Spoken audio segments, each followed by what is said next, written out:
welcome to the stream.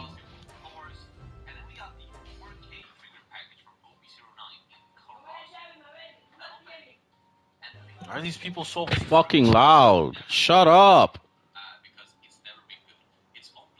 Damn, bro. Alright, we're here. Let's check out the, what level we are. 12. I believe 15 is when we can get a third base. Once we get that third one, I want to start building something new. So our goal here is to build all this stuff. Assembly line. Weapon assembly line.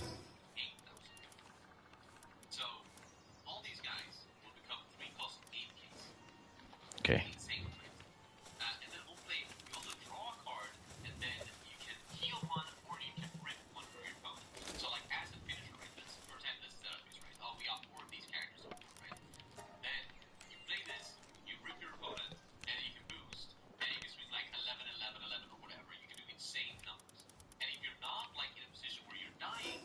Right. We can make this.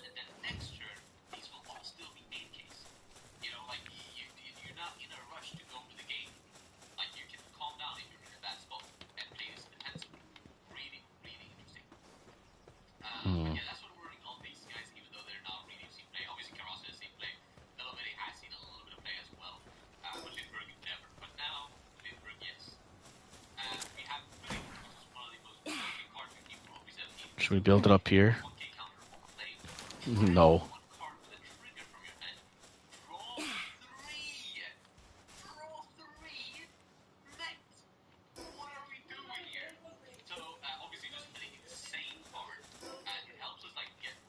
Alright, not here either.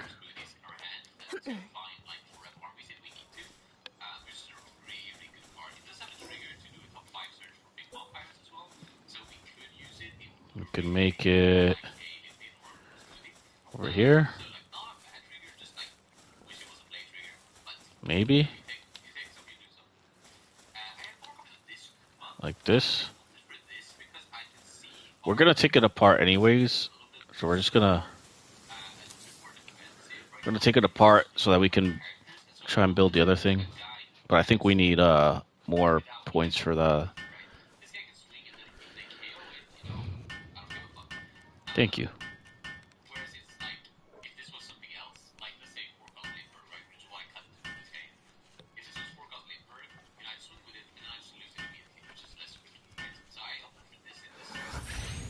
Alright. So now we need... build high quality hot spring. High quality hot spring. Let's see. Where is that? High quality hot spring.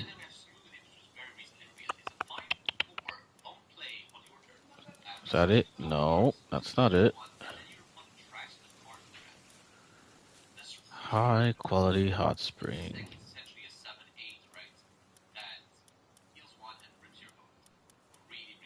This is a hot spring there. Wait, what level is this thing? Don't tell me it's super high level.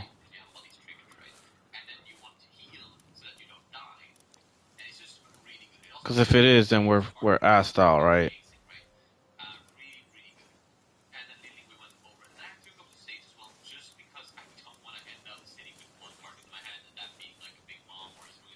I don't see it. Oh. I don't see it anywhere.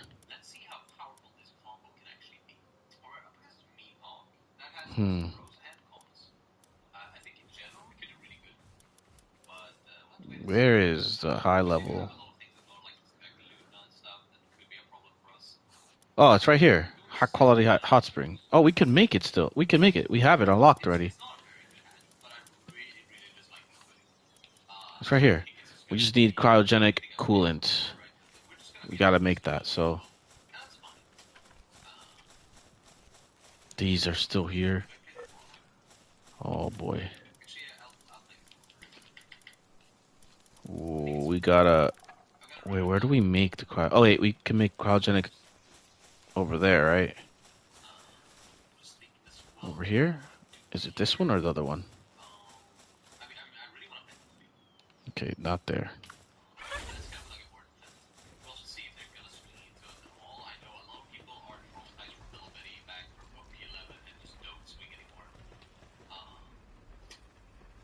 Hmm.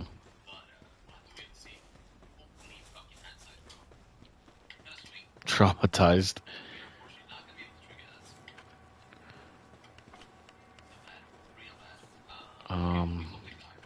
Okay, I guess we're gonna have to. I guess wait. Best thing we could do is just wait, get everything done. Um,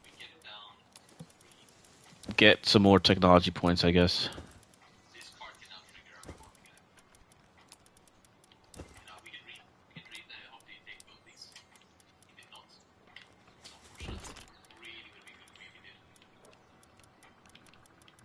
Let's see.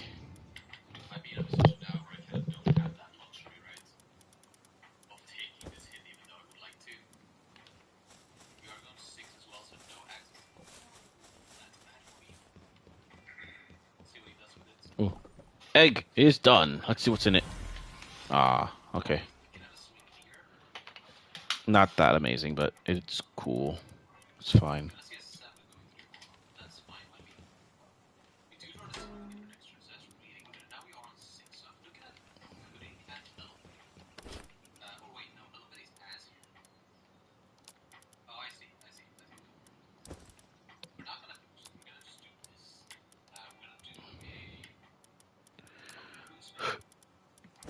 There we go. This can go over here. Oh, go there. And berries. Oh, wait. Medicine, too. Pills. Whoa. Whoa.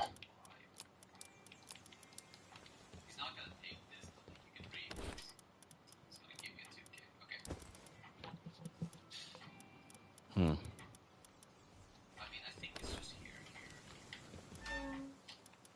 We're just going to put this in there. Grab, let's see. We can grab this and use it up. We have some pals that we can use this on. Level 1 pals that need to be leveled up.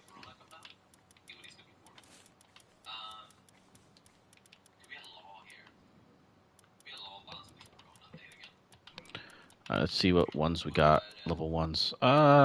This Catras. This other Bushi. Malchrist. Hanyu. Flambell. Let's give it to Flambell. Give one to Flambell. 10. 13. 14. 15. Oh, 17. 18. 19. 20. Let's keep going. Alright, and then this one can go to something else.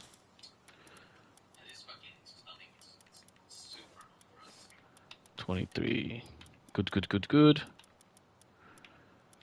Oh, level 3. We're gonna need him to be up there so we can use it as a cannon. 20. Level 23. As a weapon, I mean, not a cannon. Alright. We have these for gliding. Oh, we got our wolf. Alright, we gotta eat something.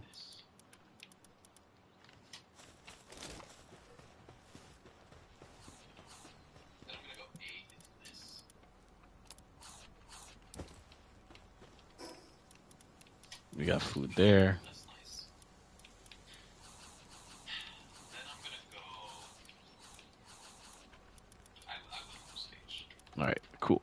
Now,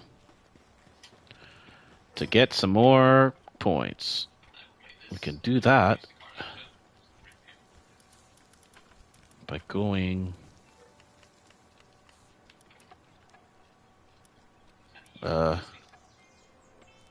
over here, up over here, some more. Could do that.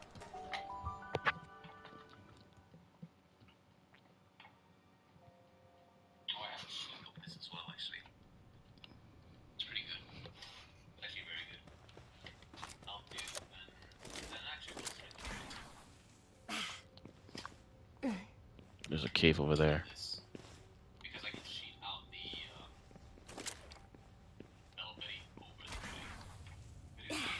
Another Bushi. Level 30.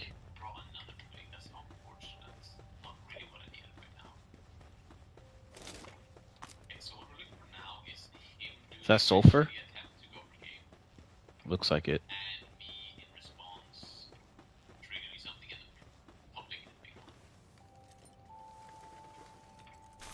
Nice.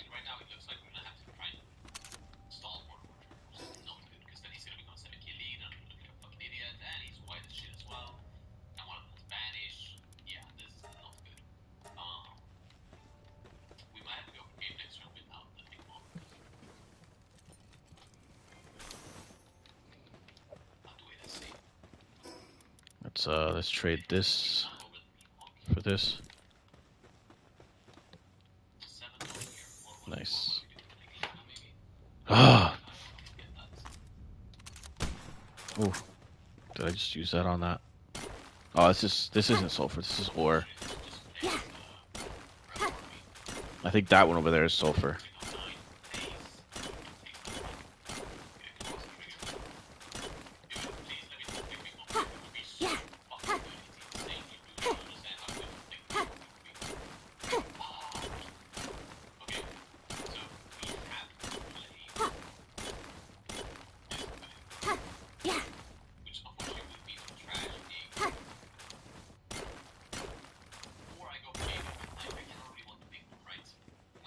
Is this sulfur? It's ore. Okay, all of this is ore.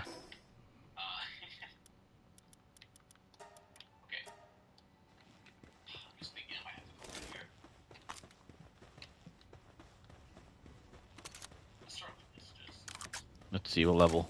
38. Yeah, no, we're good. We are Gucci.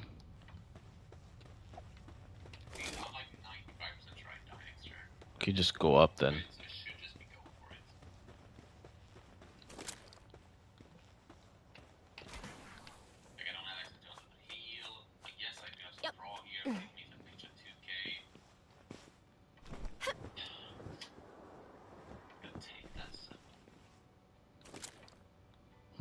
I'm Batman.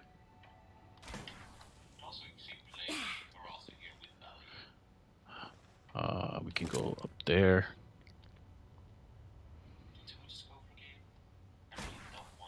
No, Batman. Go up here.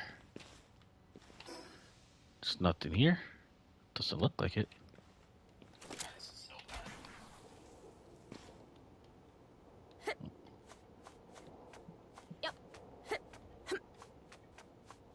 Gotta go to that corner right there so we don't run out of stamina.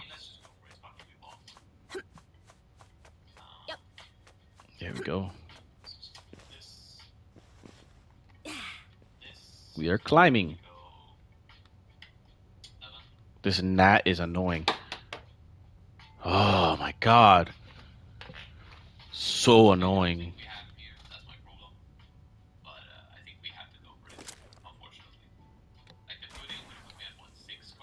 Go up here.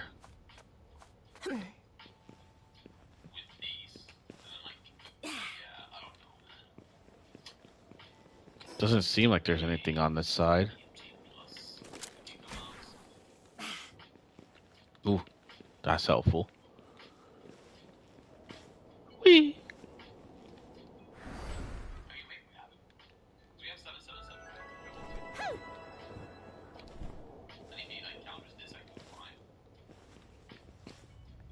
Seems like we could come over here. It's just not sure what's over here.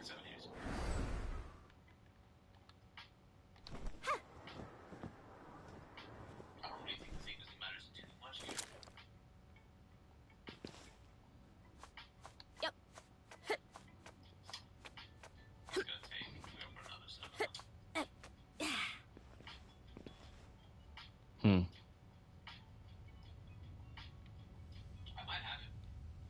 Why did they send me over here?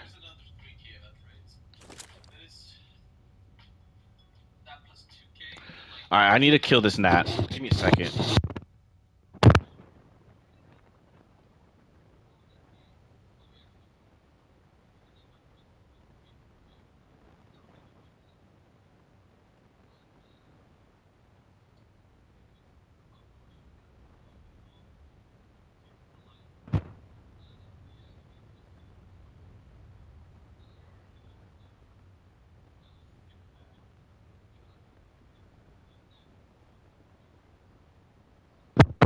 We're not finding him. He's somewhere. He's somewhere in this fucking room. I'm gonna kill it. Alright.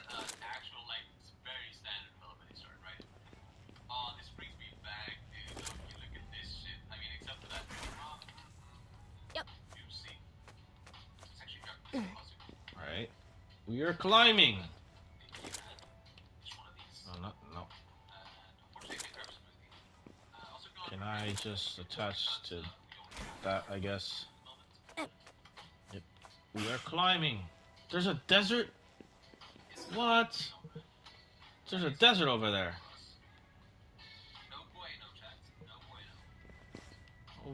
Oh, what's that? Whoa. Okay. I want to go that way. There's sulfur right over there. We need to go over there as part of the story, so let's keep climbing, guys. Keep climbing. Alright.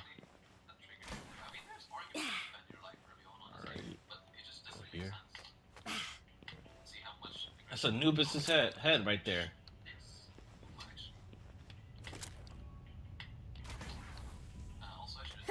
Yeah. Yeah. We're here. We're all the way up here. We can see the whole world. Magma. There's a tower right there, and it's one of those overseeing towers, which is cool. That's a big ass fucking skeleton. All right, we are gonna go over there. That's where we're going. So, are you ready? Whee!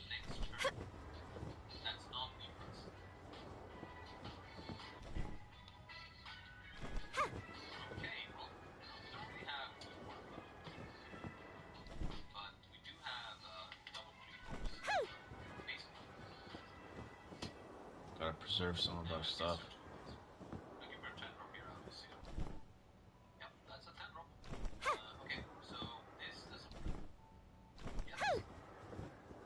Nice, we made it.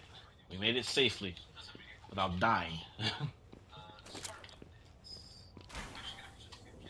Alrighty. Whee! Alrighty. It's one of those overseeing ones. I like this. I like the overseeing ones because you can just look through the entire area and unlock a lot of the map. Yeah, so area map unlocked. You see? So we got all of that unlocked. We got one technology point. So we can get another one over here. And right over there. There's two more technology points there. But I kind of don't want to go into the lava area just yet. I want to keep going that way. That's scary.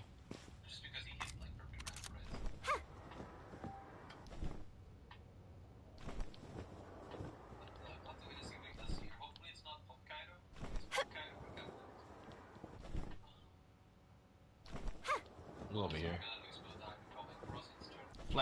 Flamel.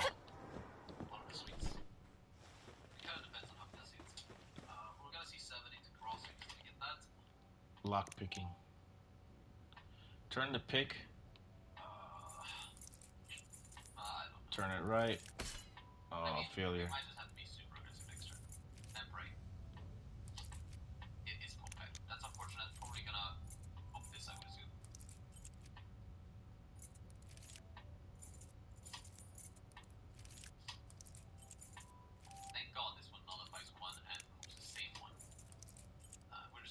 Oh, almost had it. We almost had it. Got it. There we go. I like that. It's pretty cool. A little time consuming, but alright, we can't break any of that. Leads punks. There's a cave over there.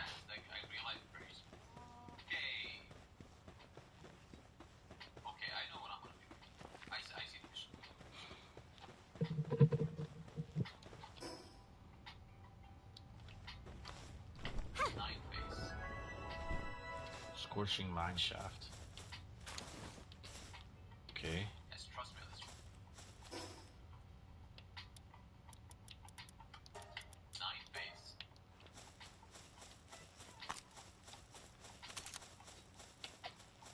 Lava. We're in the fiery place now. Whee.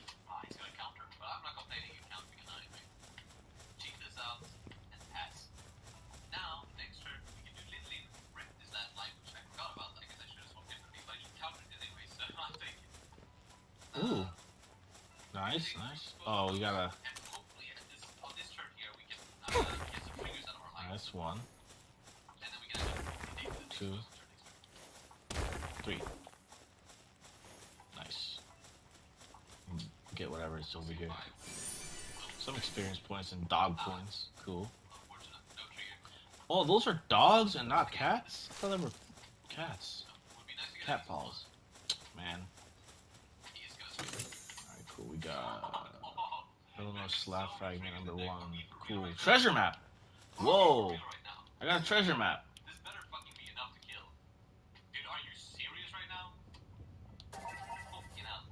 Whoa. I used my treasure map. Where's the treasure? Does it show? Oh, man. I probably should have uncovered some more. I guess. Alright, well. That was something. What's this? Sulfur. Yeah, let's get some of this so we can make gunpowder.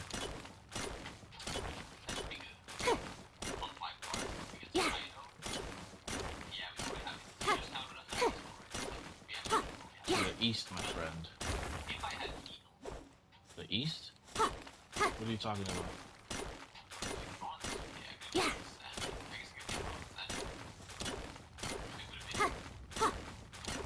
Alright, that's enough.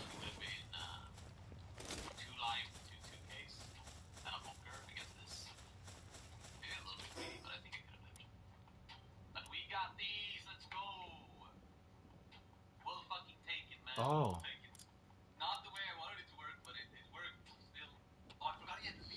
Oh, I can't dig, so I'm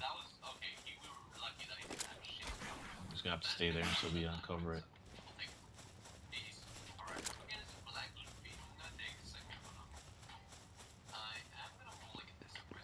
Whee! Spider-Man, Spider-Man.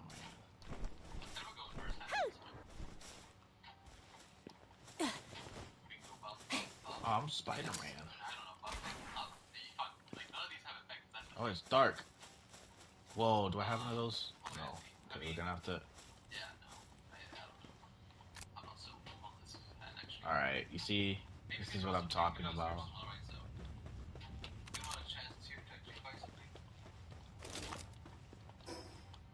Alright. Oh yeah, the desert. Well, I mean, we can still go this way.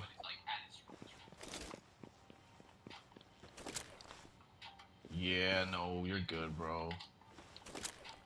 You're good. Why is everything so dangerous out here?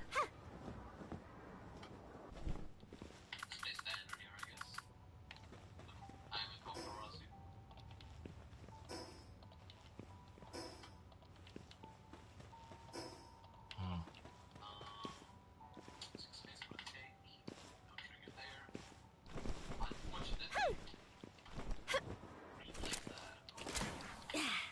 No! Stupid. I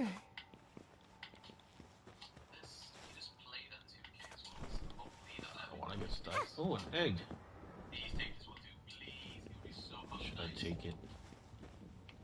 Yeah, fuck it. Fuck it.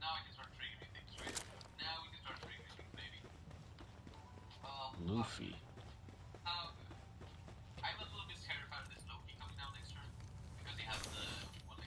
Oh, a bomb. A grenade, I mean. Am I just going the wrong way? I feel like I am.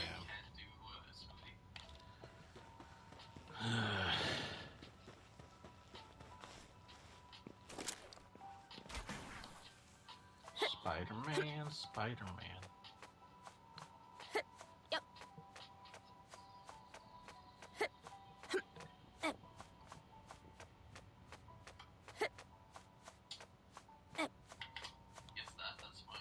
Alright.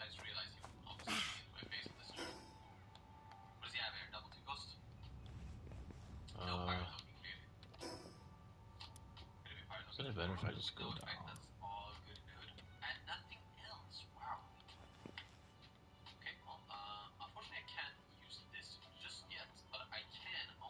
Another egg over there. Yeah, fuck it. We're not going up. That's gonna take a little bit of time. Go, Wolfie.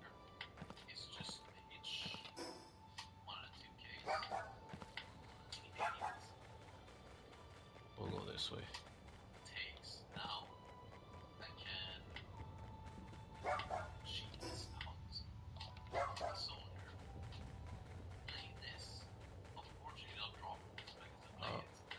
I'd like this. Oh, open the damn treasure chest before he notices me.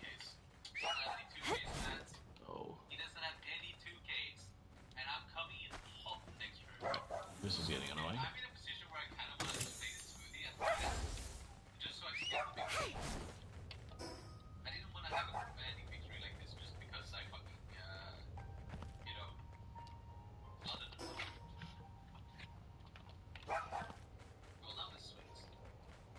Alright, yeah, we're just gonna go and teleport down there.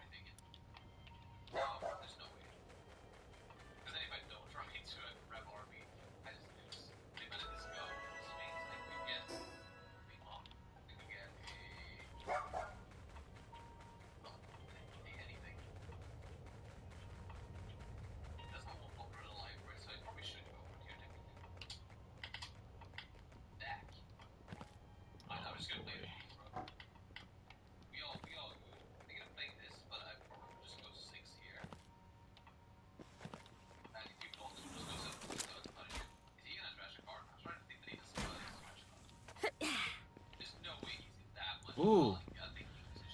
This is the second one I got. Nice. Another egg.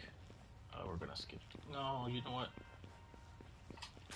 You'll take it.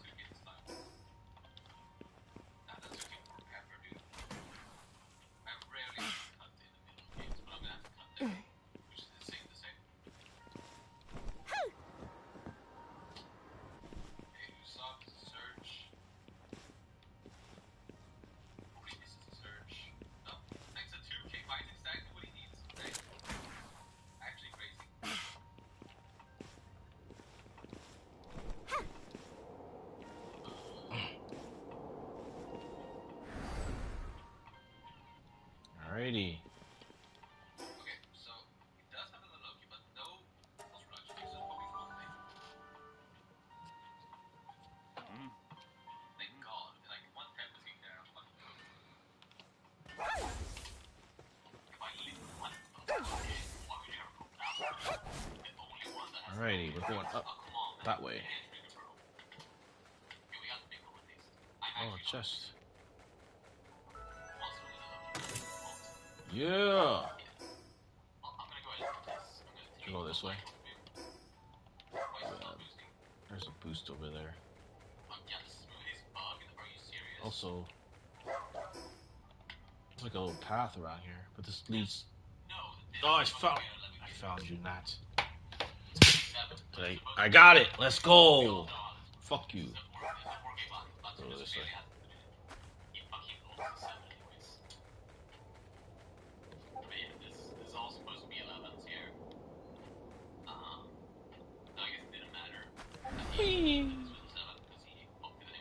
Uh-oh. Why did I do that? Questions. Questions.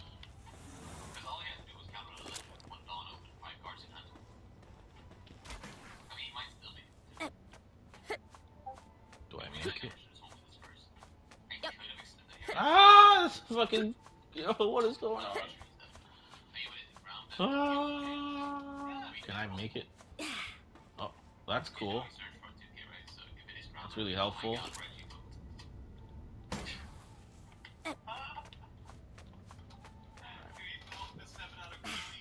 Alright, we made it.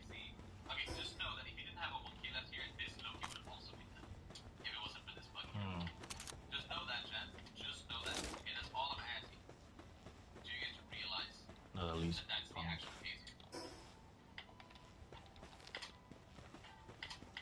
I guess we can just go this way.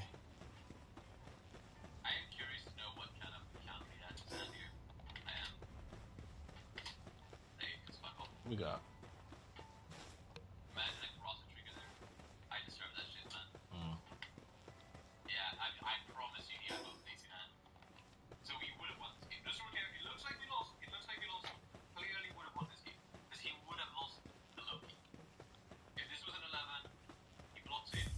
Oh, you want to fucking fight? All right, bro.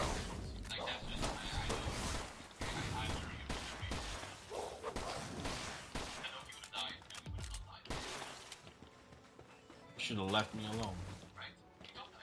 My what is full? No way. No way. Ain't no way I'm. That's crazy.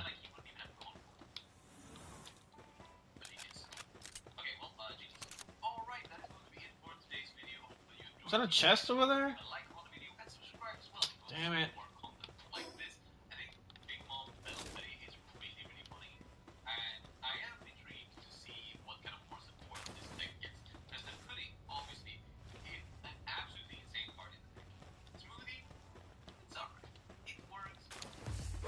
Alright, they want to fight me again, bro.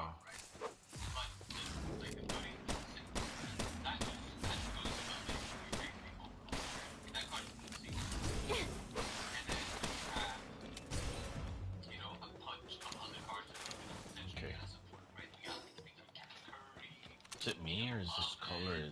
It's just changing constantly.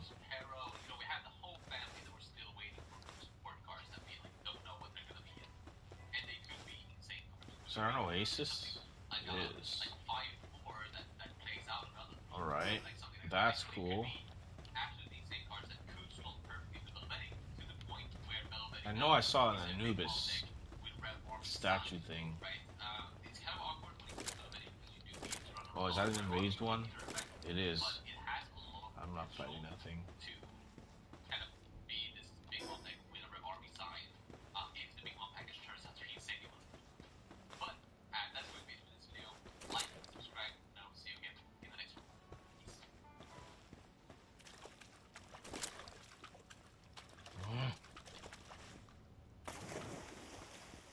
We'll just go this way.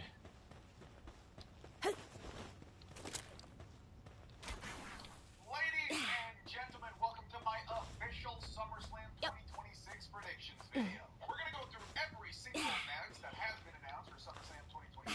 I'm going to tell you who I think is going to win, why I think they're going to win, Alright, there he where is. storylines might go as we go towards the rest of the summer, and Money in the Bank. I'll try to give Money you my in the best Bank. reasoning as to why I think the match results that I'm predicting will come to fruition, but of course, at the end of the day, I am still partially guessing. So go ahead and leave in the description what your predictions Bam. are. And as Cement always, life. don't forget to subscribe Okay, to we this got channel, enough ring the bell for space. notifications. If you're a wrestling fan, I know And there's you're one going to more over follow there. along with this YouTube channel because we always upload daily wrestling content. And if the daily wrestling content that we upload just simply isn't enough for you, You want to consider know coming more over about to the the Brothers of Patreon, the Eternal Fire?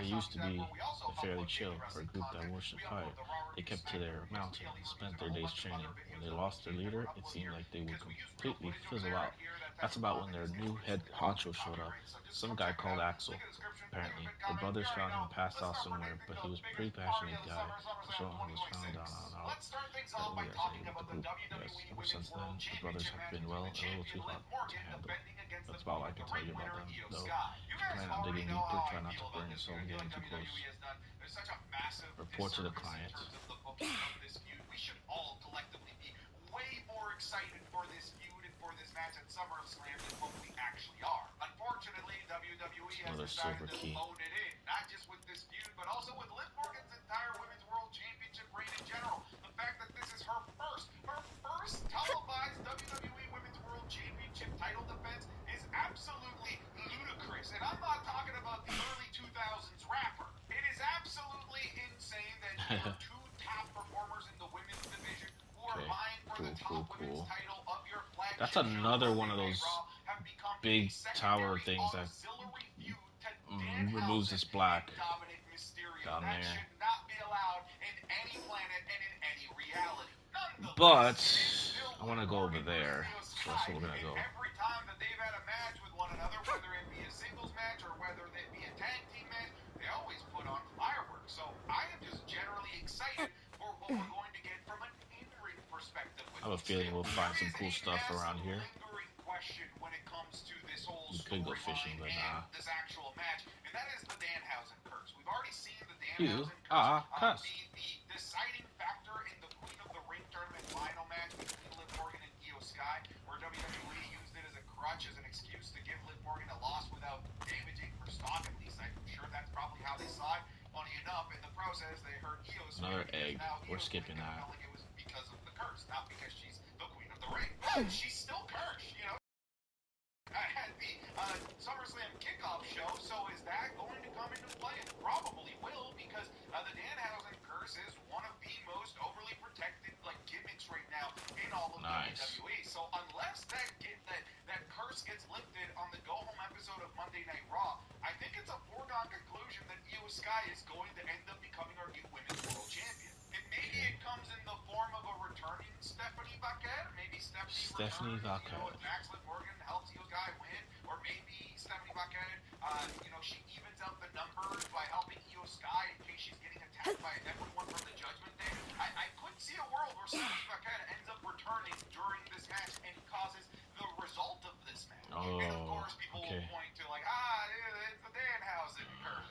But here's the thing: if Danhausen does live with the curse on Monday Night Raw, then I'm switching. Then I'm going over to Liv Morgan. I'm literally just going by the winds of the sails of where the curse is taking us at this point. That's kind of the huge downside of the curse. It kind of, to me at least, spoils the result of this match. If the curse is still on, Liv Morgan's losing. If the curse gets lifted, Liv Morgan is winning. I think it literally is as simple as that. And because of how integral the whole Danhausen thing has been to Liv Morgan in this storyline in general, again, I don't need the metal back bat, to but that Queen of the Ring still nice final, to have. I don't think that it's crazy to think that the Danhausen curse will once again be a pivotal deciding factor in this match. I don't have that. I'm going with Io Sky because Liv Morgan is currently cursed.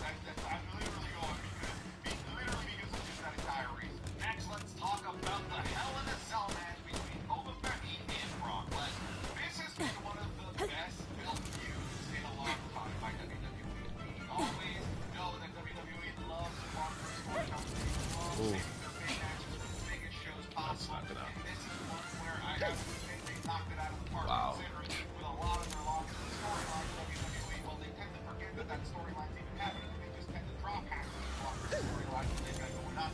Not this one. This one has been going strong since before WrestleMania, as early as the Royal Rumble, and right now I would say that it's probably the best built feud that WWE has going into SummerSlam. Yes. And it's a perfect type of match. This is the rubber match. Brock won at Clash in Italy Yeah, we don't need that WrestleMania. shit. It's 1-1. Now we've got the deciding matchup, and it's been given the best end of feud match stipulation Oh, that we totally WWE missed the has, a freaking Hell in a mark. Cell match, something that we haven't seen in quite a long time. My levels of excitement for this match are through the roof. We My gotta go only home. Gotta go concern to is whether base. or not this match is going to end What's up being this? in the first hour of Leather. Yeah, no. ESPN. If it's on that Gotta first go hour, I base to am personally get rid of all this concerned stuff we got. that they will PG-13 the hell out of this match. That we won't get the blood, the brutality that we're looking for. That we maybe don't get something longer than 5 Leave me minutes. alone. I hope Leave me alone. sincerely that this is, somewhere deeper in the Thank you. show when all the kiddos are in bed and that we can just let these two monsters absolutely brutalize Whoa. one another and give us some blood. In terms of who I think What? is going to win the match, I think That's so it cool. ought to be Obafemi. I'm not convinced that it's This necessarily area is 100% going to sick. be, especially because this doesn't feel like it's going to be Brock Lesnar set up. Whoa. It looks like Brock Lesnar and Paul Heyman are Hey. just sticking around beyond SummerSlam. Hey, you. So don't be surprised if you see Oh Brock shit, it's Lesnar extra at hot some point here. again I later am the this chief fall, judge of next the year's world. WrestleMania, maybe for another Okay, 2 yeah. years. I don't know. Because if Brock was for sure retiring, I Does say it cool down? No, it doesn't. 100% put all your money, sell your house, Okay. put it all on Obafemi to win. But that isn't the case. That being said, I still feel like Can I just Obafemi go into is the water? favorite. I still feel like Wait, Obafemi this is only is the intense next because big thing. this fucking I still guy. feel like Obafemi is the one Okay. that is set to gain the most in terms of his overall I want to check this stock shit if he out were over to here. win here against Brock Lesnar. Meanwhile, I just don't see Brock Lesnar needing this. Brock Lesnar is already a made man. Brock Lesnar is Brock Lesnar. No. Meanwhile, we're still seeing the Oh, it's one of those trees. megastar Alright. that is Obafemi, and I think that this is going to be one of those tales that tell 20 years in the future when we're looking back at Oba's great career. It's clear that WWE is obviously very high on Obafemi in terms of how they've moved him thus far since being called up to the main roster. The fact that his only real feud with Brock Lesnar in his first feud on the main roster is kind of insane in its own right. The fact that he's beaten Brock Lesnar is also kind of insane in its own right. The fact that they gave him the King of the Ring win only to forego the championship opportunity that it comes with to finish off this feud shows you that WWE wants to continue. This is lame. Alright, Early on in his career. So because of that, I am going with Mr. Obafemi. Next up, let's talk about the WWE Intercontinental Championship match between Okay, we're gonna have to come back here. defending against Chad Gable. I want to give WWE all the Let's do credit this. in the world, but I feel like somehow, some way we got here by accident because this is the perfect culmination of a very Relaxosaurus. long storyline. We had Relaxosaurus. Chad Gable That's his turning name, heel sorry. because of his obsession and his chase for the Intercontinental Championship. In the middle of that heel run, he runs into Penta, a new luchador in the WWE. He loses to him, and then that sends him into a spiral. I want to come back here. So let's just do that. Let's get out of here. Go back to base. Get stuff into our containers and potentially come back here because obviously there's a lot still here. Version of Chad Gable that has learned from everything that he has gone through, and now we are back almost at square one, and once again chasing the Intercontinental Championship, the one that sent him down the dark path to begin with, and facing off against the Luchador Penta that sent him into the Luchador path to begin with. It is genuinely a perfect culmination to this saga, and you would think that a perfect culmination to this saga, to use an overused term, the finishing the story here would be Chad Gable Yeah, it winning is. the Intercontinental Championship. It should just be as simple as that, right?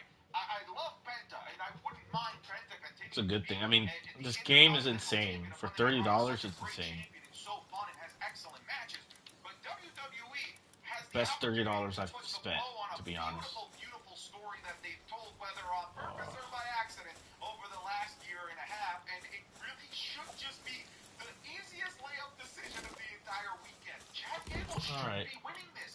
He absolutely should. It's the end of his story. It's the culmination of everything. It's in his hometown. It's too perfect. It's so perfect that I wouldn't be surprised if, like Baron Corbin causes a disqualification or some bullshit like that.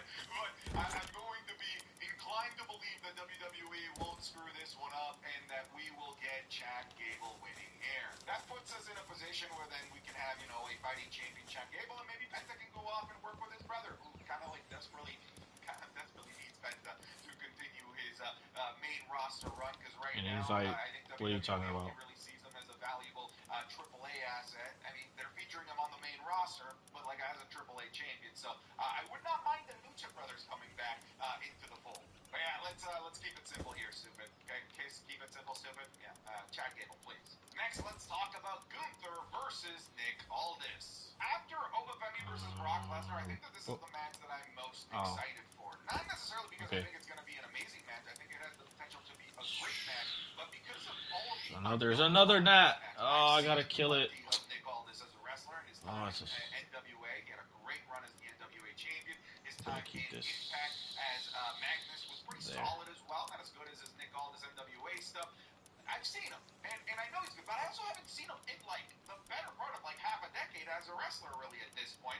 And a lot of people that watch WWE have never seen him as a wrestler. So because of that, there's this like intrigue of mystery of what this match can even possibly look like. What does Nick Aldis in 2026 as a professional wrestler, as an in-ring performer, what does he look like? That alone to me is such an intriguing like trail of breadcrumbs to follow that I want to eat the whole baguette, baby. The weird analogy, but we're going with it. Of course, there's two players here. We have Gunther as well, and you know, like I could sit here and whine and complain about Gunther's. Wait, is this not the same? Yeah, it is the same. John Cena making him tap out at the Oh, John Cena whistle. retirement show, What the hell is this for? WWE is With it in followed up on inventory, all of unlock these special great for fire accolades that he support has whistle. accomplished over the Can be last year. crafted at I high could sit quality here workbench. Yeah, we're no. complain about all that, but I've done Stop plenty of that putting on the seeds channel. You there. can find all the videos about me whining and complaining. But at this point, Metal I think I'm bats. just ready to accept this match. On top of the fact that I'm excited for this match as it is, I think that this has been one of the better built feuds for SummerSlam. This feels like a SummerSlam. We're gonna use these eventually. Every single week they've been hammering this for the last Put this couple of in here months. for There's some now. sort of tension and problems, verbal and now physical. What's this? Nick Aldis and Gunther. Semi-auto rifles. Now we have Nick Okay. Aldis costing Gunther a world championship opportunity. Monies. I wouldn't be surprised if he gets More monies. SmackDown general manager More on monies. this upcoming episode of Friday Night SmackDown. By the way, it's possible that he's already been fired as of the making of this video. I had to make this early because my editor is traveling. Anyways, that being said, who should win, Gunther and Nick Aldis? In terms of who should win, it should be Gunther. I know some people would say Nick Aldis because that will create some momentum, and then we have boom, Nick Aldis as a full-time performer. But I gotta be honest with you, a Nick Aldis win actually isn't him beating Gunther. A Nick Aldis win is him proving to the world that he can still be a great professional wrestler. A Nick Aldis win is him just having a fantastic performance. If he has a fantastic performance, win or lose, he's going to be golden, and I think people are going to want to see more of Nick Aldis. In fact, I would say that Nick Aldis can win this match and have a bad performance, and I think he would consider it a loss, like in terms of his overall stock. Did I not just see potatoes in here? I think he's the one that I did. needs some W's. He needs to collect, I thought I was going crazy. Wait Wait a minute. No. I am going crazy because all of these are over there still. Oh my god. Okay. If it's a good performance, as far as I'm concerned, that's a win. So my prediction is that Gunther will win. He will probably make Nick Aldis pass out.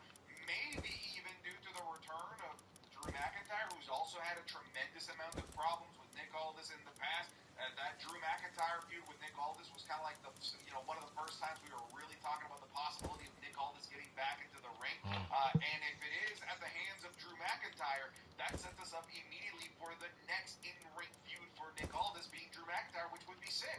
That's a little bit, too nuanced, too niche, the prediction of Drew McIntyre. So I'll keep it simple here and just say that Gunther is going to win this match. Next up, we have Danhausen versus Dominic Mysterio. I thought I was going crazy. Will keep the $100,000 in human monies. Anyways, there's actually a stipulation. It's about the human monies. In terms of this feud, I mean, I guess it's been fine. Like, it's not been bad. WWE has spent quite a bit of time building this whole human money storyline between Danhausen and the Judgment Day, the whole person. And then the eggs. Listen, if there is a See what we got. performer on the main roster that can work with, the type of main eventers, the calibers of John Cena and AJ Styles, while also being able to go down and work with the comedy characters like Danhausen's, it is Dominic Mysterio. I'm still just not particularly like that jazzed for this match. The things I'm looking for in this match is I just want silly and more ridiculous. I want something like, it's gonna be curse line rules, and maybe we get like obviously all like the members of the Judgment Day getting involved. Alright, let's check what they're doing over here. short break. Everyone's the zombie okay. This is Miz, just zombie there. Kit Wilson. We're Maybe gonna we'll move see it a eventually. zombie gingerbread man. Who knows? We I got would like to all of see these. all kinds of shenanigans in this match because to me, that's the way to make this particular match entertaining. You know, I don't think I'm tuning in for the craps of Danhausen versus Dominic Mysterio.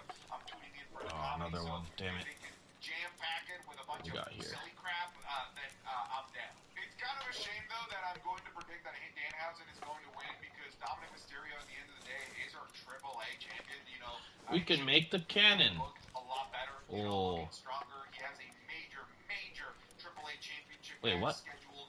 He launched it Not at that fire long after spheres. It can SummerSlam capture either, pals from a in greater September distance.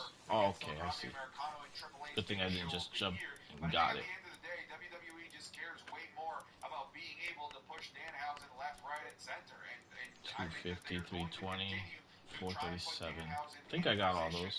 to be Do I a have one of these? mainstream Yeah, cat between I do. WWE and the mainstream and continuing this win streak on Yep, ESPN 437. might be one of those ways that WWE sees that they can do that. So Um, I'm going to predict that Danhausen what is was I just looking going to for win with all again? of the crazy shenanigans that I mentioned. Next up, we have the six-man tag team match between LA Knight, Solo Sikoa, Royce Keys, and the Bloodline members Jacob Fatu, Jey Uso, and Oh, Jimmy Uso. cryogenic This has been a pleasant feud. shit. Like I'm not saying that ironically. I've actually enjoyed this feud. I feel like See if WWE they did it over here. has actually strung together a weirdly They decent did narrative kind of and did. has taken this hodgepodge of dudes and actually done a pretty solid job at connecting them all to one another. And I love seeing their interactions with one another. We're even seeing people flourish in this feud. For example, the flourishing of Solo Sikoa as a character as of late, and maybe even a little bit of the flourishing of Royce Keys, and a reminder of how good LA Knight is on the microphone. Like this has done wonders for I think everybody in this feud, if you ask me. At the very least, it's a nice way to keep the Roman Reigns and Seth Go, Rollins my stuff friend. like almost like in its own little pocket universe, so that Let's check we aren't food. just dealing with the numbers game and the Good, bloodline good. helping Roman Reigns win. I love the fact that this has kind of created Good. a separate little 100%, pocket really universe good. for these guys to be able to have fun All at right, SummerSlam as this is well. where we When it comes build. to We got one of these, predicting don't we? this, I have Yeah, a we do. feeling that Solo Sikoa There we is go. just This is what going we to need. turn on LA Knight and Royce Keys. We're gonna I feel like we're gonna everyone's make pretty much predicting that. I would a not be lot. surprised if the good Fuck it. guys are about to win. It's funny I say the good guys, but the Bloodline are also faces in this, which is interesting. And Solo Sikoa ends up hitting maybe like Royce Keys or LA Knight with a thumb to open Let's up make the some door for bread. Jacob Fatu to end up picking up the pin. Honestly, probably on LA Knight because LA Knight seems to be WWE's favorite fodder these days. I'll keep that one simple as well. I'll Some predict jelly, I that guess. Solo Sikoa Yeah, why is not? going to turn on LA Knight and Royce Keys, and the Bloodline will win. And then of course Jam-filled Solo Sikoa buns. will join the Bloodline. That is an interesting, Yeah, little boy. wrinkle into the Bloodline saga because the Bloodline are babyfaces. Roman and It the rest needs. of the gang, It they're seems good guys. hungry. They're Oh my god, crowd it scared me. I favorites. thought People it love needed them. They're surgery. I'm like, no. organized and set up like the baby faces in pretty much everything that they do. All right, That we being are said, good. that means that Solo Sikoa would then be joining their ranks as a natural heel, which would be really fascinating in terms of the kinds of dynamics and maybe infighting that this could create within the faction. Now let's talk about the six-woman tag match between Fatal Influence members JC Jane Fallon, Honey, and Lainey Reed versus the Bella Twins and Paige. This is a very random, almost out of nowhere match All that right. was made on Friday Night SmackDown with We Nikki Bella. brought And by everything the way, I'm in. happy about this decision. This is great. More matches on the card is a more bang for Let's your buck, go. and Let's it go also sell gives these us things more so bodies we on get the show, free up some and space. some of those bodies need this PLE experience like the girls from Fatal Influence. In terms of who I think should win, I think it should be Fatal Influence. I mean, I feel like they are the ones that are set to benefit significantly from winning this. However, we have seen WWE not really like fully buy into Fatal Influence. I'm But cold. I do think that this is a situation that they will. And the reason I say this is because on the most recent episode of Friday Night SmackDown, that's the filming of this video, we did have JC Jane call her shot for the Women's United States Championship, which presumably will be something that she chases after SummerSlam. And if you want me and the rest of the people to believe that JC Jane can be a genuine threat, then I think having Fatal Influence We did it. certainly creates Let's go visit the dojo guy. See what he gives us. Well done. Here's the promise. Oh, sweet. Okay. Ancient technical. Let's go. You've only slain 24 creatures. Not yet. We need 30. This is great. We need more of these. Strickland versus Finn 7-2. Balor to Okay, determine the cool. number one contender for We the are freezing now, WWE so we need. Undisputed Championship. This is a pleasant surprise. How awesome is it Oh, that WWE has added more matches to this card? How awesome is it that we're going to get Sami Zayn and Finn Balor, two guys that I thought were both going to miss the exchange. We SummerSlam got card, and with some like genuine, like us for important money. implications.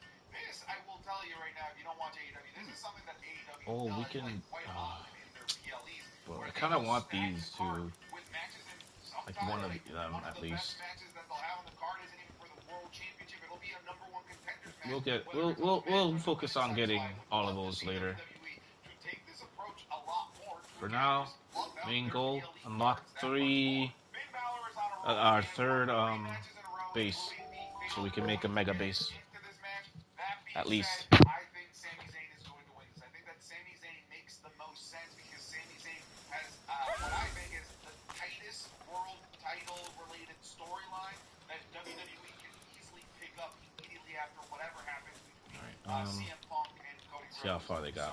I'm going to predict that Sami Zayn is going to win 8. this, but We'll don't be take surprised if it's through those, like and then cheating we're just gonna make shenanigans, and this. something is likely going to We're just gonna happen make it here. to help Sami Zayn win. I would love for Finn Balor Actually, to continue this winning streak, but I do think that we you could know just Finn take Balor that versus CM apart, Punk, if CM right? Punk were to retain, like we saw that like fairly recently. Meanwhile, I think the Sami Zayn storyline is still hot and And then something just that they make a can new one. easily pivot into after SummerSlam for the WWE Undisputed Championship. So as much as Where? I love the momentum that Finn Balor has, We I'm should going to put it. predict Sami Zayn. Next, we have the women's fatal five-way ladder match for the interim WWE Women's Championship between Tiffany Stratton, Jade Cargill, Chelsea Green, Charlotte Flair, and a missing opponent. Hey, future's on the year, so I made this prediction before knowing that the final qualifying match was going to be between Julia and Lash Legends on the go-home episode of Friday Night SmackDown. So just keep that in mind because I talked a little bit at length about the possibility of AJ Lee returning. That being said, this doesn't change too much of my prediction. As you'll see, I'm still pretty dead set on who I think is going to win. That being said, if Lash Legend isn't it, I do think that she's correct. If Julia's in it, she's absolutely not winning. Anyways, I don't think it's going to be Julia because WWE treats Julia like crap, and I don't think it's going to be Lash Legend because WWE are cowards when it comes to pushing brand new I'm talent. inside of it. Anyways, No. back to past some. So we don't have everybody announced for this match, and I don't know if we will. Something tells me that it's possible that maybe we go into the SummerSlam show without knowing who that person is, and then we end up getting like a big return. I could absolutely see this potentially being the return 16 of somebody seconds. like an AJ Lee potentially. So I'll make that little micro prediction. I'll predict that that last spot will be AJ Lee because I feel like it's too peculiar for WWE to leave this one spot open with only one episode of Friday Night There we SmackDown go. left and it being like the Not night sure before why SummerSlam. I think they're gonna leave that Why did I spot do open that? because I don't see anybody else like Oh my getting gosh. the opportunity. There we go. Maybe they do like a last chance I battle would royal or spend something more like time. Nia Jax is still in the mix because she continues to get screwed. But I think it's gonna end up being somebody big like an AJ Lee. If it is AJ Lee, I guess I gotta have to make two predictions here because if it's AJ Lee, I think AJ Lee wins. I really think so. I could see WWE seeing money Alright. in AJ Lee versus Rhea Ripley. That would also be Big chillin'. that we haven't seen before. And in terms of the whole, WWE likes to keep couples together on the same show. It makes sense. CM Punk is already on Friday Night SmackDown. If it's not AJ Lee, I will predict that it's going to be Charlotte Flair. I would love for it to be like a Chelsea Green, but I think Chelsea Green is going to be embroiled in some storyline for the U.S. title and Blake Monroe, etc., etc. As cool as it would be for Chelsea Green to win this, I think the better thing for her to win is Money in the Bank, and I think that they can win the championship here to Charlotte Wait, Flair and run Charlotte Flair. did I build it wrong again? Man, fuck it, whatever. So I kind of did two I'm taking that shit apart anyways. That and that assembly line. If AJ Lee's not in this, I'll go Only with did it because of Charlotte this. Flair. We also now have to look at the United States Yes! Championship match Wait, between Trick Max Williams Pal's and working. Baron Corbin. So this Oh match wait, got it's not me after Friday Night SmackDown we went need off level the air against Baron 15. Corbin Damn and it. Trick Williams after the fatal four-way, and then Build improved furnace. again, Okay. I'm totally fine with this so long as we can get more matches on the card. And when you've got a rising star like a Trick Williams, finding any reason, any excuse to get him onto the SummerSlam card, as far as I'm concerned, is a bump. Improved furnace. I personally would have preferred Trick Williams versus Carmelo Hayes, the man that We're just trying to get to level 15. because of the Baron Thank you, Bushi. Thank you. Not Lilligant. A lot of people feel undeservingly missed WrestleMania, and now he's going to be missing SummerSlam. We're a team here. Really would have liked Carmelo Hayes. You guys are great. WWE seems to be Leave it moving right at there. lightning speed, just All right, let's announcing take this great shit matches here or apart. there. Actually, we're gonna leave that one there. On Monday Night Raw, there I'm gonna might be take more this stuff apart. announced. On the last episode of Friday Night SmackDown, maybe Carmelo Hayes does make it on the card. I don't know. But if it literally is just Baron Corbin versus Trick Williams, I do not see Baron Corbin winning this at all whatsoever. Damn, This is that's going crazy. to be a Trick Williams win. This is pretty much entirely designed just to give Trick Williams a longer championship reign, another championship defense. All right, next we need build sphere assembly line. Okay. Baffled if they give the United States Championship to Baron Corbin this quickly after rejoining the WWE. I think he should just count it lucky start that he's already being featured at freaking SummerSlam this quickly upon his return to the WWE, which again, kind of crazy that like he's already at SummerSlam. Some guys probably could have been hard. Thank you. Long story short, Trick Williams Bug thing. Now let's talk about the WWE Undisputed Championship match between the champion CM Punk defending against Cody Rhodes. I'm not gonna sit here and Undisputed anymore. All right. I feel like me and Next. every other YouTuber have done that. Wait, what? I did that. Oh, assembly 2? There's another one? No way. Don't tell me that. Let's see. Another assembly line number 2. Is there such a thing? Please tell me. Please tell me there's not another one. Wait. We haven't had any of that as of the making of this video. I wish we had all that, but we don't. We have a little belt slap. That's all we have right now to go off. Oh no. And I gave it a C minus, but I also talked about how, like, at the end of the day, this is I gotta be level what? These are two of the biggest names that WWE No has way. So let's predict it. I'm going to predict that CM Punk retains the WWE Undisputed Wow, Championship. where's Too much left to do for CM Punk to be dropping the championship belt.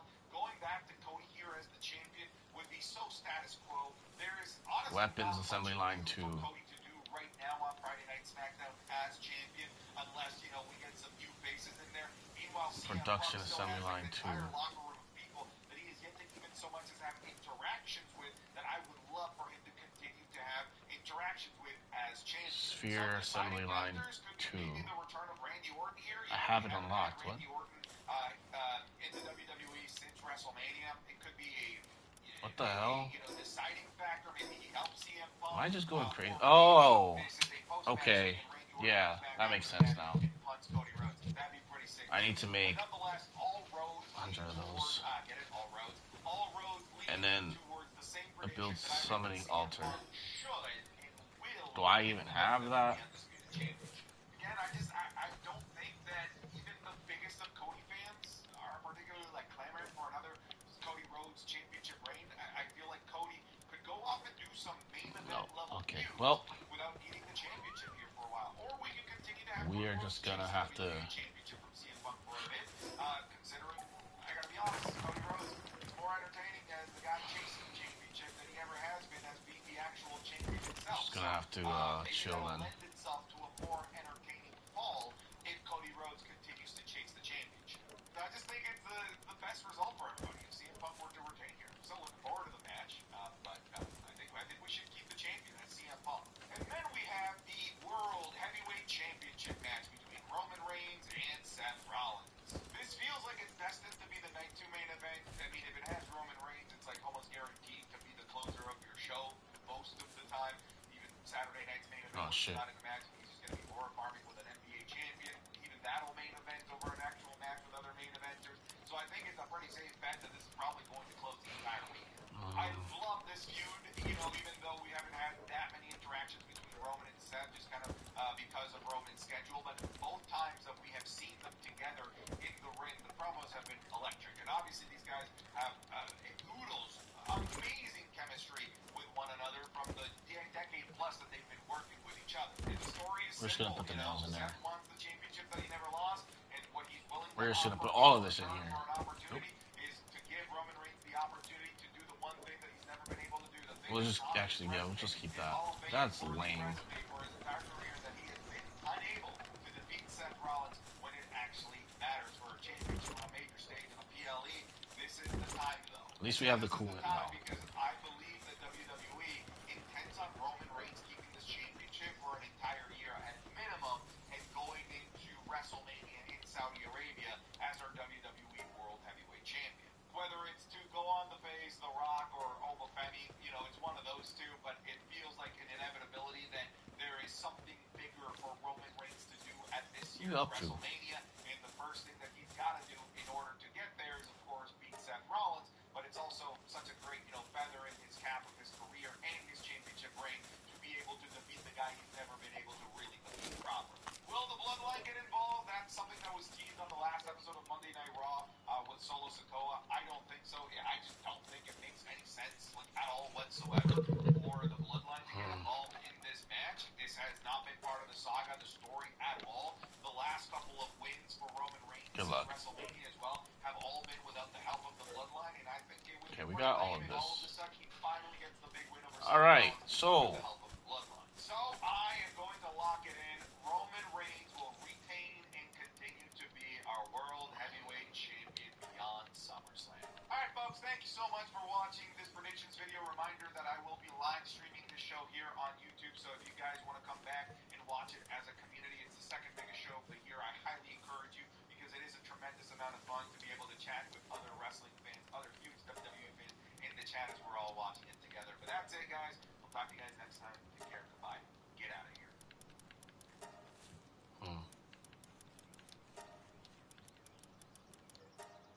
Okay.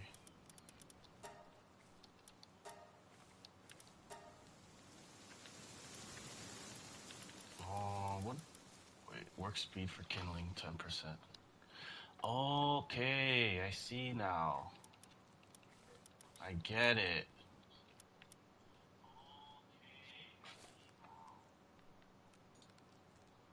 I get it. Yo entiendo. Work speed for plantation crops. Work speed for generating. Yeah, let's go with that. Begin research. Okay, so it doesn't just happen. Okay. Cool.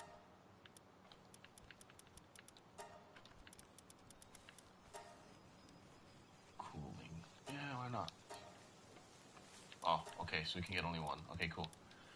Keep it there.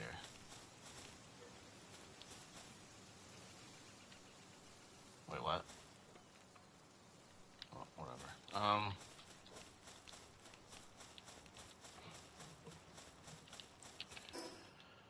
Alright, this ugly ass base. Should we go get the drop over there?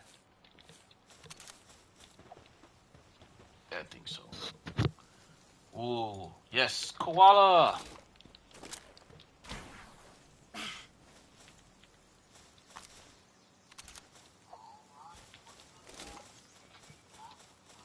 Another video.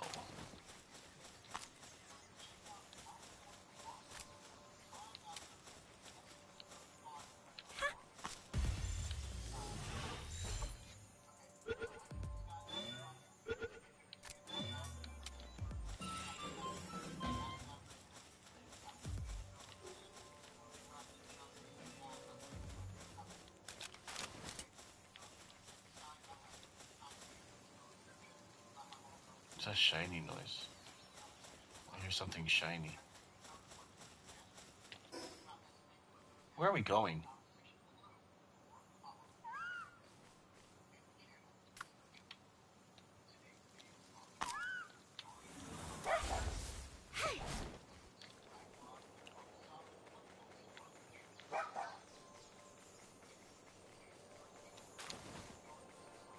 The hell is that? Wait a minute. Why are you like that? Oh, he's huge. What the hell? No, you're gonna kill it. You're gonna end up killing it.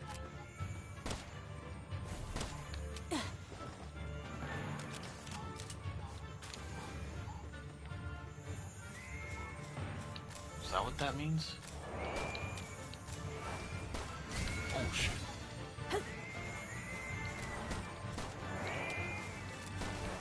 So that's what that noise was this entire time. I didn't even know.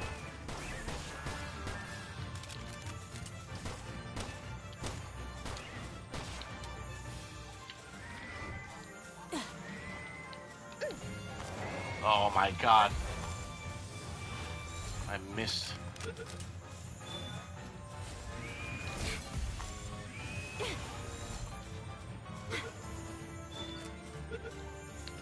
We got it.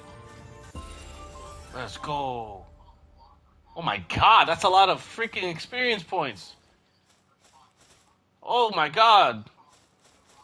That was a shit ton of experience points. The hell? Okay.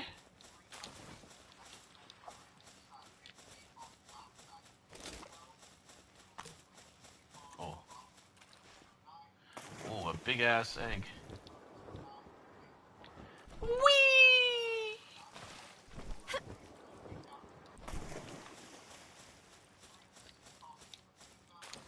Oh, so that means I missed one before. That sucks. I could have had another one. Oh well.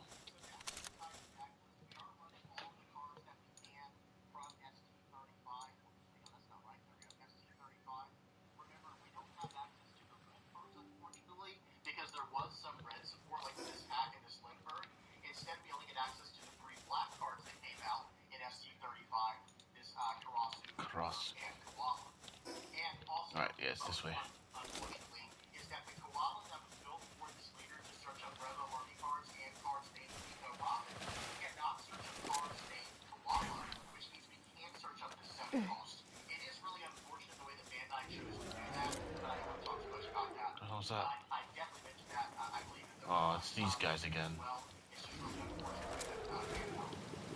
Okay, but other than that, this list is very different. It's pretty unique from Red Black Sabo because this leader does not buff the board.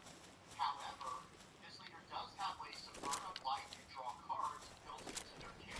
And the way we're going to do that is by buffing the board with some of these new cards. Before we only had the 8-cost Dragon, which was cheating out cards like the Secret. Why do I want to keep going that way? I don't get it. Or even the 6-cost Secret Saga from back in OP13. Ah. These are all decent options that you could cheat out with this dragon from the trash. But now we're filling up the board in other ways as well. We don't just need dragon anymore. That's why we're down to 3 of them. We now have this new Kuma and this new Koala. So we have new ways to fill out the board. And and as long as we're cheating these cards out, or excuse me, as long as we're filling up the board with these cards that have 8 cost or more when they're on the board, cheating cards out in the process, that's going to allow us to generate some pretty decent advantages. Okay, because we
so trash. Like the stage, let me bring up the stage real quick, guys, for those who are not aware of what I'm talking about. There is a one-call stage called Revolutionary Army General Headquarters, and it's a top 3 search. Activate main, trash your card every single turn, and you get to do a search. But here's the thing that does help us kind of get an advantage Nice. over Red Black First Sabo. try, baby. And by the way, another thing that really helps Red Black Sabo is they buff their entire board by attaching 1 cost to their leader. Well, the thing that Black Yellow Koala has, instead of the Whee! board buff, and instead of that extra utility, they do at least get some extra utility by drawing cards, attacking into the opponent's leader, and then we're able to kind of dictate how tall our opponent goes on the board or how wide they go by burning up their life and putting extra pressure on them that way. And since we are yellow, we do get access to some life gain cards. Now, one thing I do want to mention too before we really break things down, I want to talk about the going first versus going second curve is with Black Yellow Koala, there's these new Stars deck cards in Black Yellow Koala. I do think that our going first curve is very strong now. I mentioned that in the Red Black Sabo video as well, I believe. But our going first curve is actually just very respectful now because it's turn 1 searcher. Into Yep. turn 2, draw 2 trash 2 with this Kuma. Into turn 3, play out this Kuma to start fixing, not fixing your hand, but filling out the board and getting an 8 cost character on the board for your leader effects. And then on turn 4, we have the 7 cost Koala now. And then after that, it doesn't really matter. We can kind of go wherever we want to go. But yeah, I think our going first curve now is something we should try to maybe take more advantage of now. Maybe we can start building the deck in that direction. So, in other words, our going second curve was never that beautiful, right? I mean, turn 1 searcher, like I said. Yeah, going second was amazing. I mean, it's the best for Koala. We have a few really good options in Kuma, Nika, Robin, or even the 6 call Sabo if we choose to run that. And then Aegon, of course, we have Ooh, Dragon. nice. Second curve, it's not like it's any worse. But our going first curve is now actually no joke, I think. I think it's actually very respectful. And with Black Yellow Koala in particular, maybe we should try more of that. Maybe we should really focus on that and try to optimize that to the best of our ability. Because then we can start burning up our opponent's life early on, where once they get to the late game, it's like, hey, do you actually want to play out an 8, 9, or 10 cost character and start burning your life? Or even if we are filling out the board very quickly, it's like, hey, do you want to try to flood your board as well? Because you're going to burn life in the process. So Yep. that's something I really want to talk about. So now, just piggybacking off of that concept, I do think we want to go first. So we have turn 1 Koala, turn 2 Damn. Kuma, turn 3 Koala wanting to go first? That's crazy. turn 4 Koala. I'll try it, but Dragon or whatever from there. I don't know. Going first curve is just really, really good. But going second, we have the Searcher into the Hat, into the 6 cost Kuma. It's gonna. I can't wait for the new cards. Jeez. We want to do that, but I think we do want to start prioritizing going first. And one thing to also consider, guys, is this Koala work. I get it. Remember, they pull out No. 1,000 power or lower characters from your trash that are Revo archetype, and they attach it onto your leader for free. So understand, we actually get access to some pretty decent stuff later in the game. Right, we have access to this Karasu as a blocker. We have access to this Bello Betty, where if we have 2 or less life, we can start drawing cards. We have access to this Lindbergh if our opponent if we and our opponent have 5 or less life, we can start burning their stuff up. And of course, these are also triggers that can come out of our life to help us get some tempo, right, when they start attacking into us. So we do have these options. And then we also have this card from EV03. Hello, This Betty. card's pretty decent. Sorry, guys, I didn't really break down what every single card does. But this card I do want to spend some time on. This is a 4 cost, 3,000 power character with a 2K counter, Revo Army Searchable Bello Betty. On play, you may turn 1 card from the top of your life cards face up, and then KO up to one of your opponent's characters with a base cost of 3 or less. So we can't combo this with any kind of cost reduction, but this is another option that we can actually pull out of our trash if we need to with our Koala or our Kuma, because remember, it's a 4,000 power or lower character with that effect, so we can reveal the top part of our life and then KO some characters, potentially for a character of 3 cost or less. So not there are some other options as well. Let me just bring up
Take a life. top or bottom card of your life in your hand. Yep. So yes, you can set up triggers in that way, but you're going to lose life if you're at 2 or more life.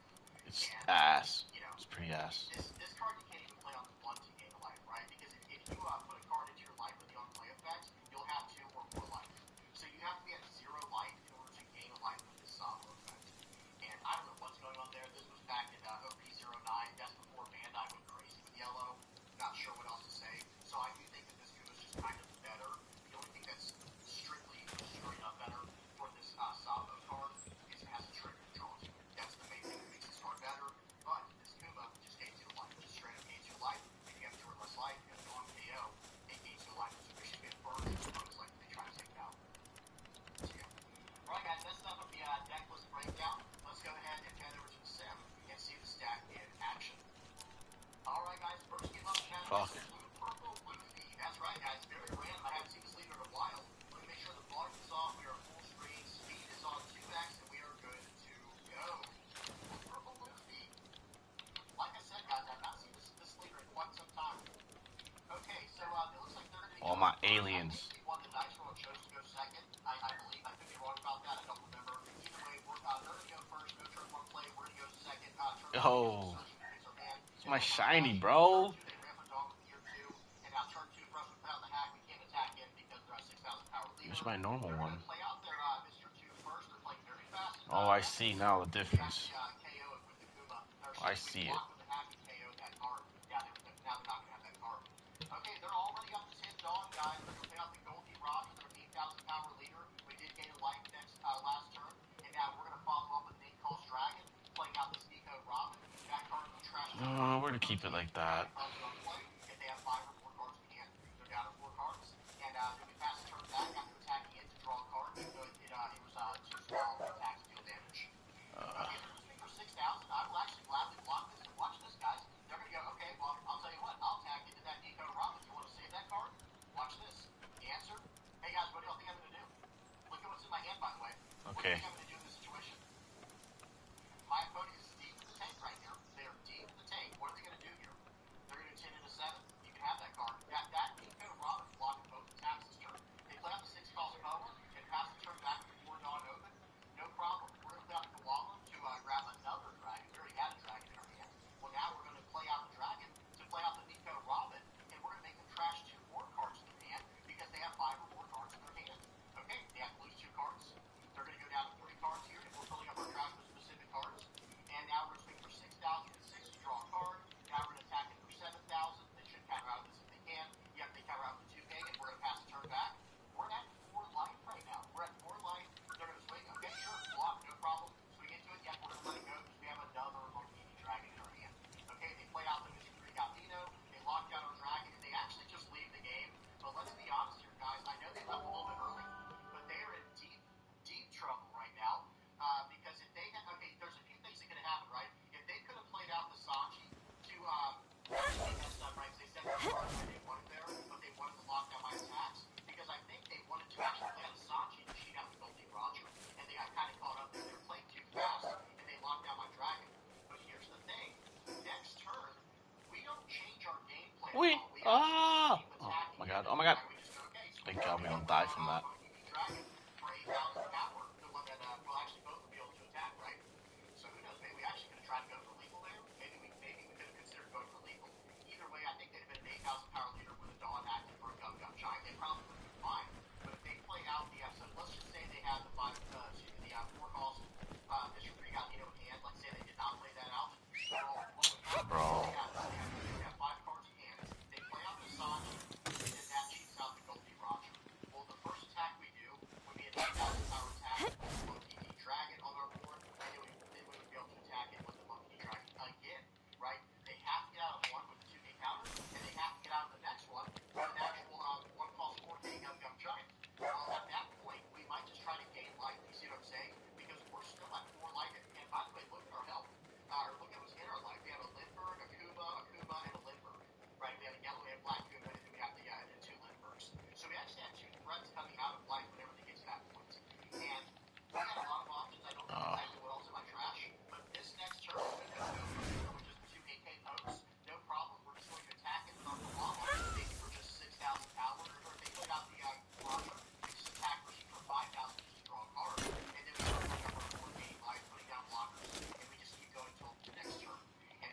Espresso.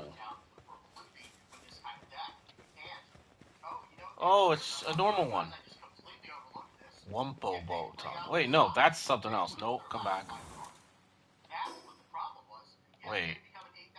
Oh yeah, it's different. Definitely different from this one. All right, let's try and kill this thing or capture it. I tickle this thing. Oh my god.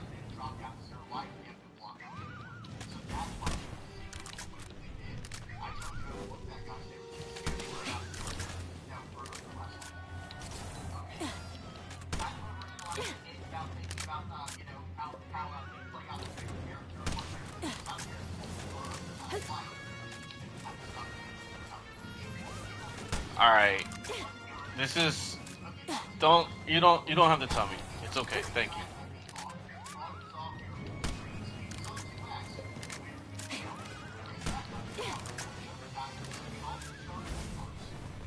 Get out of there, Fox Sparks. Oh no. Oh.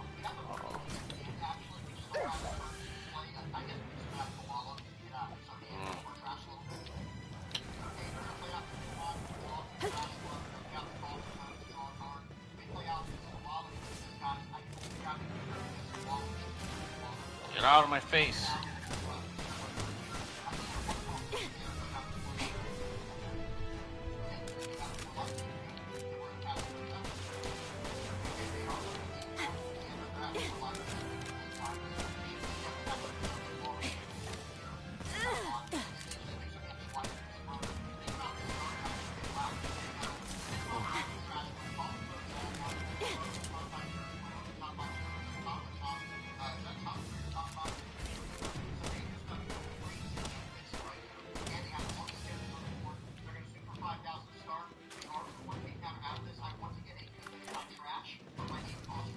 No. Alright,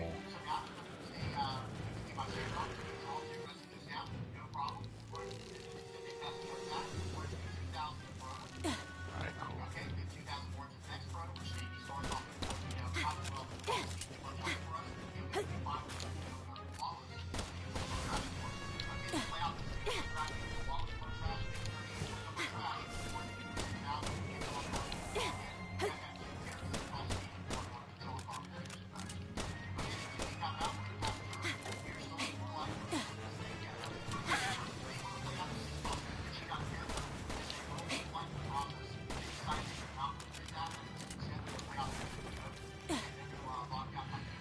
Uh,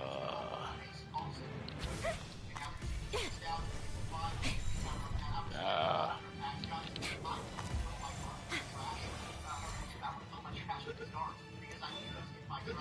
Come on, yes! Oh my god. I almost died. All this wood.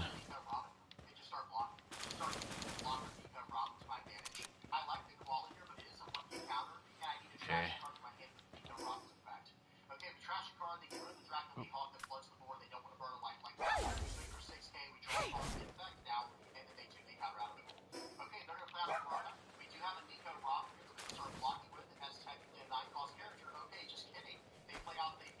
Okay, just kidding. Oh, it's another big guy.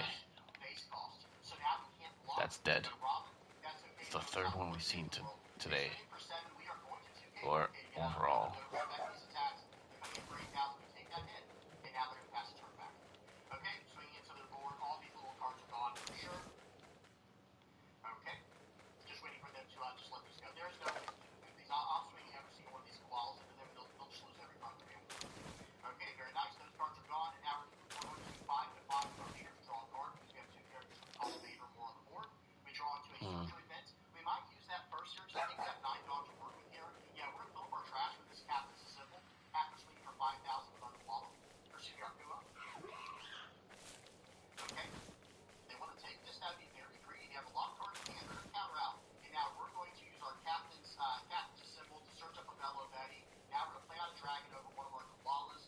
Okay, new area. Another boss over there. Yeah, we're not going over there.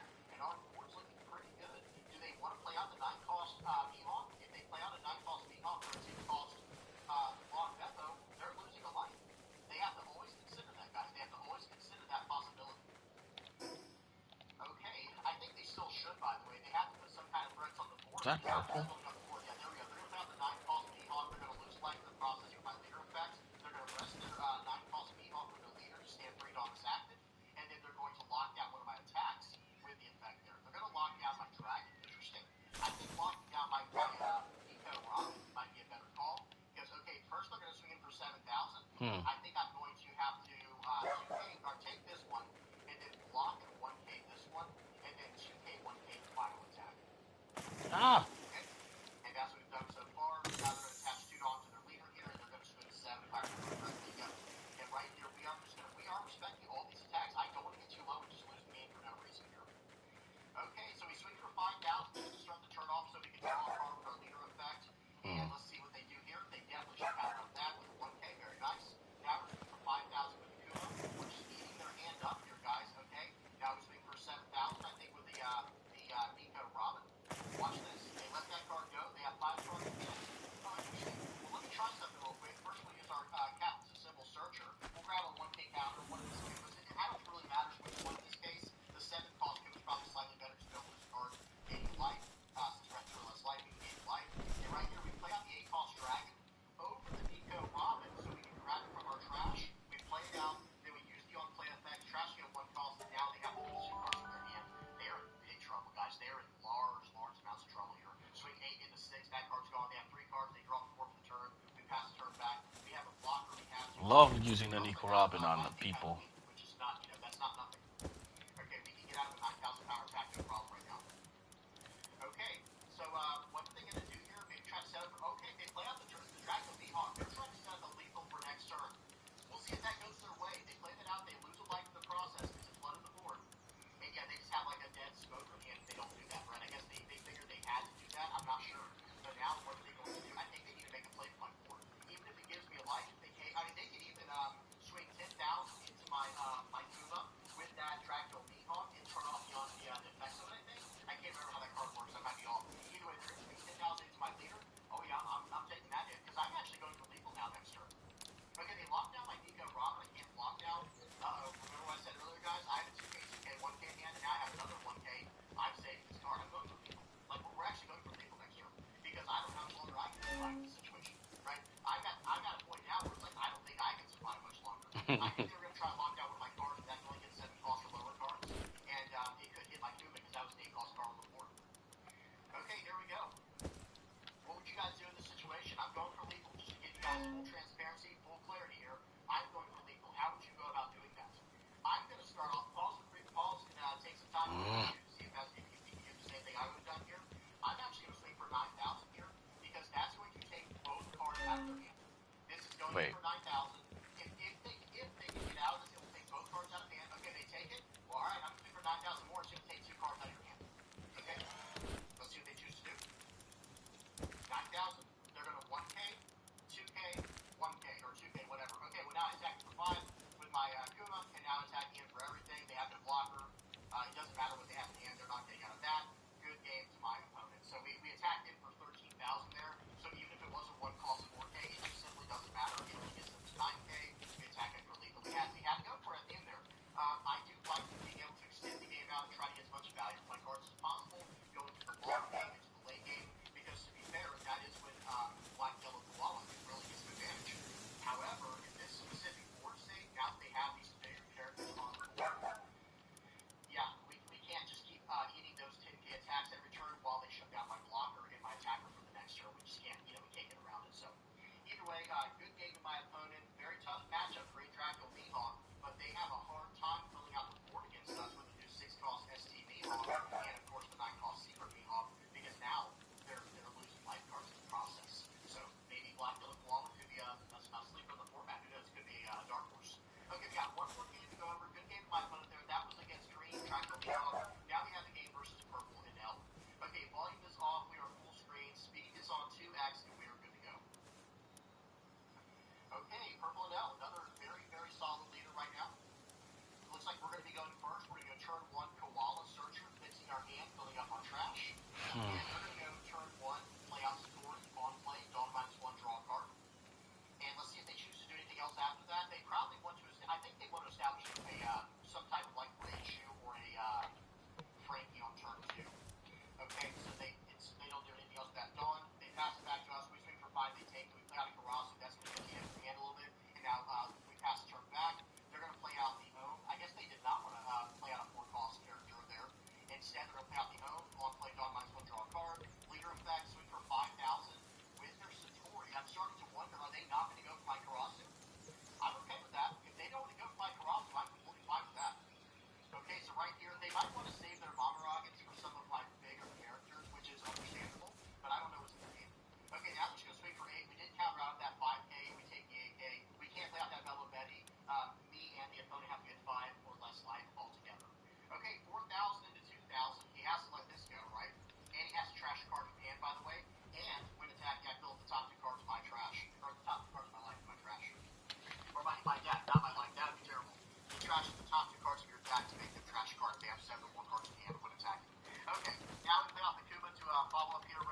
If it did, that would just be so good.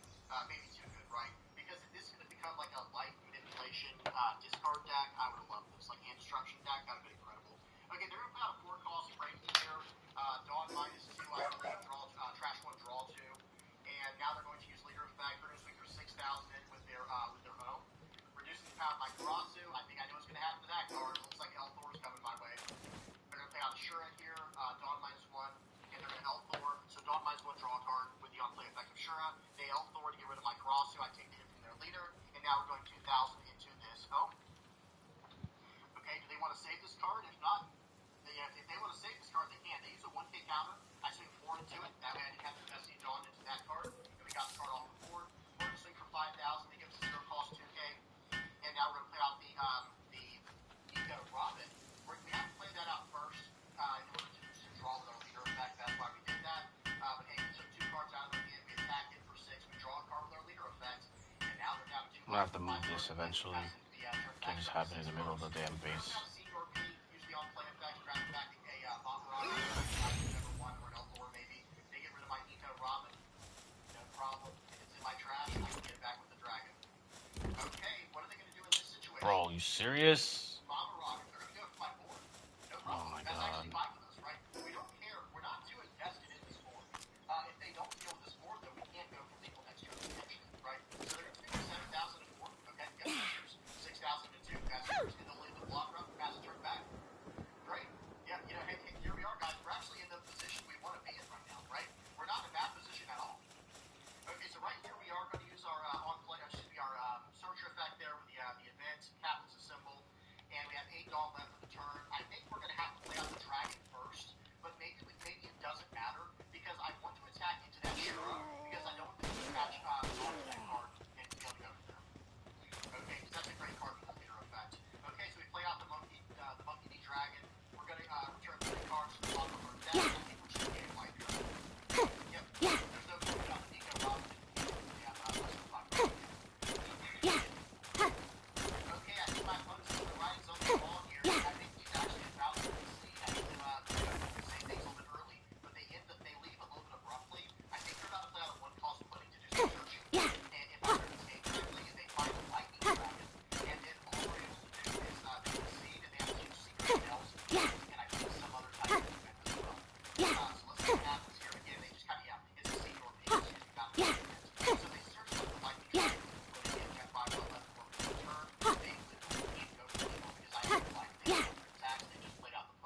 So I can take all 3 of these attacks and go to the next turn. They don't have a single 1K counter. Not a 2K, not a 1K counter. And they can't deal with my monkey dragon or my Kuma. There's no way to affect this card. They have to win right now. Remember what happened earlier, guys. We kept hitting their hand. And by the end of this game, they're scared to play out the 6-cost secret and L, I guess, for whatever reason earlier on. Like, they can't play it out now. They play out the 6-cost secret and L now. We just run them over, right?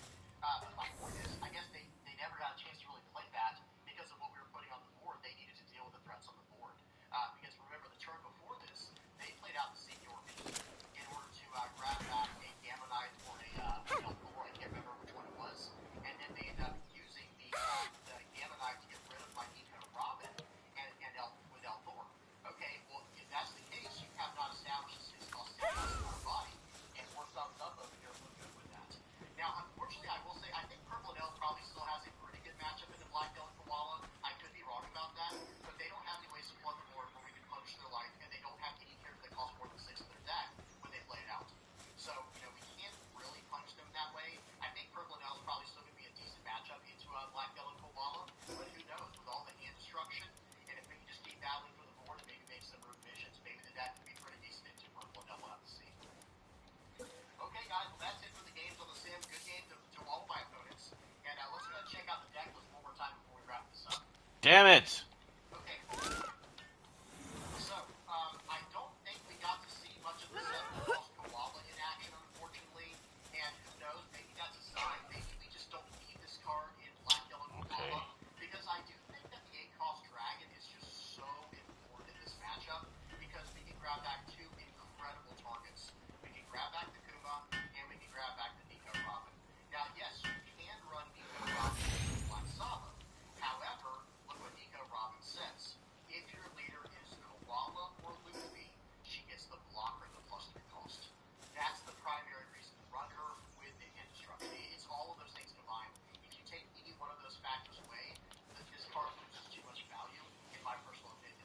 So What? a lot of the other Kuma we 100? want to play out Nico Robin, and we want to play out the Kuma.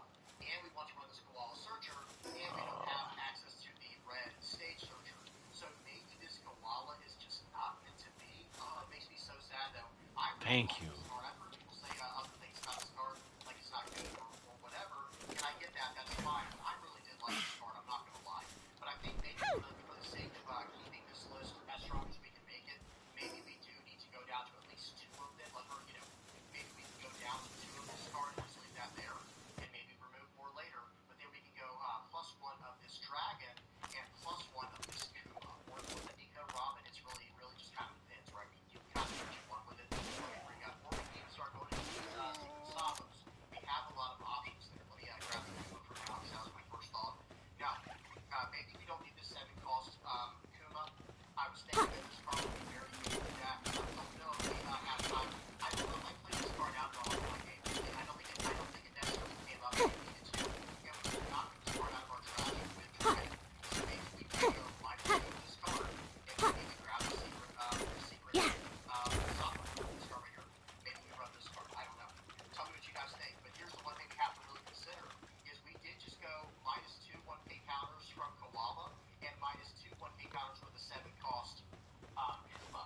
And we just went up 3 bricks and only one card that was a 1K counter as well. So, that's something we have to really consider is the ratios. And when I look at this list, it doesn't look too bad. I've definitely seen worse. But we are looking at 2, 4, 8, 12. No, calm down. We have 12 bricks, 4 of which are searchers and 4 of which we would never want to classify as bricks because they can just pull cards out of our trash and pitch the board however we need to. So maybe it's just not too bad yet before we have to worry about it. But I will say this, I do think I want to clear up a little bit more room for Isabella Betty. I think this card is actually really, I think this is a decent card for right now that we can pull the card out of the trash with the Kuma. Because there are going to be options in the future now, or even with this Koala.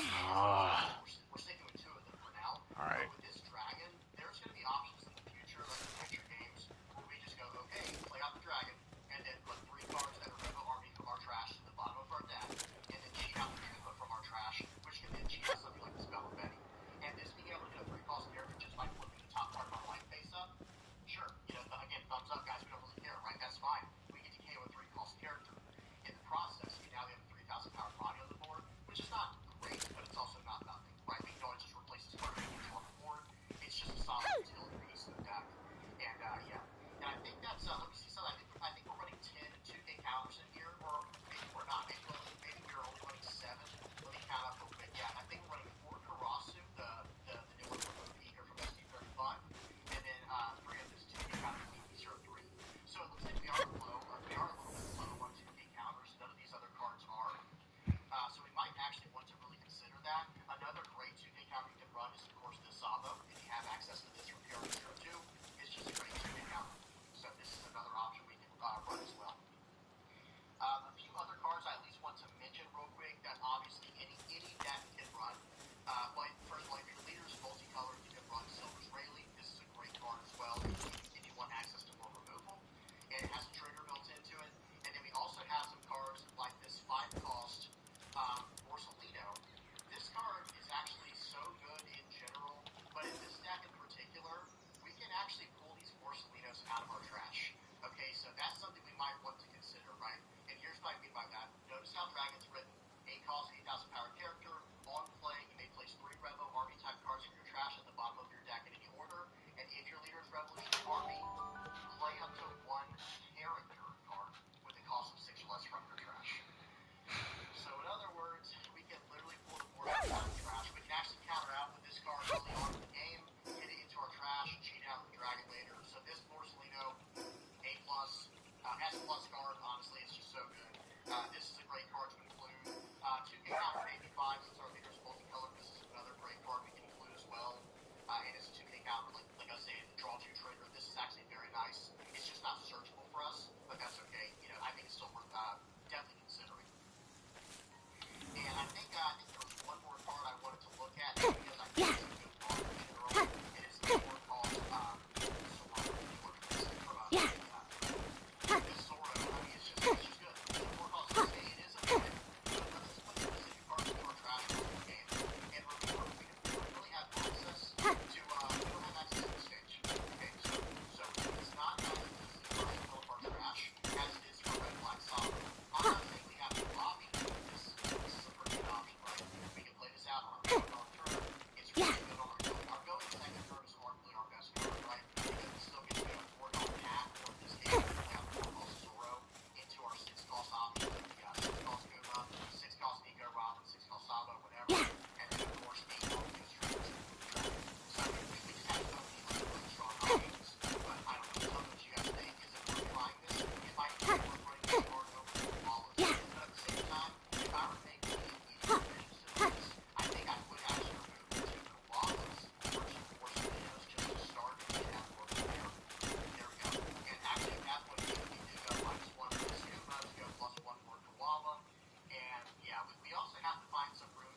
Fantastic Four of the 828 universe, Reed, Sue, Johnny, and Ben. He was at some point their buddy, their pal, someone they might have had a falling out with, but either way, not someone they expected to be doing the things he's now doing in this movie, and someone that they didn't expect would now take this masked wizard sorcerer form. You know, like a college friend that they're like, oh, dude, it's been a minute. And from that, I think are now two ways we can reinterpret the post-credit scene of Fantastic Four steps. One reinterpretation is that Sue was really seeing their old friend having a moment with her son and was just alarmed to see that new form that he took. And Franklin touching his face could have just been the kid seeing a face that used to be familiar to this family, now having undergone some scarring or deformity. But another way to look at it is based on the new Latvian witch costumes and masks that we were seeing all weekend. I mean, we might have to look more closely at the smoothness and lack of ribbons, ridges, and edges that Doom's mask has. So actually, maybe it was the green-cloaked Latvian witch kneeling in front of the young Franklin Richards in that scene. Why is it upset? Beautiful lady the little boy was marveling over. Maybe even a variant of his mother. I'll get to that theory later. You know, it's a fun theory to discuss and think about, but we do have to Always getting upset. did say that when the Express came into the set to shoot that post-credit scene, it was actually Robert Downey Jr. in Doom's costume, according to the director's interview with our friend Brandon Davis. Did you do the credit scene? Did they do the end? Because I know Thunderbolts, the Russos did the credit scene. The Russos did the tag. Yeah. So was that Downey and Sue? Or I guess you weren't there, maybe. Yes. Yes. So getting back to the trailer, we see Sue Storm with a tear trailing down her cheek as she goes on about Victor, saying he used to be kind, he used to be caring. There's a close-up of Ian McKellen as Magneto with long hair and a cut on his forehead in this shot. And there's a shot of Channing Tatum's Gambit and a shot of Steve Rogers. Which one? In Monday's trailer. I was trying to figure out where these characters are. It didn't look like Avengers Tower or the X-Mansion. I think it might actually be in the Baxter building of Earth 828. In fact, the same part of it in the year 1969, that reality, where Sue walked back in from the kitchen area to see Franklin with Doom. The Fantastic Four cast said that they were shocked how many guess this heroes one. were in this location. It sounds like everybody shows up here. And now Sue says about Victor, and then everything changed. Everything he loved was taken from Okay, him. not that And one. we see Victor back in his Doomsday Castle looking up at his tapestry. Yes, the tapestry from the poster that they released on Monday. His bright green eyes focus on the child with the mother on the tapestry, which I think we can now see represents Doom's wife and his child. Then there's a shot of Namor and Shang-Chi and Shuri and Does that help? Sam Wilson I don't know. over here. I think they're also in this Baxter building location. As Sue says, I knew he was lost, but I did not realize that he was broken. So even thinking about the scene and how it fits into the movie is kind of an odd setup, because remember Monday's public trailer showed all the heroes having a similar group meeting led by Thor's speech in Avengers Tower. So why are there two big team meetings in this movie? Well, I actually think Thor's speech that we hear mostly via voiceover comes from this scene. In the earlier scene, Avengers Tower is just an initial debrief about the incursion crisis. Like at that point in the story, the characters won't know yet. It was this guy Victor Von Doom who was behind the incursions. But now this scene with Sue telling them the real In team good condition now. was and now is. I think it's actually coming later in the movie. Okay. After the midpoint twist, after they've all suffered heavy losses, and after Doom has revealed himself as the true villain of the movie. I actually wonder if Ben or Reed might have already died at this point of the movie, because they're worryingly not in this shot. For that matter, John Walker, Bucky Barnes, Red Guardian, Elena Belova, Nightcrawler, Mystique, and Beast. It's a lot of Reed, and it's a lot of Victor. There's a shot where the camera angles down on a hooded Victor Von Doom from overhead, as the floor shows the same circular pattern of runes that have appeared before the Latvian witches at the display I've been seeing all weekend. It seems like this is the floor that holds that throne. Now, there was no sighting of the three Latvian witches in this trailer, or really any place they could be. It is interesting that witches tend to come in threes, and at the end of this video, I'll share what I think is going on with those. Now, after a few seconds of black in this trailer, there's a shot of a completely devastated city. I remember seeing all the skyscrapers in a state of ruin, and I do remember seeing a green area that might be a central park in the middle of the city. So maybe it's a version of Manhattan from some universe after an incursion. Why is there two carbon fibers? I remember seeing the shot and thinking, wait, is this the opening shot of Loki season 1, episode 5? That Whatever. skyscrapers of the void. I mean, Polymer? it is the same place, just with a better VFX budget. Then we get this close-up of Reed as he asks quietly, Victor, didn't you do this? And then Victor's green eyes just kind of sadly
has to be good. Thinking about this all wrong.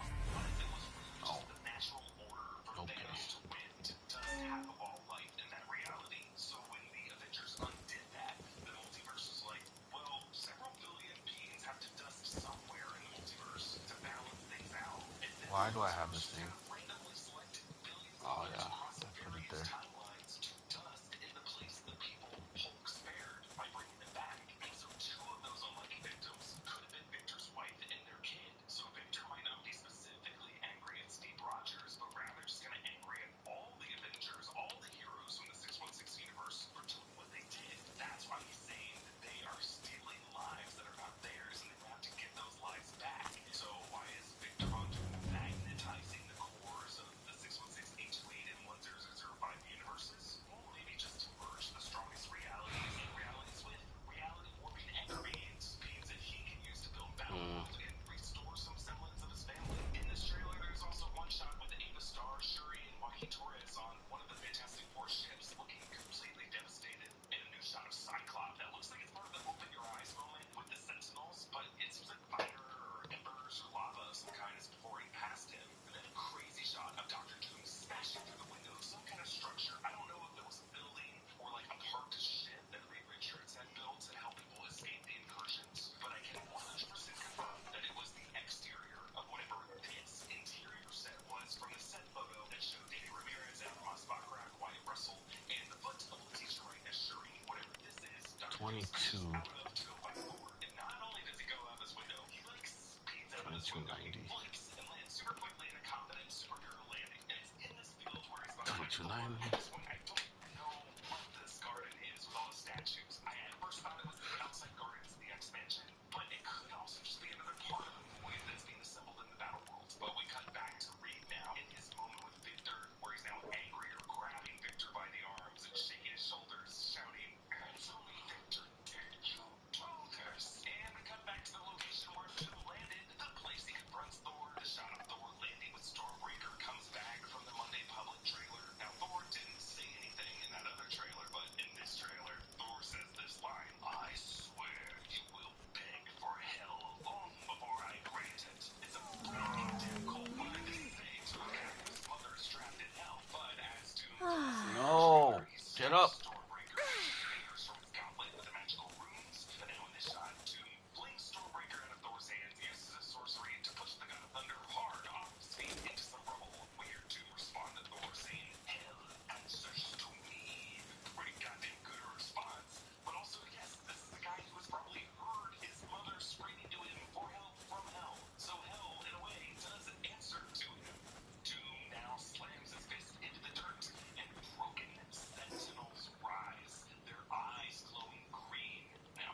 Yeah, that's what I thought. Bitch. Compared to build up to Thanos to what seems to be the lack of build up for Doom. The Thanos build up has built up in people's heads over the years. He sat on a chair at the end. It's a stone. Going out and said, "I'll do it myself." And he Oh, pure quartz. Okay. and that was kind of it. And I remember the memes making fun of Thanos for just sitting in a chair. All he does is sit on a chair. And there was a Twitter feed at the time about him updating every day. I'm still sitting in my chair. He was more clever than that. He was funny. And when we got to Infinity War, we said, this is really the introduction of Thanos to people. That's really what we're doing. That's how that movie was built. That's what we're doing with Doom. That is the Doomsday is a introduction and the story of Doom. You peel the onion, you learn things about him as you go, and it is very much meant for audiences that know and love him from the comics and audiences who have no clue who he is.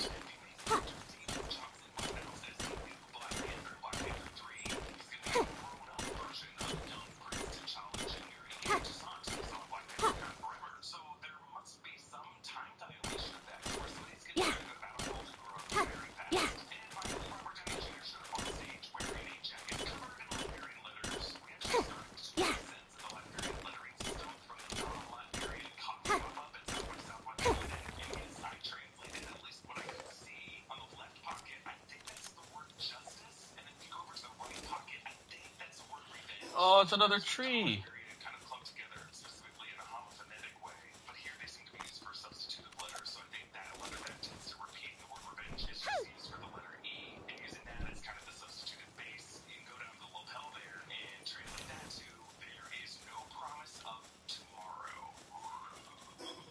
I love this version of Doctor Doom. Meanwhile, I didn't even notice this at first, but this Reddit post noticed the cuffs also have some phrases. On the right cuff, it spells I just took all this stuff. on the left cuff, Yes, it I guess. translates to go with the spoils. Nice. I saw the wordplay there, to the victor. Very, very clever. There's still so much more from Comic-Con that we want to break down in separate videos, so please subscribe to the New Rockstars channel. Thank you for supporting us this weekend. Comment down below with your thoughts on this. And a special thanks to one of our In Our Underground subscribers, Frederick Price, for supporting us at the executive producer level. You can get all of our exclusive bonus content by clicking the link in the description below or going to nrunderground.supercast.com. Big thanks to our studio tech and producer Brian Kim, to New Rockstars amazing editor Joshua Steele Nice. and Abby Friel, and all of our supporting editors for their work on this video. Follow me at EA Box. Oh, I thought it was a live lead. Oh well. I'm sure I'll find one eventually.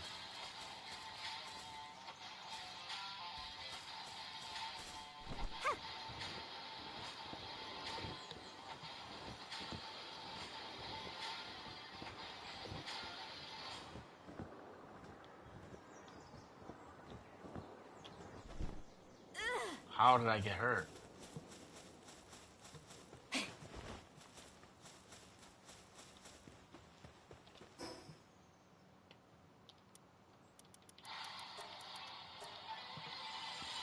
a minute, I've seen that room before.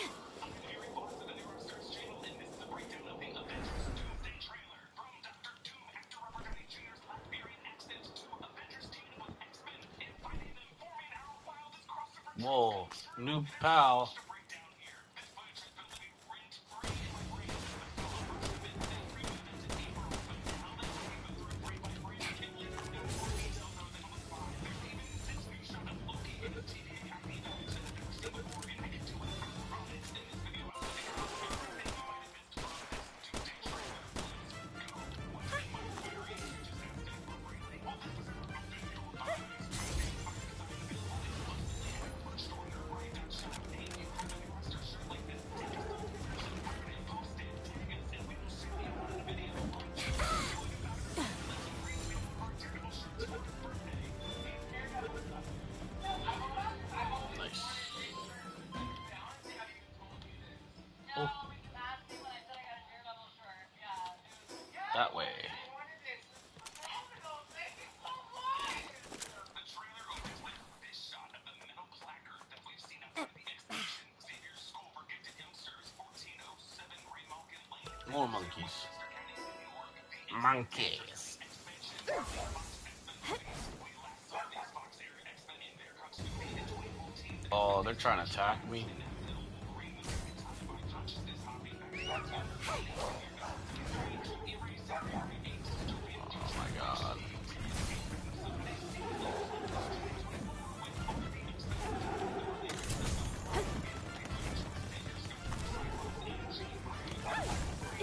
Yo, no way. Alright.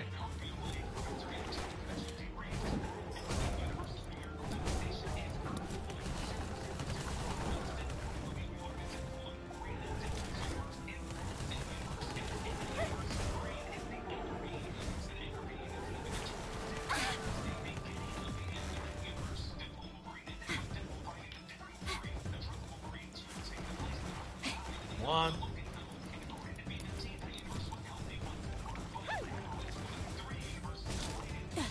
I re-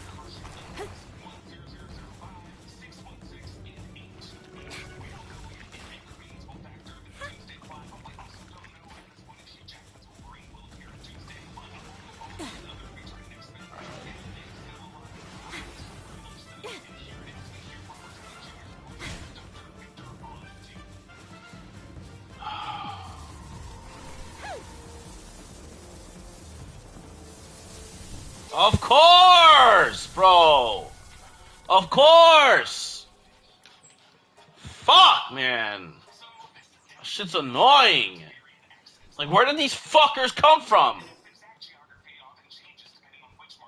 Jeez.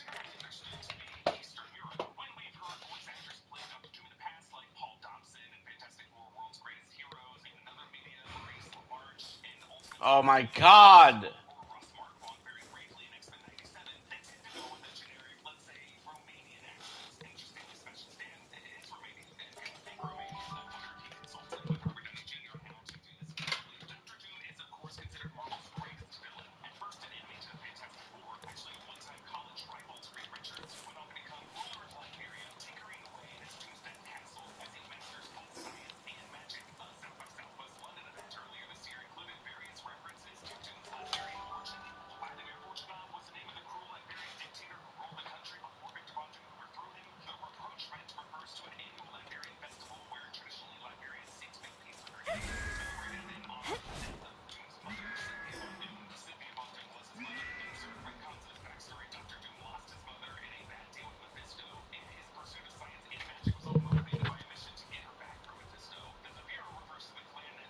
Ah.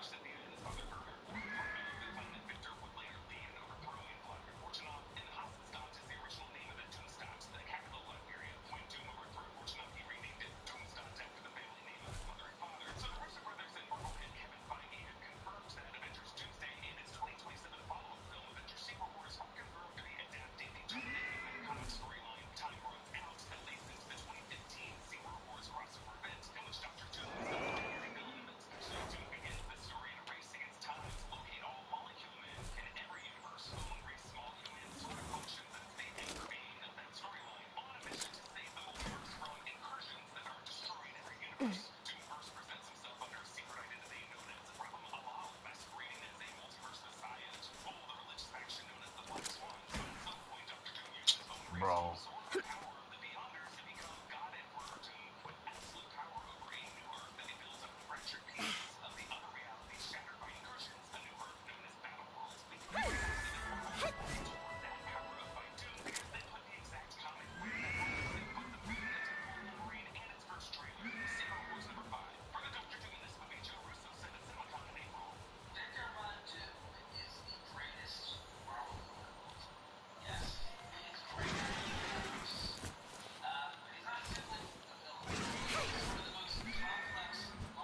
There's another shiny somewhere.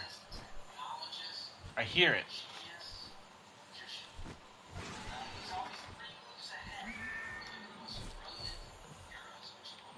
Where? Oh, there it is. Oh.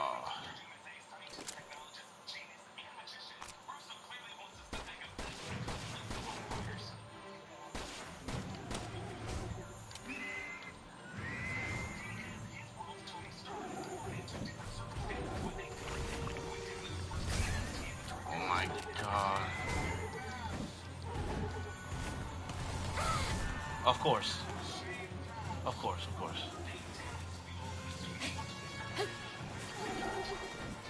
We're running away.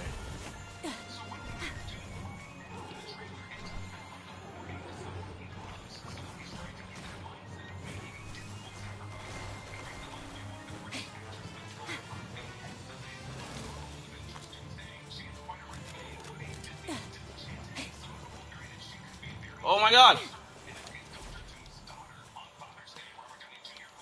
Where is this damn thing at? Bro! Why did I even come over here?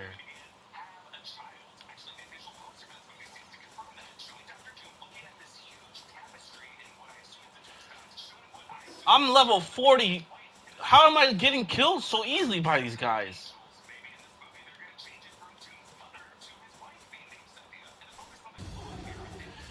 No.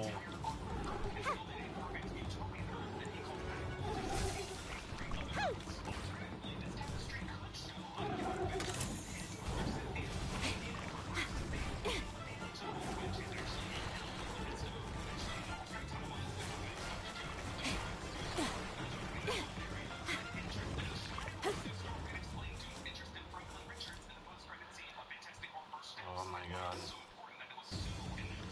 Oh.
Don't know what inspired me to go over there.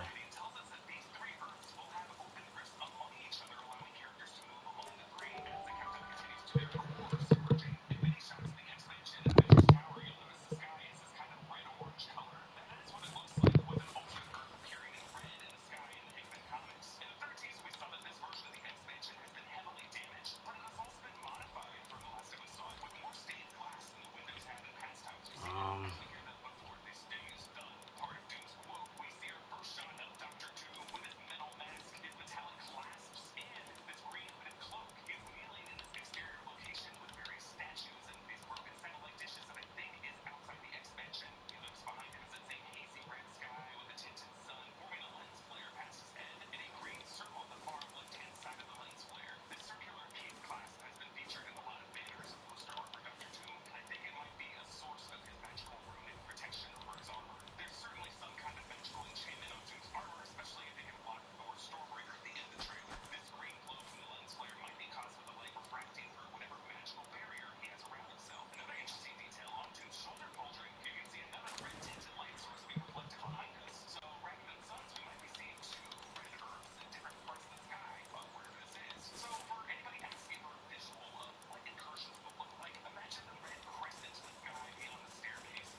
no.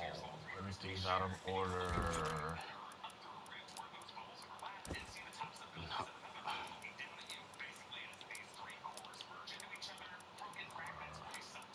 No. Not too badly though.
Nice. Didn't know you can get some of those doing eggs as well.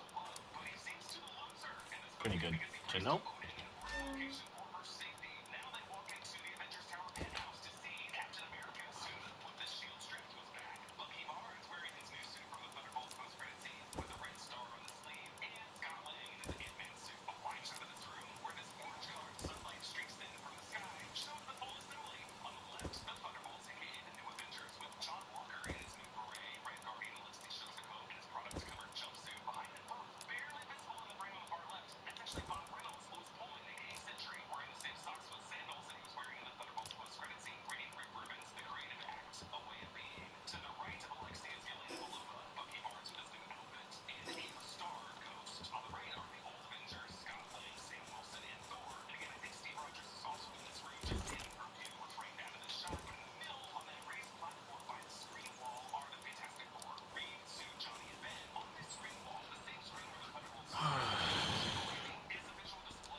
Oh, that looks so cool.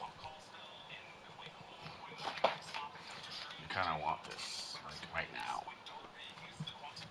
Ooh, an electric kitchen.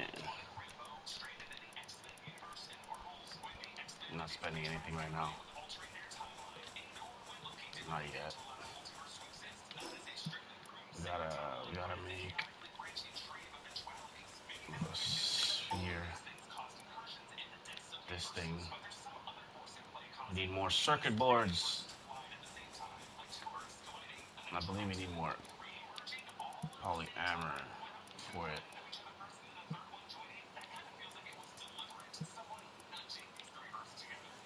Yup, definitely do.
got the polymer.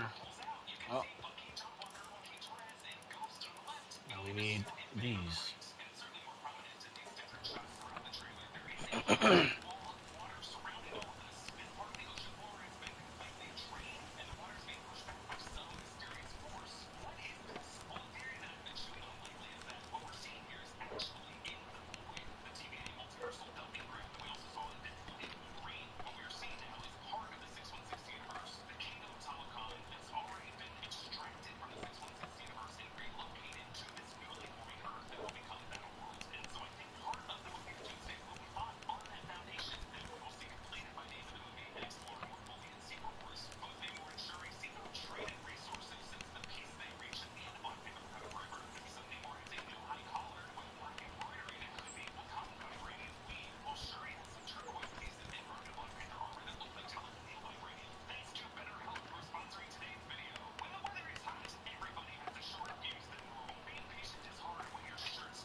Hurricane Genevieve.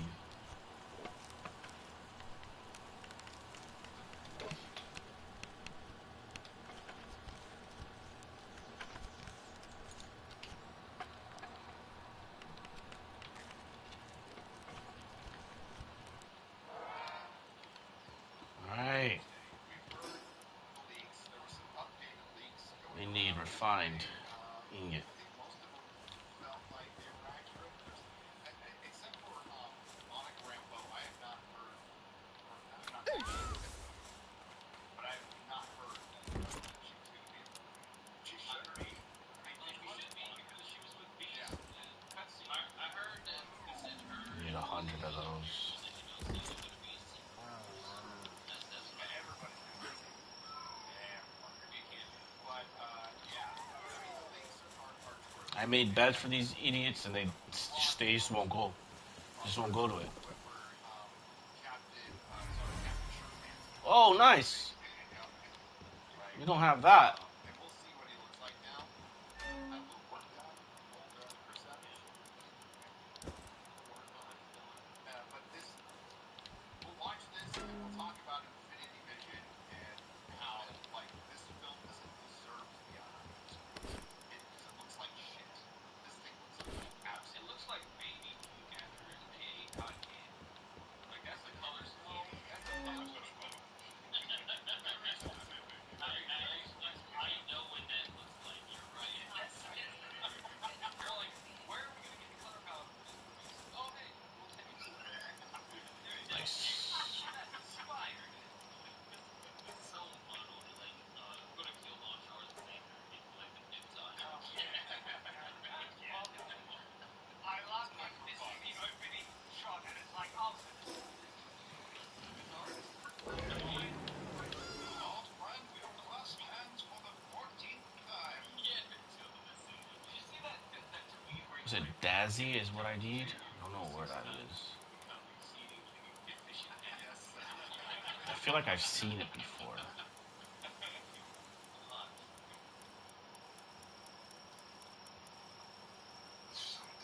Azarobi.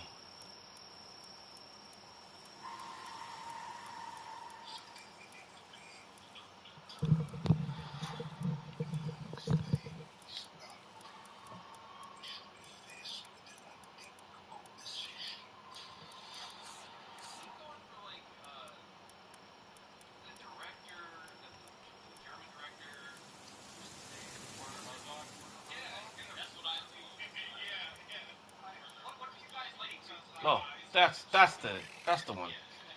And yeah, where's the wait? I need the original one. I know where to find that.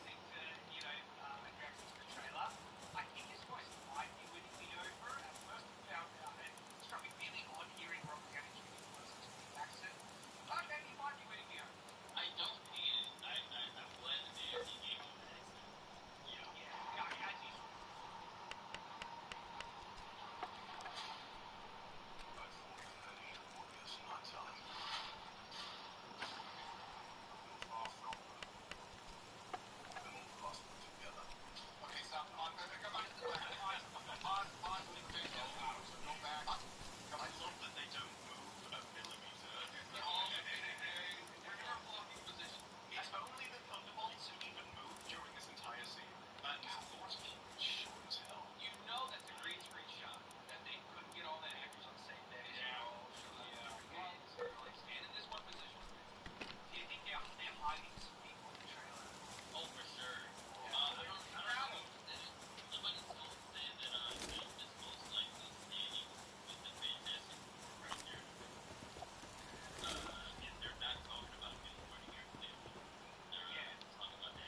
can find here.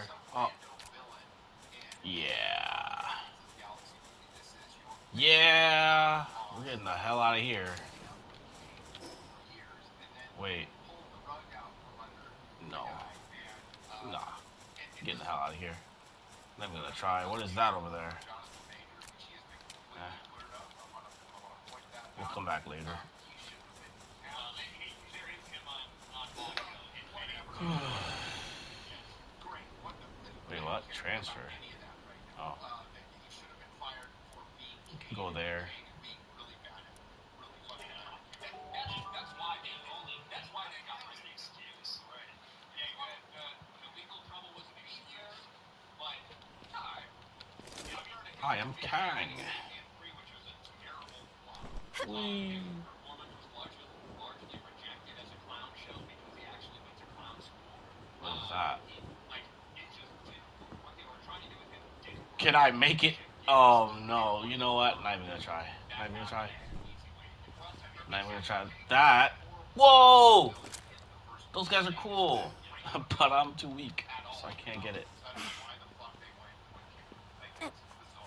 Did you know John Campion the John Campion thing is like his whole argument is dumb because if you're saying that you don't need to build up build for one, you're wrong because he does take a lot of work. But two, it's an Avengers film. This is a new one. This is supposed to be Oh my god, we made it. phase or part of the story. So Oh, we made it. Can we go over there? we have no build up. He wasn't even in Fantastic Four. I want that egg. Even if they did build him up, though, it doesn't matter. Nobody watched those movies. Imagine somebody that has not watched all those movies like going into this movie. They didn't You. watch the other ones. How level are these guys? They did 30. watch Ant-Man. Oh, we can get these. Where is he? Hold on. They didn't watch Fantastic Four. They didn't watch Captain America.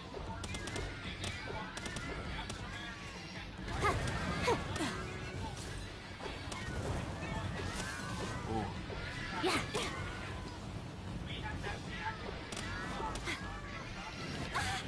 Oh my god. No! How in the actual fuck, bro? How?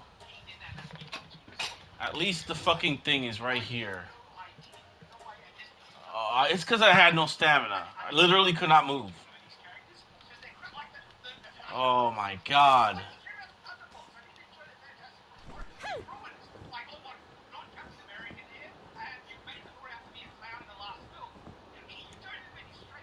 I just realized Dave Wilson is thinking. They are going to attempt to build him up because, as we know in the leaks, it's revealed that he's the villain at the end of the movie. But I think that's against this trailer because they've revealed there's a twist in their own movie in the trailer of having people bite him. So they are simultaneously doing what you're saying and trying to build him up so he will presumably bite a lot of people. You'll see his power level throughout the movie, which will build him up as a villain. But everyone is expecting it, and so I don't know why you're doing the twist in the first place. I think it's going to be X-Men. I do think it may be something like Doom is supposed to actually be in this room.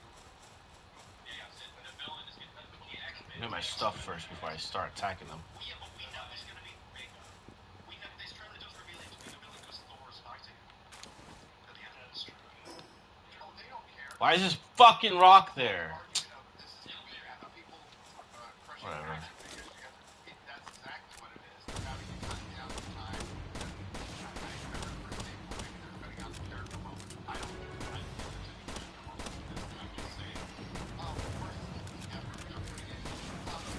Oh my god.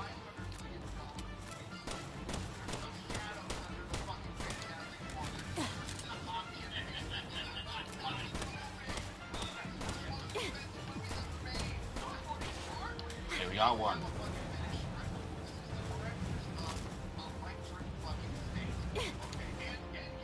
Bro.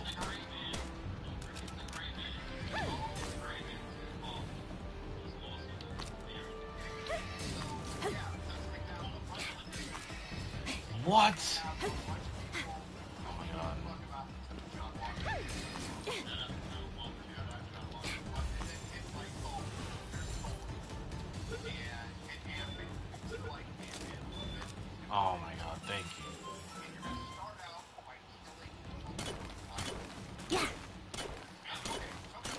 We need that fire one up there too.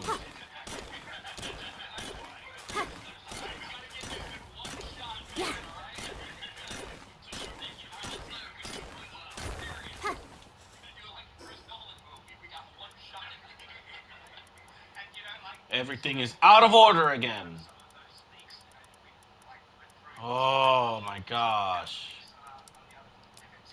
And yeah, so this is confirming it. And what they're doing with the X-Men just pisses me off. You're assassinating the heroes that we love.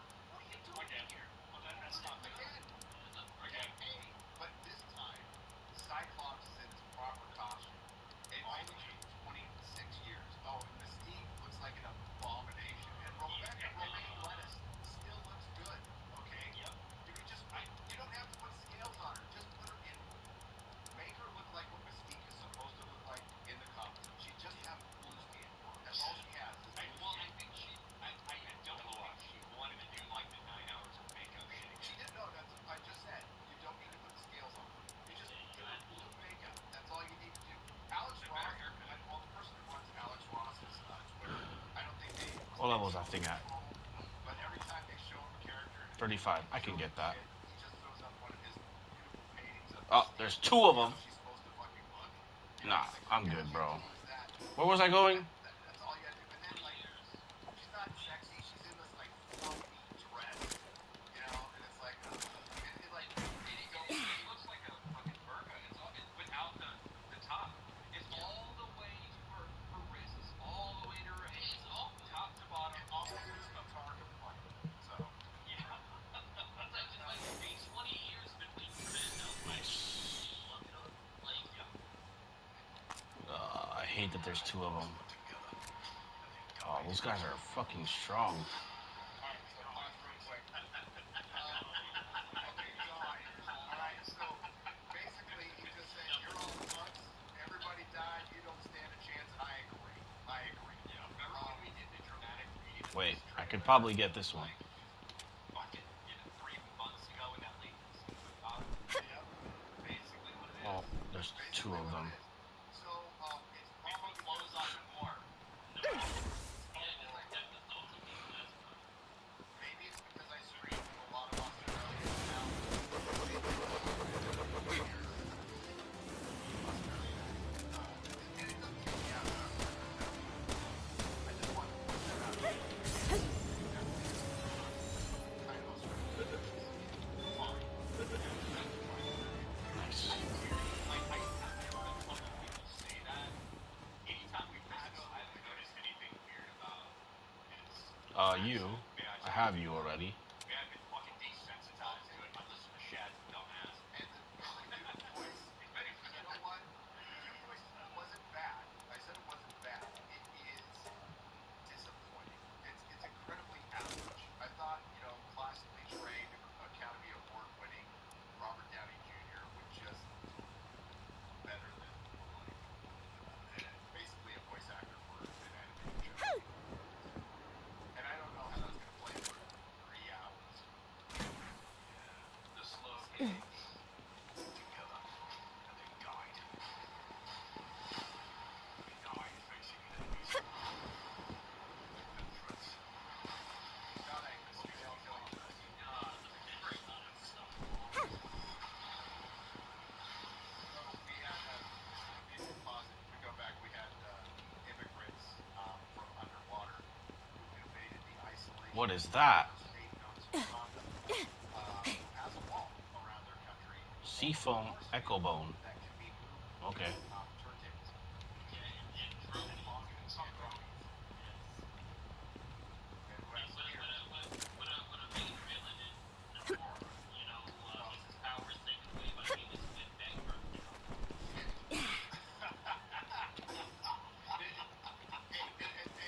The actor playing Namor has had a few allegations put up against him too. So, but you know what? They might not be true. They might be just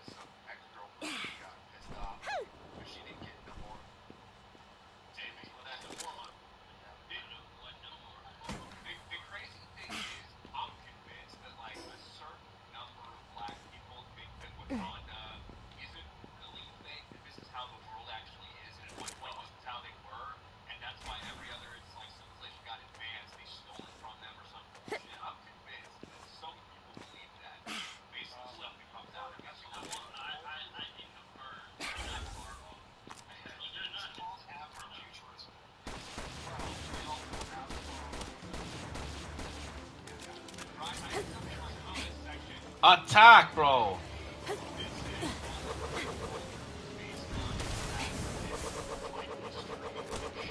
You are attacking in the wrong direction, and it's pissing me off.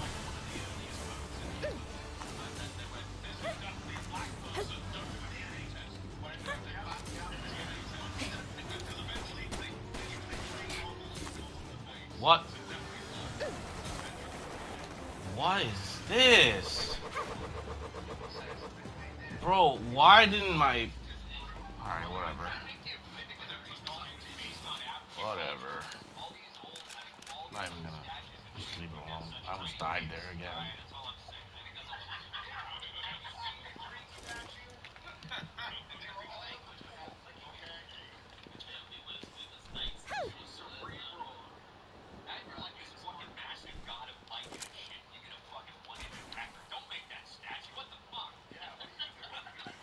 Oh, there's more over there. There are more over there. Can I just get this and then get...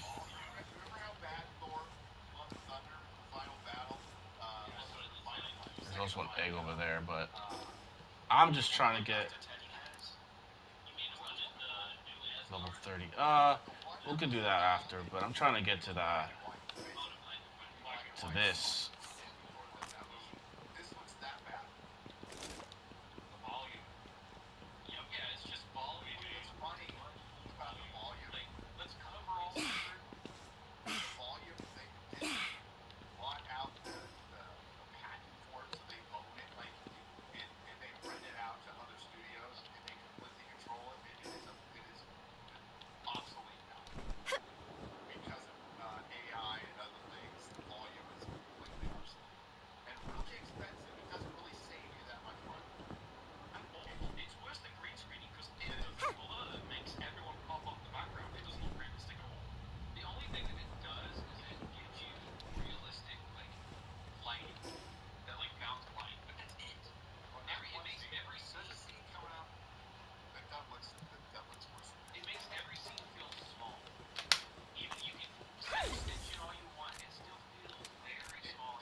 Nice.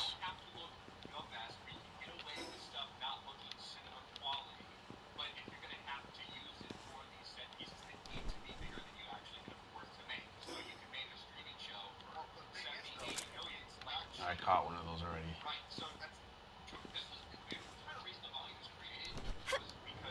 Is that a blue sheet down there? It is.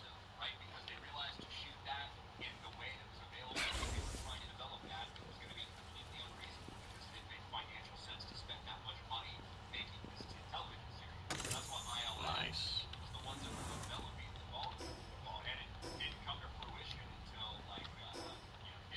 Oh, it's over there. Okay. Let's go.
I'll be right back. Yeah, okay.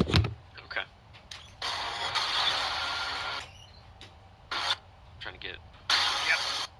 That looks fucking great. That looks great. That Looks looks very good. fantastic. Cyclops I don't know if the finally shot get his looks due. great, but the costume. Well, yeah. The costume That looks looks great. like muddy the shot crap. looks like shit. Yeah, let's, Yeah. let's make that. Now get your decision. shovels ready to dig his grave. Thank you. Yeah, right. Can't wait to see him dead. Yeah. For a second time.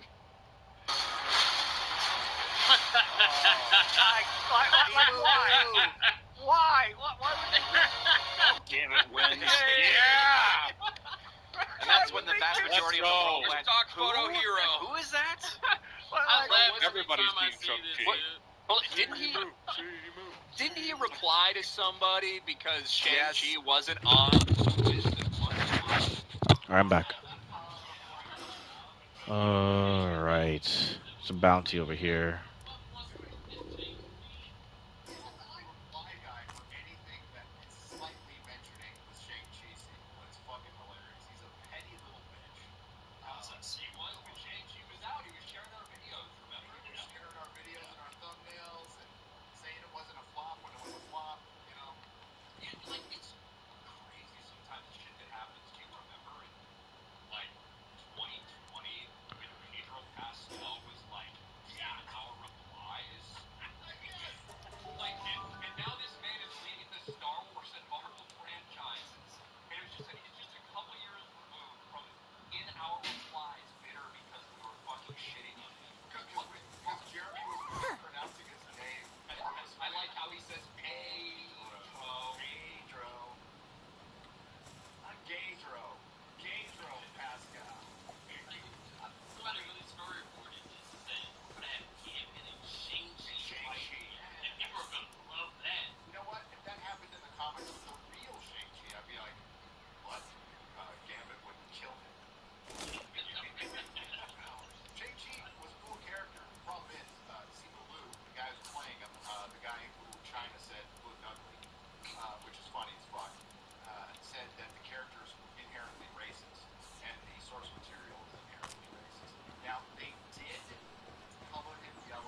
previous stuff where she was basically naked, and they're like, well, we've got to destroy all of that. We can't have any of that, so they deliberately made it look as awful as Well, possible. Mystique has a short, like, bob-ish haircut, but it don't look like this. That's the other, I don't know what this paint job was.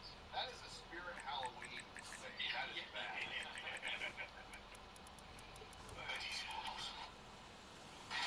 Again, November Remain still looks good.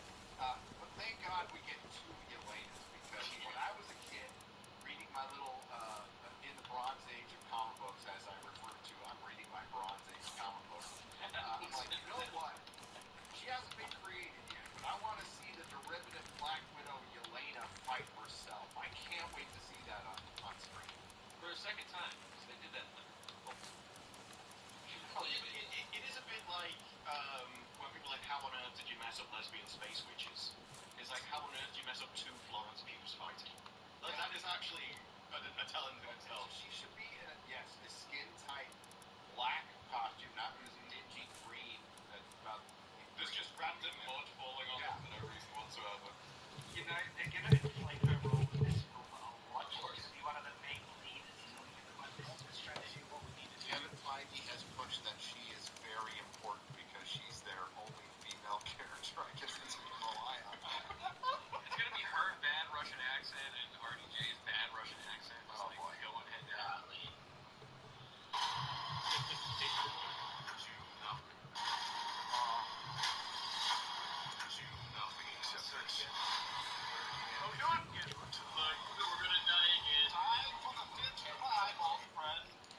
They look like they were dying in the sea. I They can only act from a chair. love the characters, but they're not pulling it off this time. I'm sorry. This is like romance. That scene with the Wakandans that scene with the Wakandans and Sue and thing, by the way, with them at the ocean floor, that was so fucking terrible. Like it. All the shots look like this. Yes. They all look like this. It's so ugly. It's That's like Kirby's cheeks that got bigger. There's some pandemic, and I know it's been going on in Hollywood for a long time, plastic surgery, but there's like a new plastic surgery pandemic going on. With It's like young it's people bad. doing it. It's Like bad. people that are look pretty, all of a sudden doing this to their face. It's like, why? What they call it preventative surgery. So people are having preventative Botox, and they don't realize that you paralyze a muscle, it atrophies, and so your face just sags. So you need it more. Yeah, it's hideous. You're hooked.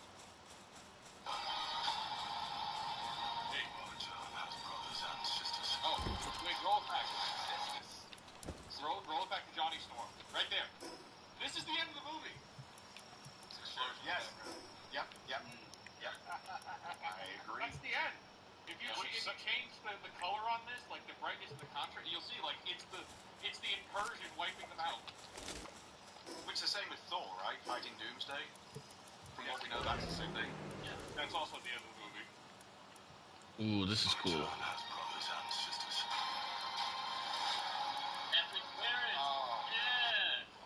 Nobody cares. Epic clearance. Let's go. Clearance. Elena's in this more than him. That's great.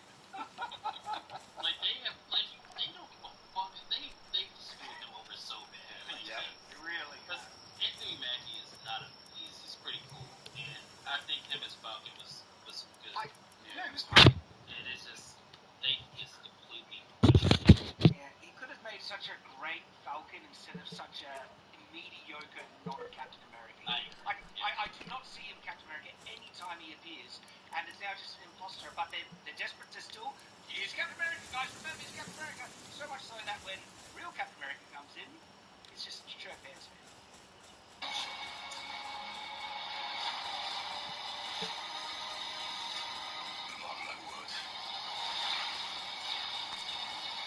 Remember?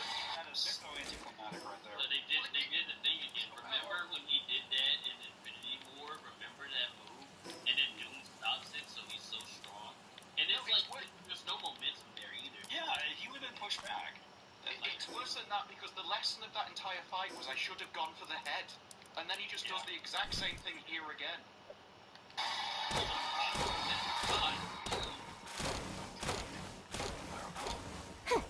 So That was a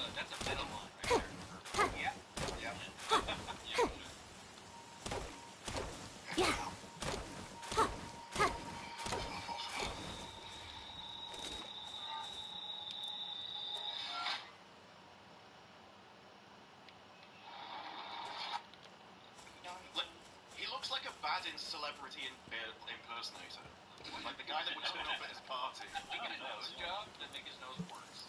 Like it looks weird and like. I've heard everybody say it's tough to tell because one, the lighting's a little strange, and also we know that these guys, depending on who it is, what kind of fucking shit they put them on when they're juicing them up to get back in these roles. You know what I mean?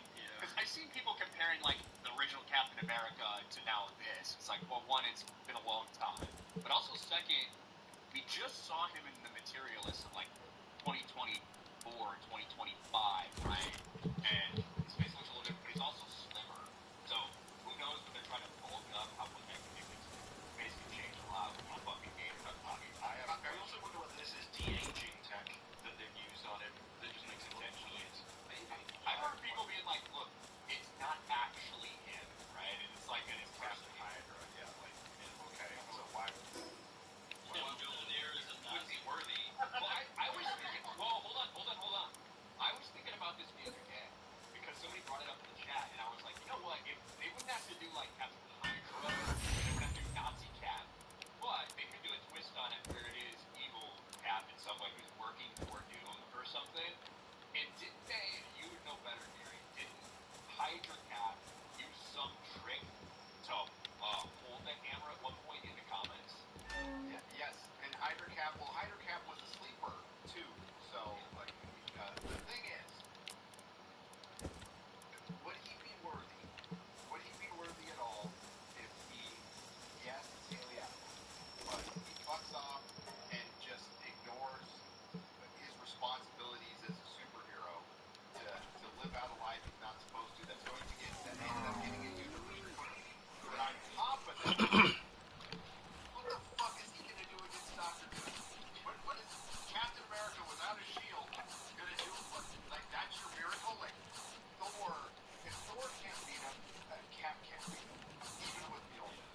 amount of money, and essentially for a huge marketing campaign for the next phase, rather than for these movies specifically.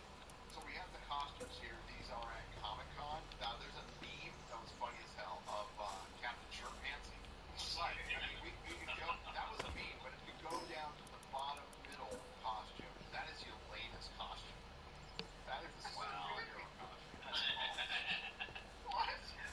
I was wondering whose that was. Like, we're out there. Oh, wait, whoa, what's going on?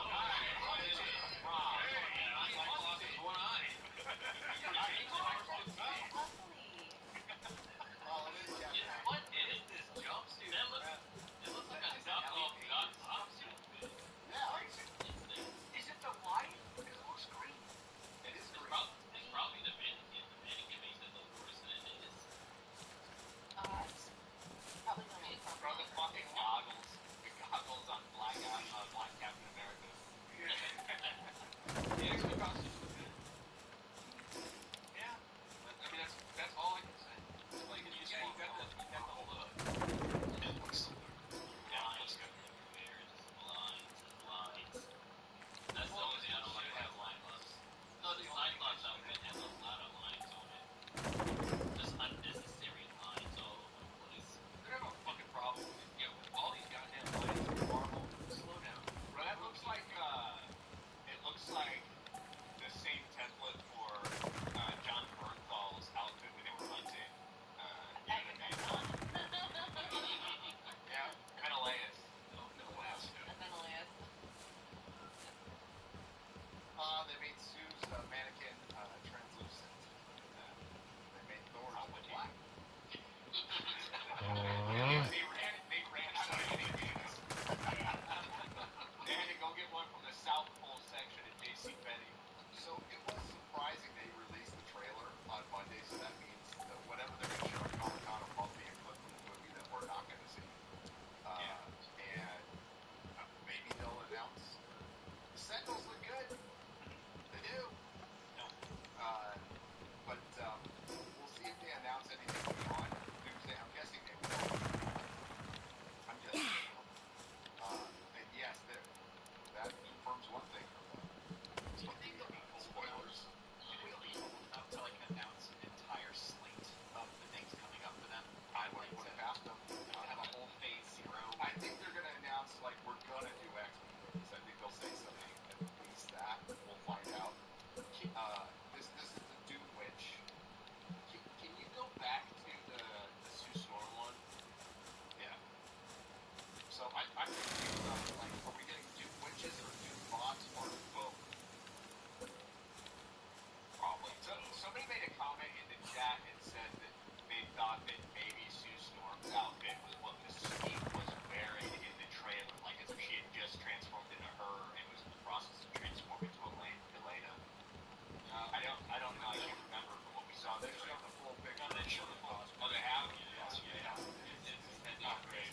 It's an awful So edition. the Sentinels look good. Some of the X-Men look good. That Cyclops costumes look great. Yes, look. They don't like a lot of design. That's just kind of what we're stuck with. If you go, so what are they going to do beyond this? Well, I mean, they're obviously going to make X-Men movies. They haven't. That hasn't been a secret. But the rumors out there, so I feel much freer to talk about it, that they are going to our Robert Downey Jr. is not going to continue playing Doctor Doom, which sucks because now Doctor Doom was just gimmick casting. And you take Marvel's greatest villain that Darth Vader was partially inspired by, and you just make him gimmick casting. And then Robert Downey Jr. is going to return to play Tony Stark Iron Man at 60. What's it? How old is he? 60. What?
Downey Jr. back at 60 to be Iron Man. Like, this should be just a conveyor belt of new people for all these movies. But this obsession with, well, we need someone who can bring in actors all the time. The Odyssey would have been a great time where you could have used new people. It's like, no, because no one will go to a movie without names. So recasting makes sense. You'll take a little hit at first. It's been proven in the past with Bond and with Doctor Who that you can do that and people will eventually come on. And it ends up being cheaper. You don't have to pay Robert Downey Jr. $100 million to come back. You just go, you know what? He's not going to be as good as Robert Downey Jr., but we get another Iron Man for 10 years. All right, we're one more away. Refine metal chest, build refrigerator, and build large bed pal. Okay, cool. 3 large bed pals. Okay, you're ambitious. That, and they'll never own Spider-Man. I know there's a bunch of rumors out there that Sony would say Sony ain't never going to fucking sell Spider-Man. Yeah, why? 1, 2, 65. I think we need another fire one, so that one doesn't die. Welcome back to Screen Crush. I'm Ryan Area. This is all of the Easter eggs, references, and little things that we missed in the first trailer for Avengers Doomsday. Guys, first off, thank you so much for making our first breakdown the #2 trending video on YouTube's movie page, second only to the actual trailer. However, even when we worked this hard, we do miss some stuff. So we asked you guys on our Discord community page and my Twitter for some missed Easter eggs. There's some really fun details that I can't wait to share with you. First of all, let's talk about this poster. This teaser poster for Avengers Doomsday is one of the most beautiful pieces of poster art I have ever seen. It shows Doom looking at a giant tapestry. Now notice the tapestry is at the top of a section of stairs that just lead to the tapestry, showing us that this is a kind of shrine. The focal point is a woman and child at the top. They are surrounded by angels, taking inspiration from Renaissance depictions of Mary and baby Jesus. Originally, I thought this was Doom's mother and himself. Like in the comics, the local Baron's men killed his mom when he was a child, and then he spent the rest of his Nice, life guys. Good job. Good job. but the boy in the tapestry here makes me think that this is actually Doom's wife and son, which is a huge departure from the comic origins of the character. Doom is normally single and childless, but this makes me think that his termination happened because his wife and child were killed. We can even see Doom's castle in the background, a way to visualize that they have moved beyond his reach and into the afterlife. The two of them sit in the world, which is broken up by clouds. Maybe symbolize the orb-shaped incursion we see at the start of the trailer. Incursions, well, Jim will explain it. Incursion occurs. Boundary between two universes. He said Jim will explain it. That's funny. All right. So if Doom's wife and son were killed by this messy multiverse, then his #1 goal would be to create a multiverse where that would never happen, and then to resurrect them in his perfect utopia. This single world could also represent Doom's plan to create Palworld, a single new reality that he will rule as God. All right, we need He wants to recreate the universe giant as one beds. world, he rules as a utopia. Now the image at the bottom of the tapestry frankly looks like hell, and this is reminiscent of Michelangelo's Final Judgment in the Sistine Chapel, which depicts the Book of Revelation, or the Where can I get those? spot depicting heaven and hell. Oh, right here. Victor is standing Large pal in beds, right? hell, showing us Large that pal this is beds. where he Yes. lives without his wife and family. He has also removed his mask. We need high quality cloth. Now in the comics, Doom Oh, never did we unlock it? takes off his mask. He is a very vain I think we did. Oh no. Okay, get it now and mass produce it right now. Here, he's unafraid to show his loved ones a shared face. I'm actually wondering if Doom's scars resulted from the same incursion event that killed his wife and daughter. Okay, we can't mass produce it, so we'll just go over there to the bench. If the Fantastic Four used to be friends with Dr. Doom, then he is showing Franklin to not be afraid of his new mask. One of our subscribers, Sean Milbro, has a theory on this. Finally. New mask, same task. New mask, same task. Might refer back to Doom's efforts to bring back his family from the dead, which Alrighty. and Tony's efforts to bring everybody back from the snap. Also notice the design of the lamps that are flanking the tapestry. They're the same patterns that we see on the window from the trailer countdown. What? Oh yeah, yeah, right here. While that Doom's throne sits in front of this window. High quality. Palace of He Who Remains. Remember, this was the castle of a Kang variant who took over the timeline after winning a multiversal war. But at the end of the show, Loki, he destroys the palace and forms a multiversal tree. Oh, we're gonna need more. Now, if Doom was to remake the multiverse, he needs to steal Loki's power and attack the multiversal tree from the center. Thank Thank you. And this would be where he builds his palace, and it's where this window sits, and he uses the multiverse from.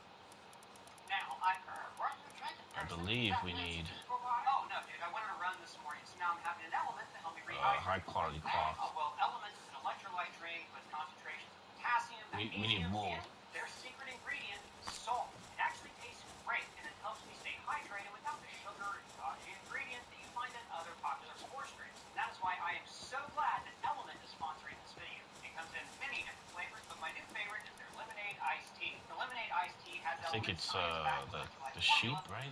That produces wool. Caffeine, L-theanine, and polyphenols to deliver a blend of antioxidants. Perfect for workouts. I'm a big caffeine drinker, and Element's iced tea lemonade hits me right in my sweet spot. It's just strong enough, but it's mild enough to not give me a big spike and a big crash. That's because the caffeine is not artificial. It comes from a full black tea extract. Guys, Alright, we can make love one. this drink, and you may have noticed I even drink it when they're not sponsoring us. We can potentially. But I think you should try it Oh, we'll need 2 more wool. Give it a try. If you don't like it, it's risk-free. Give it away to a friend, and Element will give you money back. No questions asked. And if you're an Element Insider member or you made a purchase within the last 9 months, you even get access to limited-time flavor offerings like their exclusive and delicious pink lemonade flavor. So right now, you can get a free sample pack of Element's most popular drink mix flavors with any purchase at drinklmnt.com/greencrush. That's drinklmnt.com/greencrush, or click the link below to get a free sample pack with any purchase. You won't regret it. Give it a try. Now back to what I was saying. Now let's get to the trailer. Now in our break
Day Festival 1984, and Sweet Spider-Man merch were going to drop next week. And if you're a store Need member four at more $5 wool. tier, you get an additional 15% off for a total of 30% off the sale. Orders over $100 get free shipping, so if you've been saving up to buy some Screen Crush superhero merch, now's the time. Links are below. Now, when Gambit faces off with Shang-Chi, he hits him with his staff, but the 10 rings block and disperse the energy. So that's when Gambit opts to throw his cards, which Shang-Chi counters. But notice that 2 of his rings are deflected and don't flow back onto his wrist. Now remember, Shang-Chi ended his movie with his rings acting as a kind of beacon, calling out someone. Hopefully, this movie follows up on that post-credit scene and explains where the rings come from. This could also be tied to the bangle in Ms. Marvel, which was in a temple of the 10 rings. Remember, the 2 bangles together are actually the quantum bands, which formed a gateway between universes at the end of the Marvels. We also know that Shang-Chi's rings have some kind of connection to the alternate dimension of Palworld, so it's very likely that the rings were calling out to some multiversal force. I don't know how this could connect the two, but let me know your thoughts down in the comments. Also, notice the X's on the stained glass windows as we go to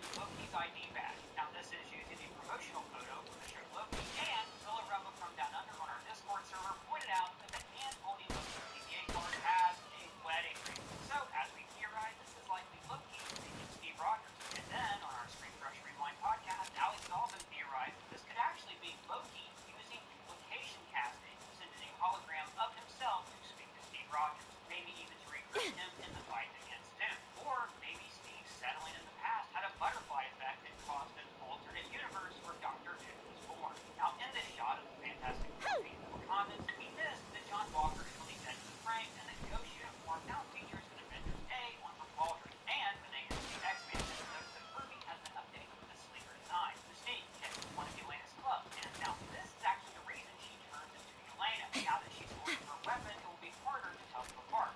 See, unlike Thor, Mystique can't just make weapons from her own body.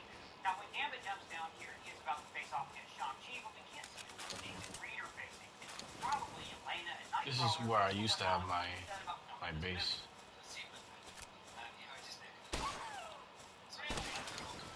And then we go to the big battle. Now, Alex in our Discord theorized that this giant boat behind Cyclops could be Giant Man. But we also theorized that this could be the Danger Room, but I think it's more likely that this is part of the Doom and Thor fight we see throughout the trailer, and that this fight actually occurs in the X-Mansion. In our trailer breakdown, I assume that this happened early in the movie, like this is the fight that scares Thor into recruiting everyone else. We die facing enemies that scare me far less than this one. But now, I'm not too sure. I wonder if Doom will start the movie as an ally to the Avengers of the Fantastic Four. A few weeks ago, some pre-visual effects footage leaked showing the heroes fighting Sentinel. Now, we broke that footage down in a video, and I'm wondering now if this is part of the same fight we see with Doom. All the dust and smoke could have been added in post. And the structure behind Doom in the trailer could be a fountain that is on the ground of the Doom Man. I noticed that when Thor lands, we see this statue. I thought it was Doom, but it doesn't have a map. It's certain that it forced him with the statue of Caesar in St. Charles' office, making me think again this is the ground of the X-Men. The robot pieces laying around also don't look like Doom bots. They have actually the central hand blades of the Sentinels, as we can see here. The Hebrew Lantern on our Discord server pointed out that the Doom versus Thor fight in a forest could also be a callback to Thor and Iron Man fighting in a forest with the Avengers. For me, the money shot for this whole trailer is Thor throwing down Stormbreaker on Doom and actually crushes the hammer aside. Now, people are paying a lot of attention to the runes on his hand. Bad9292 on our community page says the runes on Doom's glove when he stops Stormbreaker kind of also look like Wanda's protection runes, which, by the way, is interesting because we know from WandaVision that runes can act as a nullifier for magic. So, could these runes be the reason why Doom is holding his own against Stormbreaker? And also, the channel named Rockstars pointed out that the rune on Doom's hand armor has pointed horns on it similar to Loki's helmet. So, could this ending fight of the trailer be Doom after he takes Loki's powers? Did Doom actually steal his powers and then mold them into the armor he's wearing? Also, in that leaked footage from before, we see Doom using green energy to resurrect the Sentinels. To me, this looks like sorcery, specifically the green magic powers used by Loki, meaning he probably steals Loki's power earlier in the film. We also see Chainmail underneath the mask just like he has in the comics, and a lot of people have noticed that his eyes are green while Tony Stark's are brown. This could confirm that he is not a Tony Stark variant, but it could also indicate that he has that green Loki energy coursing through his body. And finally, there's the final scene where Thor sees Steve. Now, It's not many possible. people pointed out how this reaction seems way overblown for just Steve Rogers, and maybe someone else appeared here. Maybe it's Loki, maybe it's Doom, Tony Stark's face. What do you guys think? Let us know your Steve Rogers theories at the end and who actually arrives on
saga when he is resurrected in Avengers Secret Wars. Not only that, but Marvel has been lightly foreshadowing his death through phases 4 through 6.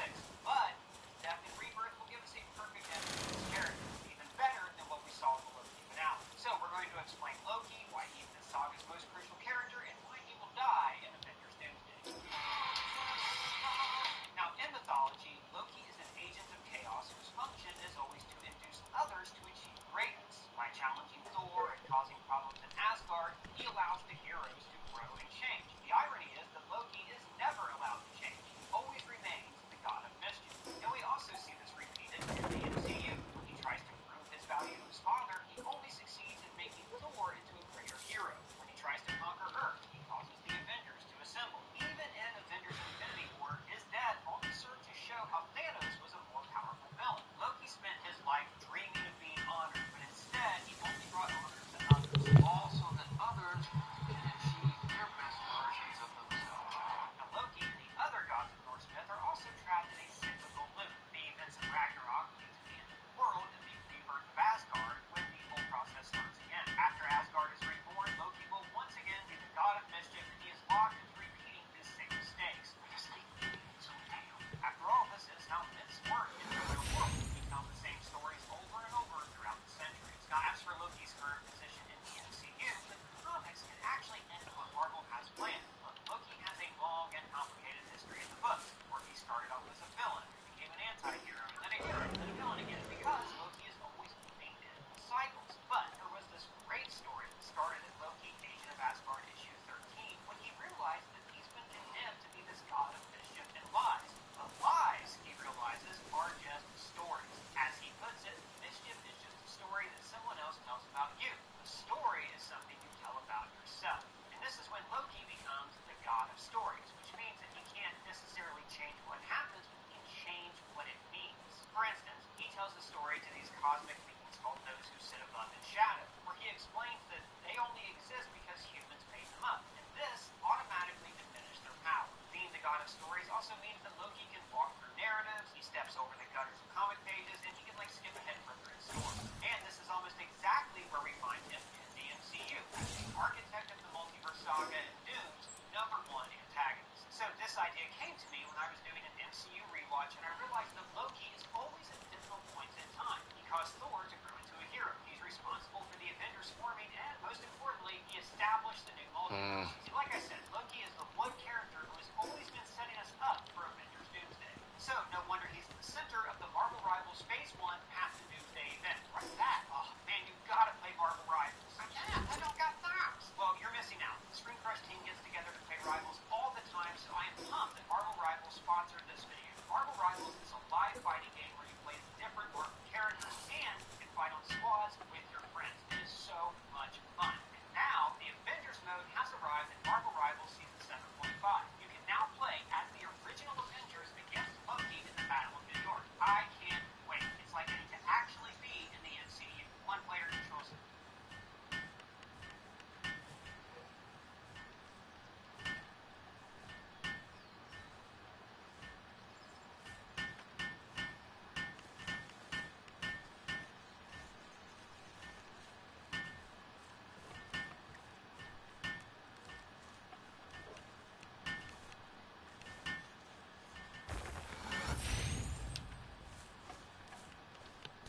Oh, that's a lot. I like that.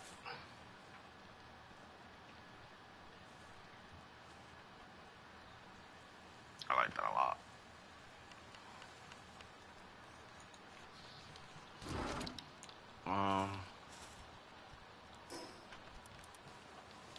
Last night, What are we some missing? deviously clever Refrigerator. thieves hatched a genius idea on how to steal an ATM machine using a forklift. This isn't the first of its kind, and it certainly won't be the last. In fact, it's a pretty popular genre of content online, with surveillance cameras capturing goofy ATM heists. And Alright, it's we always a whole need team of clowns that show up to the party, and somehow none of them had any neuron activation to plan polymer. because it We need to almost find. never goes right. It seems like ATM robberies are done exclusively by people that can't tie their own shoes, but then also somehow have access to the wackiest vehicles ever. Like, last night it was a forklift. There was one a couple years ago where they came up with a fucking excavator actual heavy machinery, an excavator they use to carve the ATM out of a building, pick it up in its bucket and dump it into a goddamn van. Like, I don't even know where they're getting it from. It's like they're playing GTA Online in real life. But yeah, it's always just so interesting. So I want to show you a few of them. We'll start with last night's forklift heist. This happened in Sacramento, and it's like something out of a SpongeBob episode with every villain is lemons here. So there's only a couple of chess pieces on the board here. We have the white pickup truck on the top and the forklift on the left. Now pay close attention to that forklift operator because he may be out here committing a crime, but he said, "God damn it, I'm not coal violating and OSHA ore. regulations." Robbery is one thing, but violating OSHA regulations, that's an unforgivable sin, and I will have no part in that, thank you very much. So that gentleman's in the proper forklift attire, complete with even the hard hat, and then he just fires this bitch into turbo drive. He engaged the NOS boosters and just gave a big wallop to the ATM, knocking it off of the pedestal there. And then he begins the second part of this incredible scheme that they've hatched. The truck driver throws that ass in reverse to get in the proper position to receive the ATM, and then the forklift driver comes over here and just skewers it. He starts pumping it a little bit, hoping to get the tongs on the actual ATM unit itself and not just the outer casing. It's like an egg, and the orange stuff is the shell, and what he wants to get to is the yolk in the middle. So with the delicate hands of a surgeon, he gets underneath it and cradles it like a baby. So mission accomplished so far. He's got the ATM on the forklift, and now it's just the last little piece of the puzzle, and he blows it. Yeah, he blows it. A bit of a fumble there, miscalculation, could have happened to anyone. And as you can see, it's happening to the best of us. Now all of a sudden there's a spectator in the stands. Another car swoops in here, a variable they couldn't have accounted for, and this had to be the most shocking moment Oh, of that it's driver's life. okay. What started as just a normal trip to the Another ATM monkey. ended up with him getting I didn't have that a originally, sandwich. so that's he pretty says, you know cool. what, I'm not hungry, I'm going home. And just when you thought this game was over, sports fans, wait until the fourth quarter, because look at this comeback. A perfect exchange from forklift to truck bed. Dominic Toretto puts pedal to the metal and drives off. No need to fasten or secure the ATM in the truck bed. It's not going to fall off. They're operating off hopes and dreams. And when has that ever not been enough? According to news reports, the ATM fell off a few miles up the road and ended up causing a car accident. So I can only pray that whoever was involved in that accident is okay. Just, who could have seen that coming? To the bed of the truck, only for it to fall off in the middle of the street, causing a traffic accident. No one could have accurately predicted that that would happen. Just truly a freak accident somehow, that ATM falling off the truck. But I don't want to just talk about just this one ATM heist because there's so many that are just as wacky and goofy. So I want to show you. No. But before doing that, I want to show you No something space. that is far more valuable than an ATM machine. It's Godslap. Issue 4 of Godslap, to be precise. It just dropped today. Issue 4 of Godslap is here. This is the standard cover, as well as always, 2 beautiful variant covers. And the story is really, really getting good, so you don't want to miss it. Godslap Issue 4 is available right now at badegg.co. And if you don't want a physical copy of Godslap, there is a digital download as well. So definitely make sure to check that out. It's our comic series we've been working on for a few years now, and we're really starting to get in our stride. We're entering the golden age of Godslap, baby. I know I've already shown this clip before, but since I mentioned it at the beginning of the video, I figured there's no time like the present to once again put it in the top of everyone's mind. This is the infamous excavator ATM heist here. So this is a stolen excavator, and they really gave it a workout. You can see him going fishing here for the ATM, just really digging in there like someone trying to get the last bit of toothpaste out of the tube. Finally gets to the ATM in the bucket, and here's his good friends here, the foot ninjas from the Ninja Turtles. That man up front is striking a power stance like actual NPC energy, and then he gets it and just puts it in the open sunroof of the van. And let me tell you, perfect calculations because it fits like a glove. Look at that. Putting the square into the square hole just the way we used to do when we were kids. Jackpot. Now, it may not have, fit as perfectly as they maybe drew it up in the playbook, which is why they give it a couple of little slaps to try and get it down a bit deeper, but at the end of the day, it was good enough, so they were satisfied with the job well done and drove away. Shocking. A pickup truck smashes into a grocery store, but this driver isn't done. He goes on the other side and sees straight through.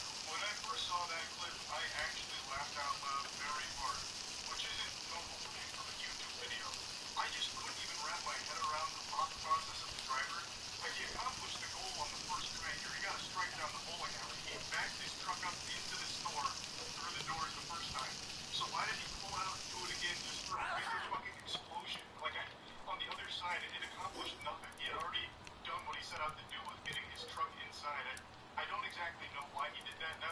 definitely a fuck you. This became personal. It went from an ATM robbery to a statement real quick. Why is this happening? Because crooks are after the ATM machine. They loaded in the truck and they're off. Now this one doesn't use any fancy schmancy machinery here like a forklift or an excavator. Just good old-fashioned spit and elbow grease. Just two dudes being men, picking up an ATM and putting it in their truck and driving away. No need for elaborate planning, no need for even a single thought to enter your brain for this one. Just, I want ATM. I drive truck through and pick up ATM. Okay, actual caveman brain idea. With the use of brute force, brazen ATM thefts are happening all over the country. This whole video from Inside Edition is mainly a montage of wacky ATM thefts, and you can see that they brought out a timeless classic strategy here with, once again, the forklift, but this one's got a little pizzazz to it. They're hitting us with a razzle-dazzle. So they're doing like a little balancing act where they're just like, they got a fingernail on the ATM machine with a forklift tongue, and he's just like kind of balancing it on the way out and like holding it back and driving away slowly. It's like something out of the circus. It's actually very impressive. There's real talent behind the wheel of that forklift. This isn't something that anybody can just get up and do. There is a real passion for their work here. And dare I say it, they even seem a bit considerate. They said, you know what, I want the money from the ATM, but I don't want to cause too much damage in the process. So I'm just gonna real tenderly pick it up, balance it, just to get away from it. I don't want to hit any walls or anything. He didn't come in here and just start fucking slapping it around like the last guy in the forklift video we saw from last night. This guy came in here with a real delicate touch. Or at least that's what the video showed. Maybe right after this brief clip, the guy just goes ballistic and starts just like speeding the forklift into everything he can find. Maybe. In Chicago, a crook wraps a rope around the ATM and gives the signal. A truck then hauls the machine through the front door, even injuring his partner.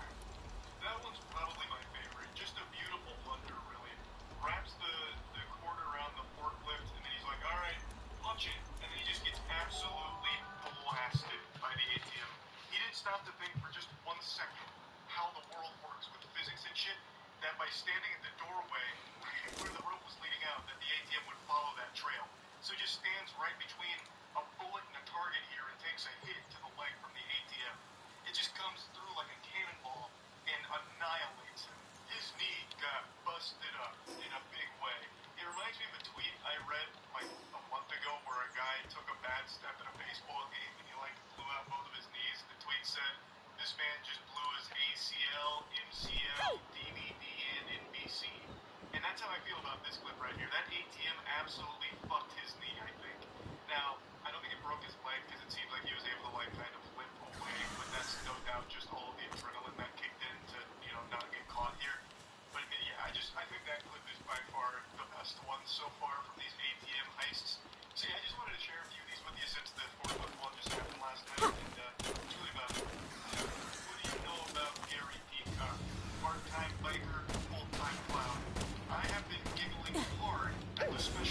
You having fun just watching me there, buddy? Situation to a degree where you can't come back from it. You end up making a fool of yourself, calling the cops, and getting yourself in trouble.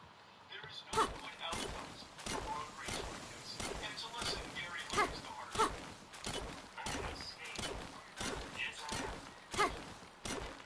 You're not going anywhere.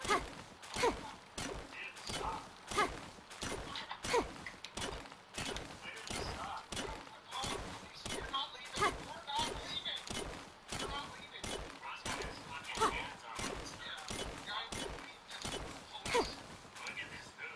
I still can't get over how perfect Gary looks for this role. Like, he looks like someone that you would envision, like, picture in your head if you were told that a cyclist was freaking out over nothing at a skate park. Like, he looks like if you tried to draw some kind of quintessential creepy PE coach. So Gary's taking matters into his own hands, ripping at the guy's door, trying to prevent him from leaving, putting his hands on him to stop him from moving. All because Gary believes that he was going to flee the scene like it was fucking Need for Speed. He was going to burn rubber and get out of there for fear of the repercussions that Gary could bring on people fire that he would rain down. Even though dude wasn't even trying to leave, he was trying to stay, the activity he came there to do. So he wasn't even leaving the scene. Not that there's even a scene here in the first place, just the scene that Gary's making with the conniption that he's having. He was going 10 feet away to skate, which is what he planned to do, man. He wasn't running away. What are you doing? Why are you so crazy? Why are you so crazy?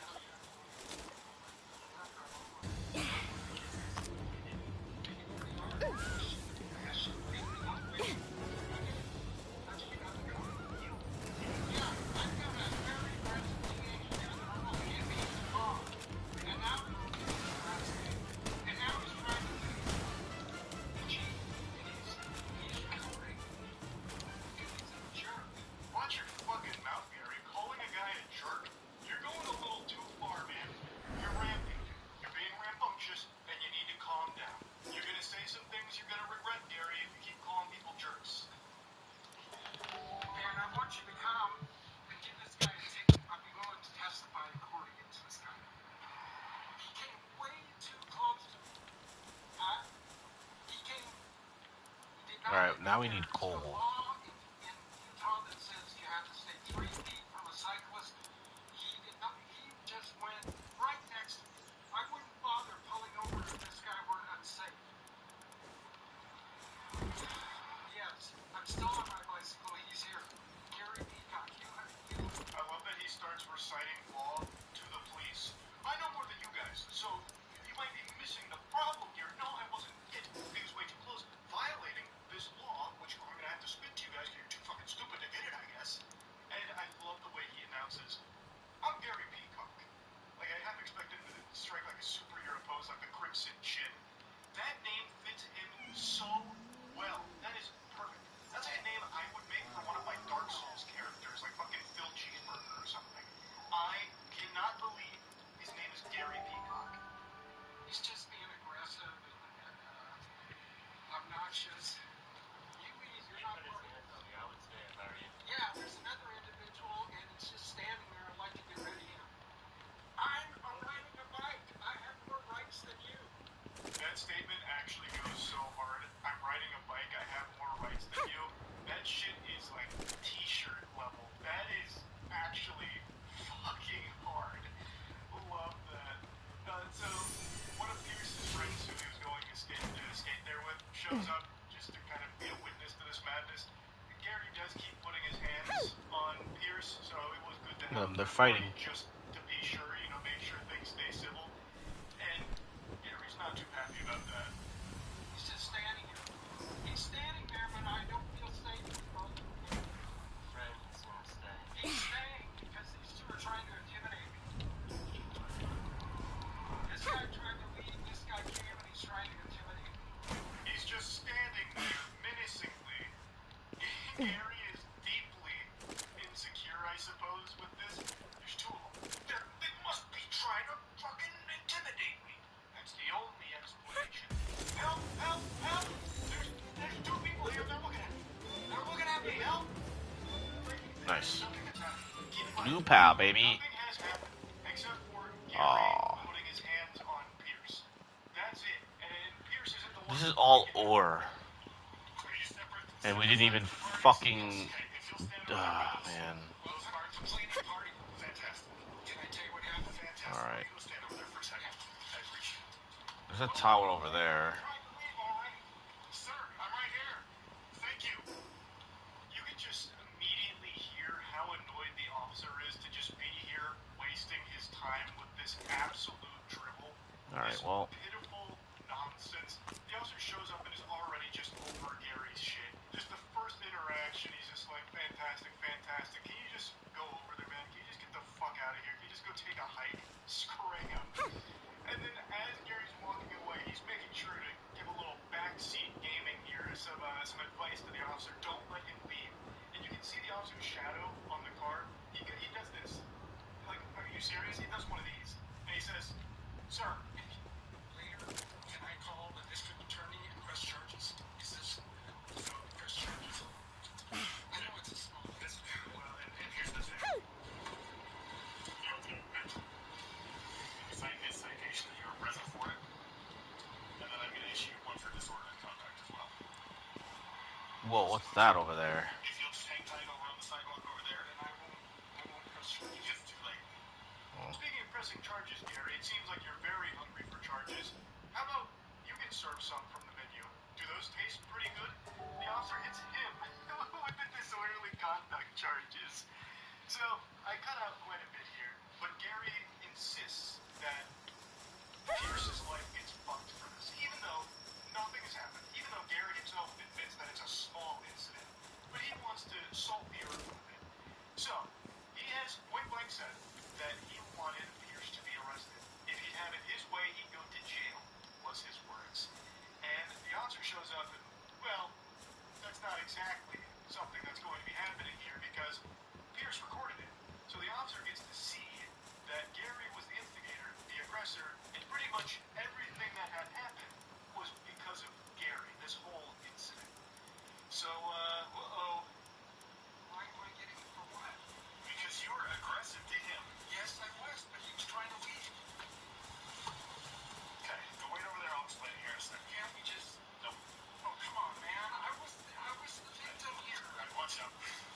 We can go a different way and you can be arrested for disorderly conduct. That's an arrestable offense. What kind of disorderly conduct is it? You opened his door 3 times. Okay? He doesn't have to get out of his car for you. He doesn't have to identify for you. You are not law enforcement. You're right, officer. He's something more than law enforcement. He outranks you. This is Gary fucking Peacock, super cyclist. My voice cracked even saying his name because I'm not worthy. His name commands too much power and too much respect, damn it. You don't get to come out here and enforce things. You call us and let us do it. He didn't say he was going to leave in his vehicle. He's like, I'm here to skate. I'm going to go skate. He didn't believe he did anything wrong. He's going to provide me the dash cam. Okay. He showed me the recording, and you were the aggressive one, not him. Yes. Yes, you don't get to be aggressive with people like that. Okay. That's disorderly. That's why you were getting a citation as well. It's why is it too late? What does it mean? What does it mean? Do I have to go to court on this? You're kidding me. Yeah. You were adamant that this, and you were the one causing the stir here. What if I apologize? It's too late. I've already seen the evidence. I am obligated. Oh, come on, man. Okay. Whoa. Let's not be too hasty here. A sorry from Gary Peacock?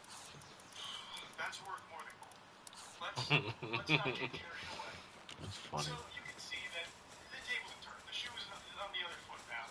And it is just so satisfying. It's impossible not to smile watching his tough guy act fall to pieces. That bravado that he marched up there with, thinking that he was in the right and the Pierce was an aggressive asshole, this and that, when really, it turns out he was the aggressive asshole the whole time, and now his behavior's got him in some hot water with this citation of disorderly conduct. Now, it is worth mentioning, Pierce was also issued a citation for passing too close to a biker, but that was dropped.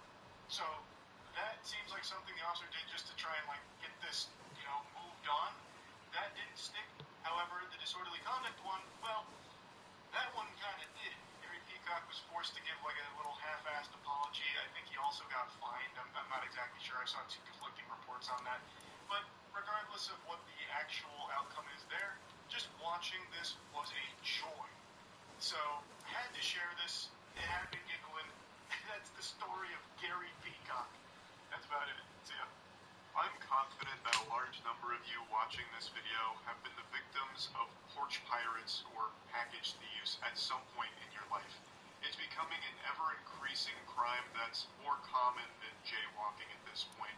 Now, as the video title is already spoiled for you, yes, we were recently the victims of porch pirates, and we've got some nice 4K footage compliments of the Ring doorbell that caught them in the act. And I just really want to talk about this because it is so frustrating that this No! keeps happening. Oh my What's god. even frustrating is just how ugly she is while stealing our shit.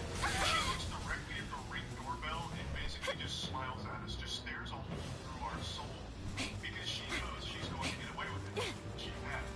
They aren't really able to do anything. Authorities can't fucking track her down just by Oh knowing my where god. she How do I is. spawn and these motherfuckers are there already? Here comes our little angel now, and this is clearly not her first rodeo Great. because she brought some equipment here.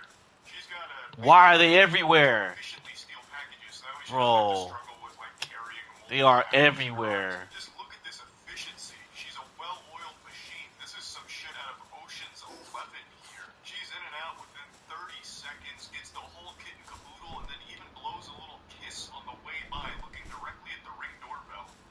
Excellent work, ma'am. Also, for any astute observers out there, that vehicle parked in front of the house, that soccer mom Batmobile, that was her getaway car. She had the chutzpah to not only casually walk up to the house, slowly pick up all the packages, and then waltz away smiling. She even parked her car basically in the driveway of the place she was robbing. She didn't even do the standard shit that you see in crime heist movies where they park like a block away before robbing a bank. Everything was so bold and brash, and it doesn't matter because she did get away with it. Now, I blurred her face because I'm not trying to lead a witch hunt here or anything. Of course, I don't care about protecting the identity of a criminal, but I do not want to engage in any kind of witch hunt behavior. I'll explain what she stole in just a moment, but I also want to explain that this is not me that was stolen from this time around. This is Matt. These little goodies that were stolen were Matt's. And I'll go ahead and give you the little post-game analysis report to tell you what her grand total is that she made off with. Incalculable wealth. She basically won the Powerball by stealing from Matt. She got priceless artifacts, treasures that not even Nicolas Cage would be able to steal, like the Declaration of Independence, because they're too important and too valuable to even put a price tag on. One of the items was a custom birthday present that Matt spent like 6 months working on and ordering and getting finished and finalized for his sister. It was a birthday present that Matt had waited half a year for to give to his sister that finally arrived, and now it's in her hands. So I can promise you there's not shit she can do with it unless she happens to share the same name as his sister and the same interests. And then the big package that she stole was actually a package that was meant for all of us, not just Matt. It was our most recent merch line. I shit you not, this isn't just supposed to be some kind of merch plug. She stole our prototype merch. This happened quite a little bit ago, so we were waiting for some prototype merch to come in to see how everything feels and looks to make sure that it's up to our quality standards and make sure that it absolutely slaps. This area is extra fucking dangerous. So she made off with some alpha merch here. This is a bigger haul than robbing a bank. She broke into Fort Knox and stole something far more valuable than gold. Moist Global merch. For our anime streetwear line, which I'm going to use this as an opportunity to plug the merch here in a little ad section. That line is available now. We had to keep another War section. shipment sent to us so we can test it all out, make sure it's all good, and it's fucking amazing. The anime streetwear line is available on voiceglobal.com right now. The items are so good that possess this woman to steal packages off people's porches just for the chance at finding these puppies. This shirt's available. These pants. This hockey coat, which has become a favorite of mine since I've been wearing hockey coats. Got me a little bit. Nicked me a little bit. This for me, and so much more. Trying to get to the icy area over there. What's that? You can click the link in the description. Tarantras. Just get taken there instantly. Now anyway, back to the topic at hand. So Bozo did get away. Only with one, the crime, so unfortunately, and it just boils my blood because this is happening to everyone everywhere. And like I mentioned, since everyone is basically shopping online these days, not a whole lot of brick and mortar purchases. It's going to people's doors. The packages get there, and then some people just swoop in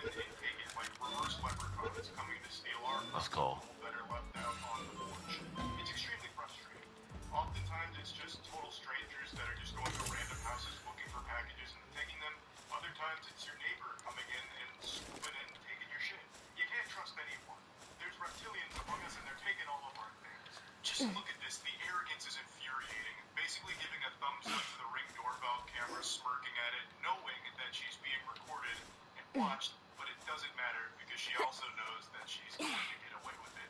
Also, love how she's wearing a Hurley shirt. She must have just finished stealing from PacSun, and she is way too old to be in that store.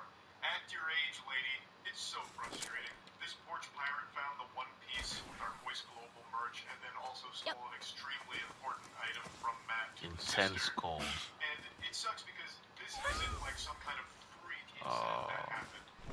Package thieves are so. Oh, can I make it I don't know how often it's before happened dying to or Matt, but anything? for me personally, it's happened a couple of times with my packages being stolen. This is a nice, beautiful area. Only twice in my life, I believe. That's mainly because I just don't really order many things, and the things I do order are things that nobody Is that coal? try and steal. Like, for example, the Moby Huge. The Moby Huge is a 60 No. pound cleaner. Like, no one's taking that. So, most of Those are items cool. that I get aren't really things porch pirates are, No pun intended. The only two times that I've had my packages stolen 36. by a porch pirate was one when I was living in my apartment complex and I was really obsessed with buying goofy instruments. So I had a recently one delivered. I can't remember exactly what it was. I think it was a pocket trumpet. And someone had taken it right in front of my door. And then the second time... Did I cast one? Yeah, I did. Rain tricks. Yu-Gi-Oh cards. It was either Yu-Gi-Oh or Pokemon cards. And they just left a couple packages out front. And someone came by and I got snagged these it. already. Which is obviously not only a huge headache because you didn't get what you paid for. It's not the fault of the seller, just some asshole came through and swiped it. We made But it. it's also just a big psychological thing as well. Just feeling like it's unsafe. Alright, to where's... your house because someone might steal it. It just sucks. Where can I get what's even coal? worse is things like Ring Doorbell. This area. Like, they're there to help in situations like this to be like a deterrent to thieves and all of that. But because this becomes so common, it's very difficult for there to be action taken on each of these cases. And even if they do try and, figure out who it was that stole from you, piece together the puzzle pieces to the mystery and solve it like Scooby-Doo and the crew, Ah, fucked it's up. very unlikely that even if somehow they do pull off the miracle and find the person that stole your packages, you're still not likely to get the stolen items back. The whole thing just fucking sucks. Porch pirates are degenerate scum. Mark Rover is a hero for glitter bombing package thieves. That coal over there? My favorite series ever. The glitter bombs against the package thieves is great. Obviously, this is a huge problem faced by a lot of people, but I don't have the solution either. Like, I don't know how you're supposed to Looks like protect ore. packages dropped off on the porch unless you have like some kind of safety deposit box, like a port delivery, personnel are supposed to deposit the stuff in and then like lock. It's hella cold out here. What's that? No idea. That doesn't sound super efficient. That seems like it could get pretty messy and weird. So I don't exactly know, what 2%. stop this from being such a common crime. It's just one of those things that fucking sucks though, and I really want to talk about it. So that's it. Yeah. There's been a lot of police shootings that have been happening recently. Some of them have been not violent crimes, but there's one that flew under the radar many years ago that happened in Ireland. And it is one of the most confusing chases I think the world has ever seen. And I've just recently had my third eye open to its beauty, so I want to share it with you so that way you too can experience the bewilderment of this chase. Oh my god, no. Oh, holy shit. Oh god, the boys are back in town. Fuck. Oh god. Where am I going? Oh my god, no. What is happening? All for the sake Don't pit maneuver the horse. of coal. Just give it a carrot or something. I like that. Oh, Jesus, he's drifting. Next, Fred Flintstone's gonna come out here with that fucking wood-powered mobile.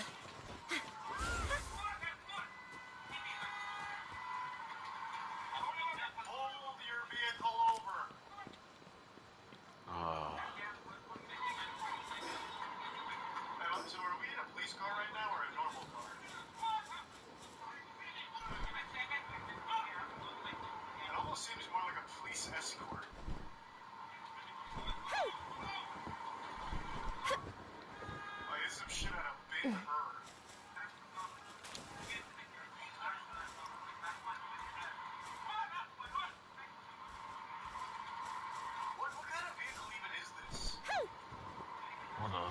guys doing down there? Level 50, 34. Like, look at that We're gonna avoid them This for now. actually looks like something out of a cartoon. When a cartoon character's carriage gets blown up with dynamite and all they're left with is like the insides and they're like riding like the skeleton of it. That is usual. It's for horse racing. Why not just ride on the horse? What is the point of all of this nonsense back here? You'd go faster just on the horseback. 54.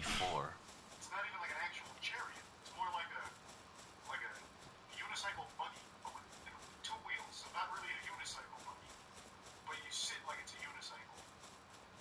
It's for bad back riders. Okay, so it's like training wheels for horseback riding. This feels like it's a really awful design. Because let's say this horse shits. Can I just get? Like horse shits can be ferocious. Maybe it's that way. Right in your mouth. Like, this is a terrible fucking design. I don't know. Like the horse's tail is brushing up against this guy.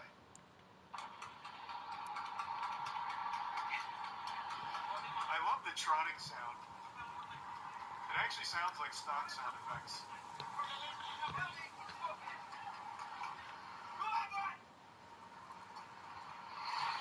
Around there. Whoever's driving is also equally putting It's around themselves in there. danger. What the fuck are they doing? Is this a cop or a normal person? Because holy shit. 90.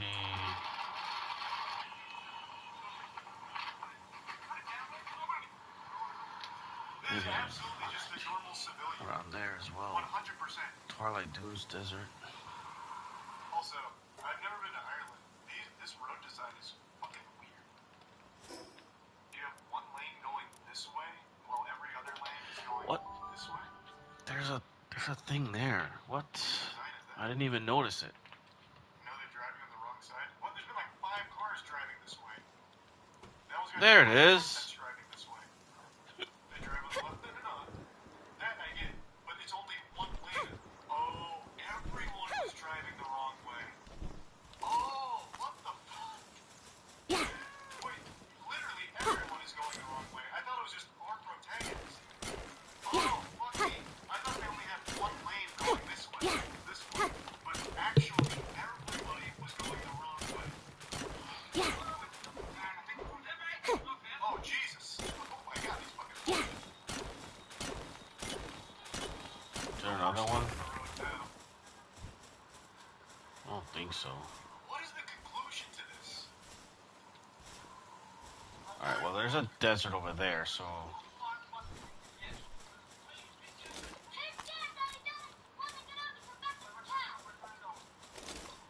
What is fucking happening? oh, not this way. This way.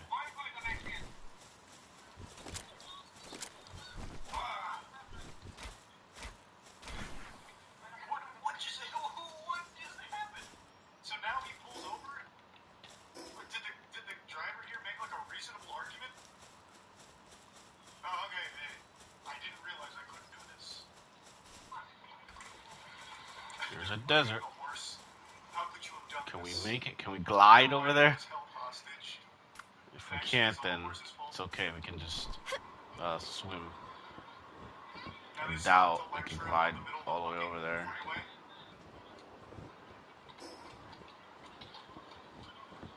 I'm trying though. What the fuck is happening?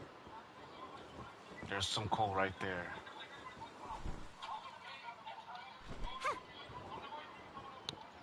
Oh, it's the swordfish guy.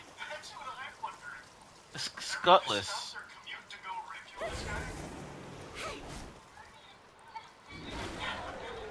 Alright, everyone back to your cars. Do you feel let's go ride a horse around? Let's ride a horse around. Whoa.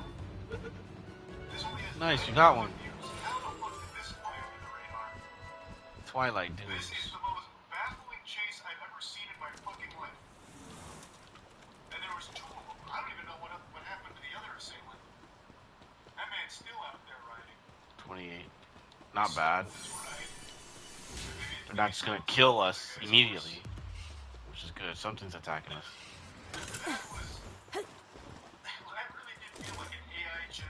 what's attacking us? I don't know. Oh, Like, it felt like you TNA guys. was experimenting with like a movie plot. So they came up with a premise: two guys on horses, high speed chase, crowd gathers, they're unhappy, and then they all meet. That is such a weird circumstance. You missed the horse get stolen? No, you're talking about this, right? Because the horse gets away. Wait, is that a different driver? A different operator? Bro, Holy shit, his fucking horse got stolen. How? What the fuck? Now, wait, the first horse guy. Like, maybe the other horse guy caught him. fucking Nope, the die. other horse guy is not wearing a blue jacket. Holy shit, that man just got horse jacket. That shit got yoinked. This is so confusing. Where does he come from? Okay, so now that's where the switcheroo happens. During all this commotion. So he rolls up. And then, okay, and then that's where Blue Jacket guy comes in. Okay. Yeah, it actually is like a Red Dead Online server. Yeah, they must have known each other. Or it's the most polite horse. There we go. It's called harness racing. That explains almost nothing. Like, the apparatus is still very silly, but yeah, I mean, that could be what it's called, like what it's normally used for. That answers no questions about this whole situation. They're all Irish travelers from the same group, organized in a legal horse race. Okay, that I could make sense of to some level. I still have a multitude of questions. No But, way. like, that's an interesting premise that does answer, like, a serious puzzle. There's an eagle. Why?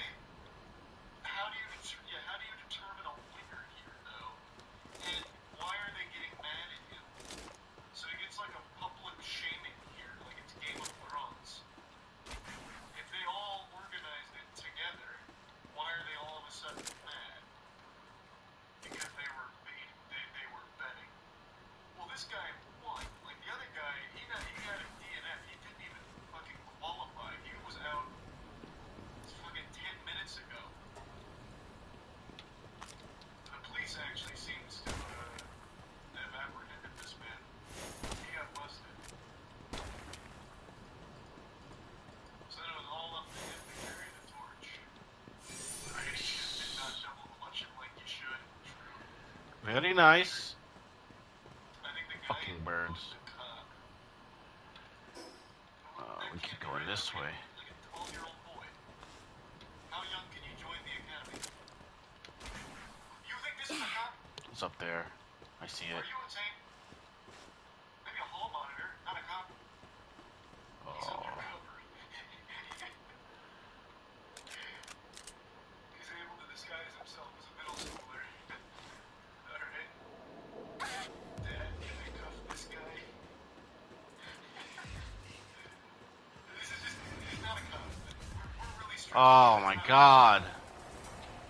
This is travelers. They race horses in fair nothing lots for money in gravel race. That's so cool. They're cool in a silly gaming way. There's always been a debate on what is the stupidest crime you've ever committed. But I don't really think it's that much of a debate. I think there's an objectively right answer. Pokemon card-related crimes. And they are so common these days with people ruining their lives because they cannot help but try and steal Pokemon cards to resell them.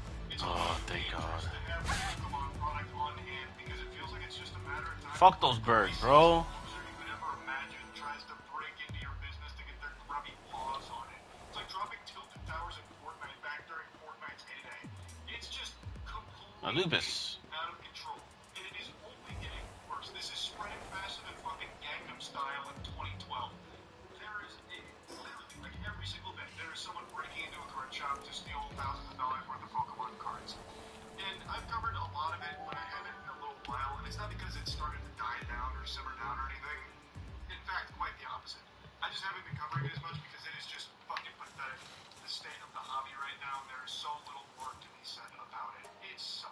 can Today I make saw one that made me want to dust off this hobby again, 76, because I think it is the perfect example to which is showcase what just we need, how right? extreme We need it's gotten. 50.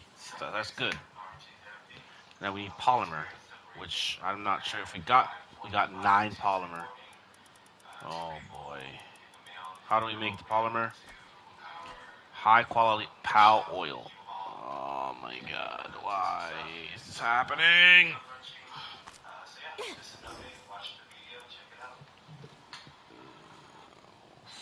Circuits. We need the circuits as well, so let's see if we can make that at least. We can. But, how much do we need? 4 more. So obviously we're gonna need to make it This couple rented a U-Haul seemingly with the sole purpose to ram it through the the garage polymer. door of this card shop so they could steal Pokemon cards and then make a quick getaway. There's so much to unpack with that. They've rented a vehicle to commit a crime. I feel like it probably won't be that hard to find who they are, assuming they had to provide some identification and payment information to even get the U-Haul in the first place. God willing, hopefully they don't get away with it. This is a level of insanity that dwarfs even some of the most absurd that I'd seen prior. Someone got me money. A U-Haul to crash it through this building to steal Pokemon cards. Holy shit. Also, they're just like manhandling the Pokemon cards. They're doing it old natural the way our forefathers used to steal Pokemon cards. They're not even using bags or anything. They're literally just grabbing like 2 fistfuls and walking it back and forth. Like they didn't even bring like bags or something to do it more efficiently. They are that fucking stupid. You are witnessing actual Neanderthal mode. You are seeing, right there in front of you, the dumbest society can provide you with. Holy shit. And you get a pretty good look at this girl's face, one of the perpetrators here. I'm hoping these 2 turbo idiots get caught pretty soon. I'm pretty optimistic that they will. It feels like there's a lot of information that you could probably get from the vehicle they rented here for it. Plus, you also have pretty solid surveillance footage of what they look like. Hopefully, they will get caught. Now, the reason I wanted to yap about this is because of just how over the top it is. They fucking crashed a truck through this card shop to get the Pokemon cards. In almost every other card shop break-in and robbery I've seen, they just bash the glass in. They'll hit it with a brick, a hammer, or something, and just walk in and start breaking all the glass in order to steal the cards. But here, there's no glass for them to break through. It's a fucking garage door. It's a huge garage door. You would think that would be more difficult and like a deterrent from people breaking in. But no, these morons still find a way. Like, you are just not safe. If you have Pokemon cards, somehow these vermin will sniff it out. And come hell or high water, they will fucking bust through those walls like the Kool-Aid Man. It is shocking. They crashed a U-Haul through this garage door to get to these Pokemon cards. Next, like, you're gonna have to start putting your Pokemon cards in Fort Knox. But Wait, is this not the same? idiots like this will probably still find a way to try and gain access. No. They'll be like Wile E. Coyote. They'll get the thing like the Acme Dynamite out and the plunger and try and like blow it up to get in. It's just so sad, the state of this hobby. And I feel terrible for this business. Like, I would have thought, given the location of this business being, pretty secure, behind a garage door and everything, that they were likely going to be safe and be able to provide a nice little hangout card shop spot for their community. But no, still no. They crashed the car through it. Now, I watched some of the updates here from their Instagram page. They have replaced the garage door, which is not cheap, mind you, and they are trying to keep their heads held high, moving forward into the future here. So they are back open for business, which is great. They were only down for a little while here after this. But it just sucks to see this, man. Like, I just feel so bad. It's not like these card shops are rolling in money. Like, it's not like these businesses are just raking in millions and millions of dollars. And yet they are just getting absolutely pillaged. Like the fucking Vikings are running through here and just dismantling their inventory of Pokemon cards. It's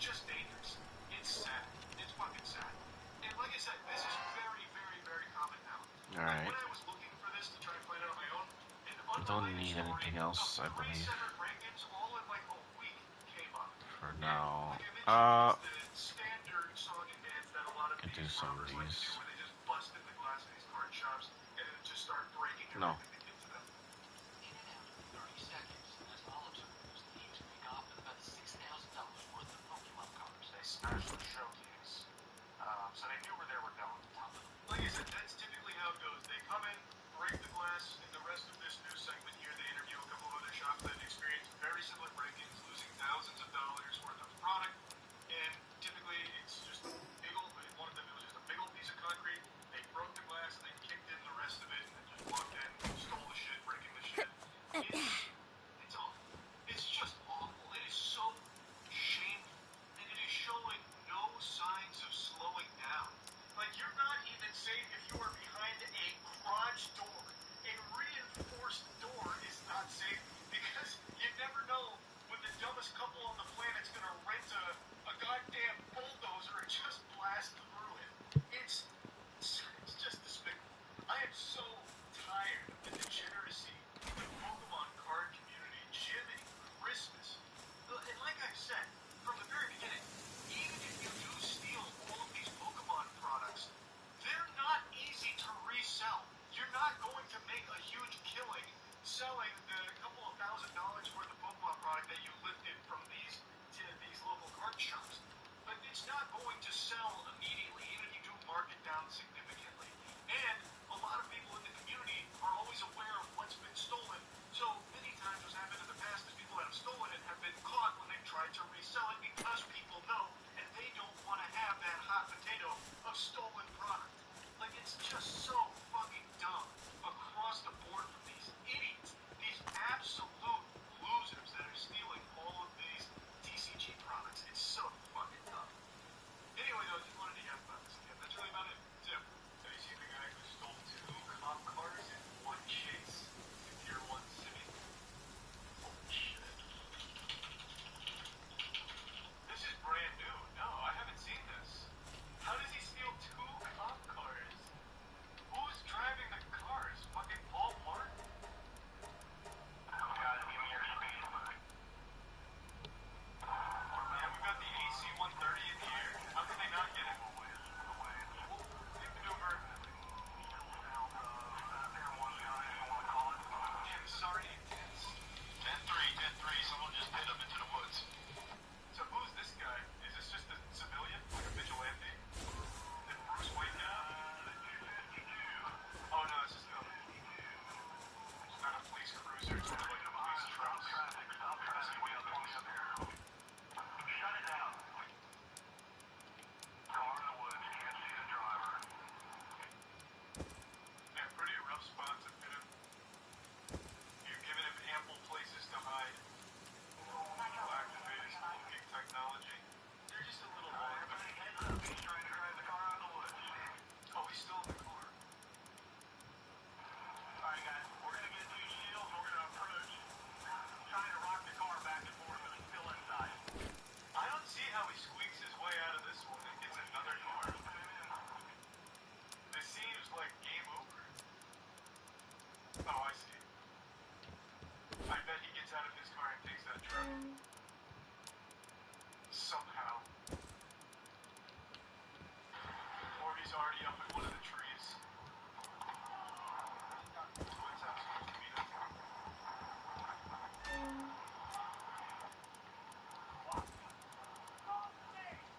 Is he still in there, or is it a decoy now?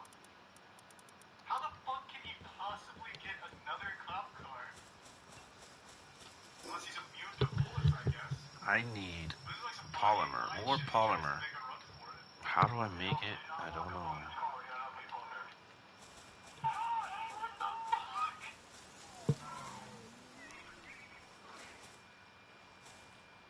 Well, that was easy. Oh, I do know, but Don't move, because we don't feel like doing anything. Ah, shit. Here he goes. Oh, boy. That's the one thing we told him not to do. We gave him one fucking order, and he disobeyed it. we need high quality pal oil, which you can get from a pal. Well, which pal? We don't know. Let's go check. They have 90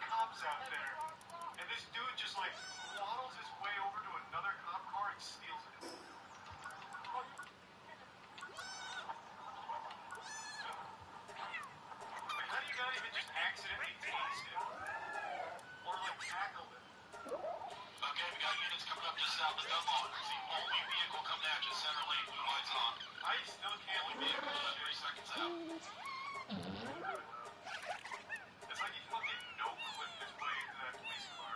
Ah, Flamel. Oh, they got him with the tires. They got his tires. Spike trap. He's fucked. Until Very he steals nice. a police So boat. over here. I honestly wouldn't be surprised if he somehow steals this police helicopter right now. I haven't paid too much We're going attention to Flamel the hunting. here, is they're outfitted 50 grand. Because he's not going to lose them on a straightaway. You need to like go somewhere in here maybe. Maybe on a golf course. Okay. Vehicle smoking north of 95 or north of double by about a half mile. Oh, they have going into the inside lane. It's about a quarter mile south of Williamson overpass. I'm surprised he doesn't come over to this side. Like he had an opportunity back there, even up here, just go to the other lane and try and leave through one of the exits over here. Because yeah, these are clearly blocked. There's no other cars here. But here, he totally switched. Oh my god, I went the wrong He's going way. for it. Oh no, he's not. It's underneath the wires. Underneath the wires. It's over here. Oh Jesus! They got the men in black here.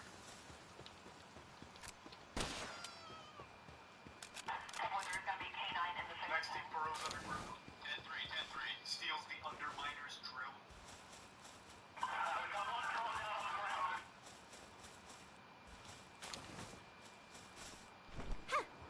Hey, not a bad run though. You can't be disappointed with that. It was a great performance. He's wearing a police uniform and gets away. Can you imagine? Like they pull him over and he's like completely disguised himself like an officer and they believe him, like Hitman style. He went that way.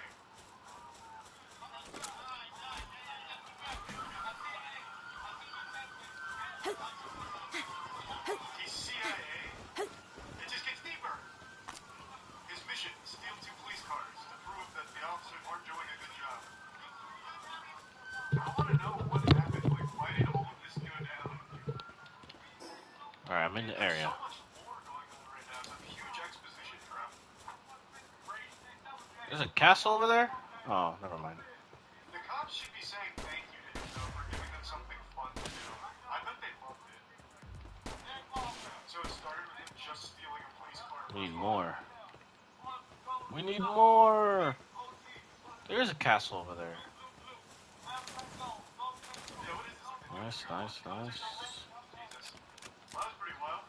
Does he ever explain why he did it? Because the lore update there just kind of said that he stole a police car and that's it. Policy after 2 of their squad cars were stolen by the same guy. I think they should review it at least a little bit. Like maybe lock the doors. With nearly 60-mile cross-county pursuit yesterday along I-95, tonight the suspect is in jail, and police are trying to figure out how this happened. Or, I don't care how, just tell me why he did it. Police say they're after this dramatic 60-mile pursuit captured on It was a cool pursuit. accused of stealing a Coco police car. It was pretty cool. We saw all that. Yes, Oh, it's you again. Oh, To be they honest, just appear, yeah. The police work was fine. Like they had him completely boxed in. Like I mean, it should have been right there. And then for some reason, according to the lore, apparently he like sprayed pepper spray, which blinded all of them briefly, and then ran to the other car. Up until that point, though, I thought they were doing fine. I mean, all they had to do was just lock the car door once they got out. I mean, I feel like that's an easy solution. Maybe the new policy should just be when Hey, you there's lock some the door, more. lock it, like everybody else. But good for that guy. That's a cool story, Xavier. Fucking wild. I saw a body cam video floating around today that I would have sworn was from Florida, but turns out it's not. It's a gentleman being arrested for driving a Power Wheels battery-powered car while intoxicated. I got a male adult on a Power Wheels. I stopped him driving down 2nd Street, no lights on or nothing like that. What's my ground if I get any impairment off of him? Standard protocol dictates you give him an apple juice and let him know he needs to install headlights and some neon on that motherfucker and you send him on his way. Just be thankful you ever even caught him in a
Oh my god, there's so many of them. Yeah,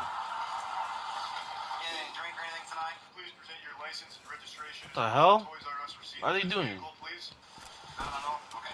The officer begins to administer some field sobriety tests to determine if the influence of drugs or alcohol could Oh, they're make John breeding. think that driving a children's toy through town was a good idea. It's silly and weird, sure, but it's not some horrific idea either.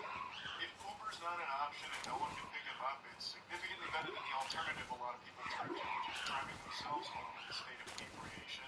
Also, I'm just gonna let's take be all honest, this. This thing isn't very fast. It doesn't have a lot of I'm gear. guessing these are you guys. It is slower than just walking. That's cool. Power Wheels doesn't come equipped with a V8 and NOS boosters.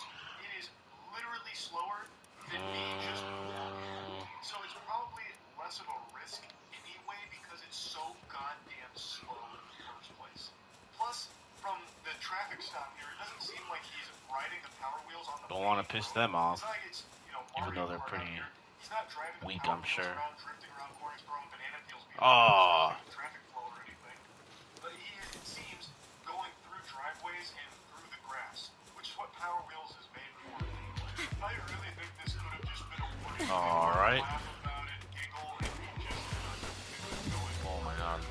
Maybe he's like a repeat offender, always finds creative ways of being or something. So next weekend Your chief is dead. is on fire. I don't think you want this. All right, gonna kill all of them. Like that, this seems highly unnecessary. Field sobriety test and treat it like a normal traffic Killing all of them. violation that eventually leads to him being arrested and charged. It just seems like overkill when I think that could have just been better spent going after people doing actually really harmful Should have bad just things as opposed to this guy shut on the his fuck trusty up. steed, the Power Wheels.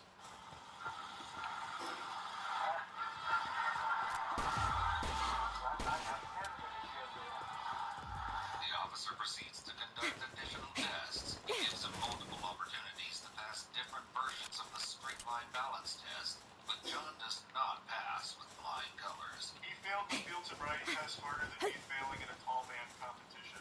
So they do get him for that. Operating a vehicle while intoxicated, even a tiny one. Making the officer question his fitness to operate a motor vehicle, even a tiny one. They speculate that this guy's on meth and decide that it's worth taking him in for this Power Wheels violation. And that got me kind of thinking here, up here in the total. Let's say someone is tweaking out on meth in a big way. They're Insano style on meth. If given the choice, I would much rather they do that in a Power Wheels vehicle. Because if they decide to chase me for whatever reason, I feel confident I can outrun a Power Wheels car. I am faster than Power Wheels. But not even a goddamn U.S. military fighter jet is faster than someone on meth running on foot.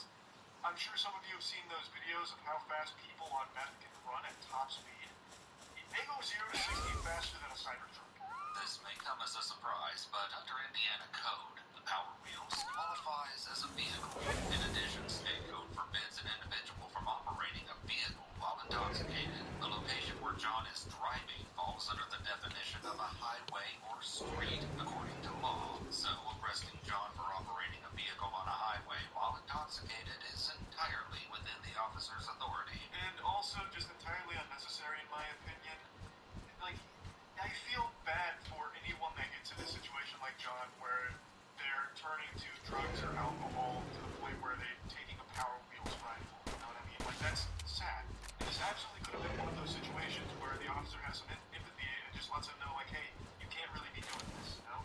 But instead, they slap him with charges, throw him in the back of the police car. The fate of the Power Wheels is unknown. I don't know if they towed it or put a boot on it. Who's really to say? However, given the circumstances, it does seem rather petty that the officer is going forward with the arrest. I was pretty surprised to hear the narrator say that because it is petty to go through with this arrest. He then goes on to say that it raised some additional questions like what if a child is driving a similar vehicle on the road instead, or what if someone was operating a lawnmower or like a riding mower or something like this as well. But yeah, even though the officers legally can't make this arrest, I think there's a strong argument for why they shouldn't make this arrest. Like, I can shit my pants right now. I am holding in a fart that I know is packing a little extra punch. But I really shouldn't. Like, I'm not going to gain anything by doing that. I'm going to waste my time and my bridge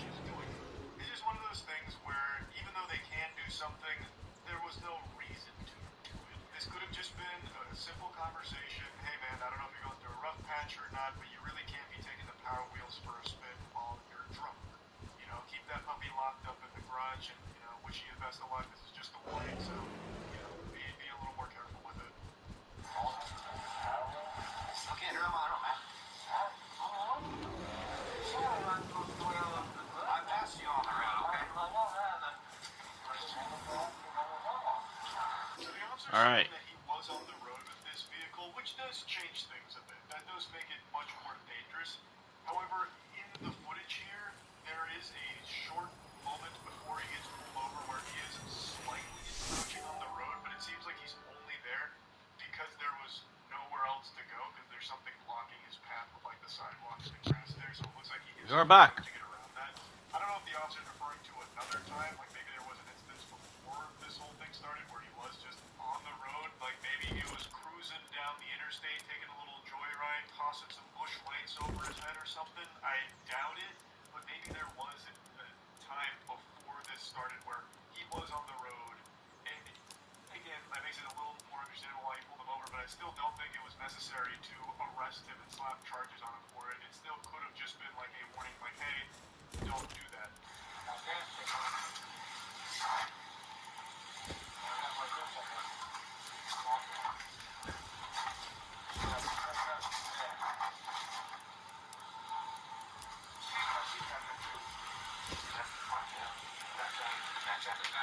They search his vehicle and find nothing noteworthy.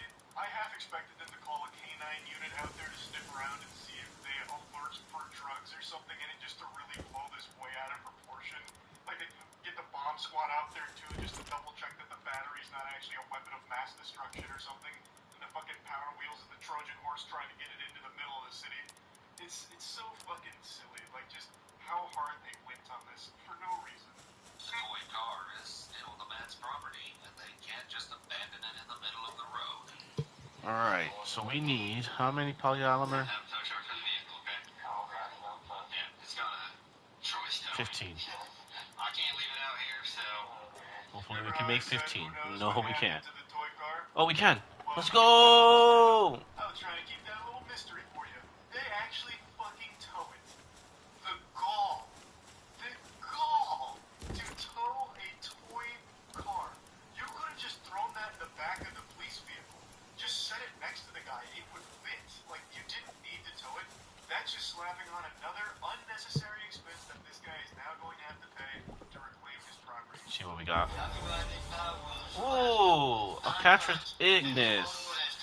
Cool. why is that? You can stop on it? We didn't have one of those before. Insists that he has talked to various other police officers who had no problem with him driving the miniature car. Even if that is the case, however, it doesn't change the DUI charge he's facing tonight. He does say that he was on meth and marijuana at the time of the arrest, and then goes on to talk about how he's only 4 blocks from his home, and he's actually been riding around on Power Wheels for about 9 months, and other officers had stopped him and didn't have a problem with it until this evening. It's probably the craziest DUI I've seen, and I just wanted to talk about it a little bit here, because it is pretty wacky, and that's about it. So yeah. Last night I went over a story on stream that I've been thinking about ever since. It's actually a pretty genius plan that unfortunately didn't pan out. A man in Colorado was pulled over on suspected intoxicated driving, and in order to escape the DUI, he hatched a pretty big brain scheme. He switched places with his dog, who was in the passenger seat. So he put his dog in the driver's seat. No. Scurried over to the passenger seat. No. And tried to pretend that the dog was the one driving, not No. him. No way. And I thought to myself, that could work. If only he was better at like creative writing in high school or something. Like if he was able to pass the charisma check here, he might have been able to squeak this one out. You know, officer pulls up to the window, and then maybe the guy that makes the scene is like, "Oh, thank heavens, officer, you're an angel sent from above. This dog's granny shifted, not double clutching like he should. Lucky he didn't blow the welds off the end.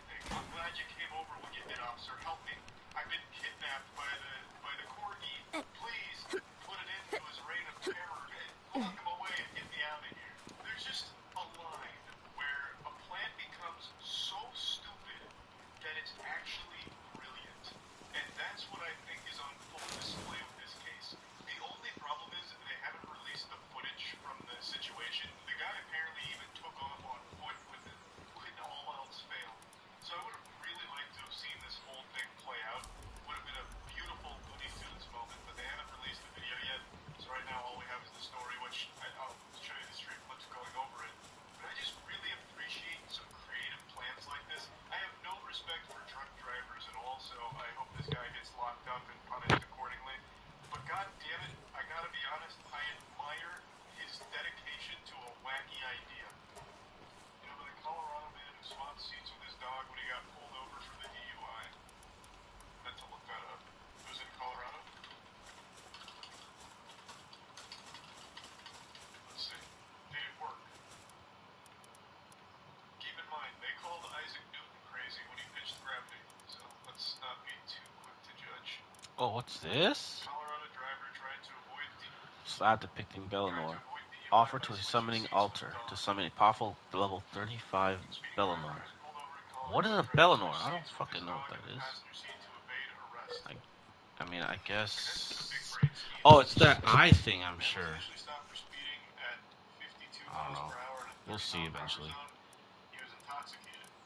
The driver attempted to switch places with his dog as the SPD officer approached and watched the entire process. Is there body cam footage? I'd love to see it. Was it a smooth process? Did he almost get away with it except for these meddling kids? Man also claimed he was not driving in the vehicle and attempted to run away from police when he was asked about his alcohol consumption. He did not make it far. Police said the man who has not been named was arrested within 20 yards of the car and charged with driving under the influence, resisting arrest, and speeding. But what about the dog? Was the dog not slapped in handcuffs? He could have been the puppet master the whole time. As for his dogs, who police did not name either, the animal was given to the driver's acquaintance to take care of while his owner serves his time in jail. The dog does not face any charges and was let go with a warning. They didn't even bother investigating. I've seen, hey, I wouldn't be so quick to write this off as impossible. I've seen dogs driving cars. And with the way people drive in Florida, I wouldn't be surprised if there are more dogs behind the wheel of vehicles than we give credit for. Alright. Just take a peek at this. We just need the It ingot. happens. The refined ingot. They're learning, they're evolving.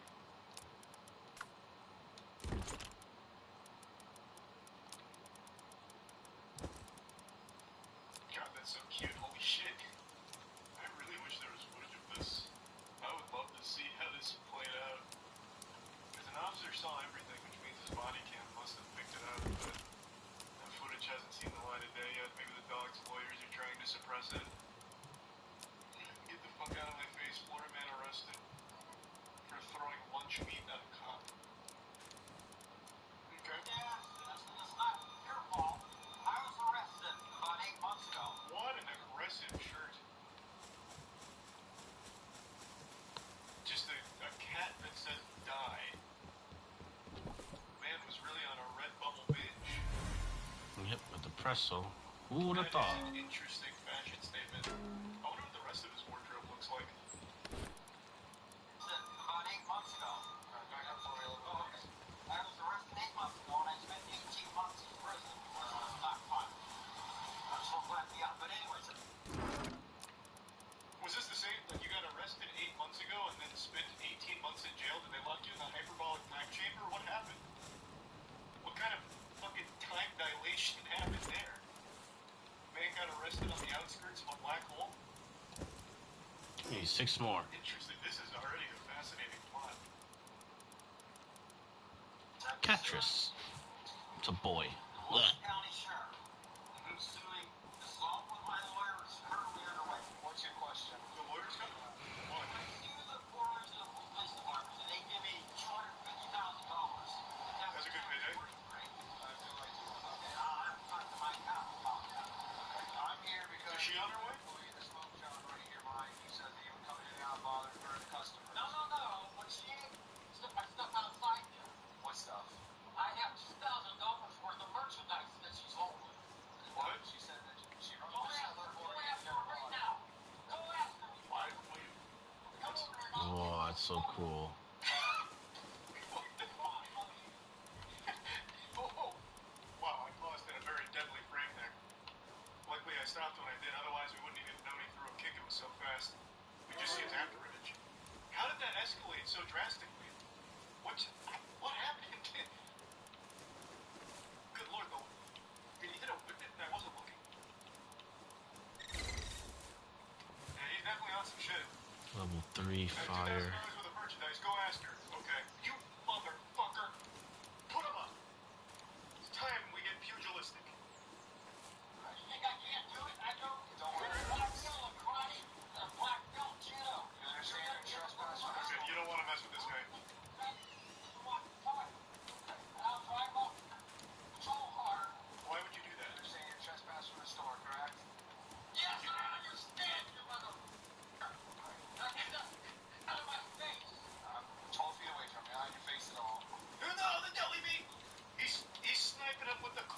Wait, I had a Oh, Jesus catcher Christ. Cygnus, no?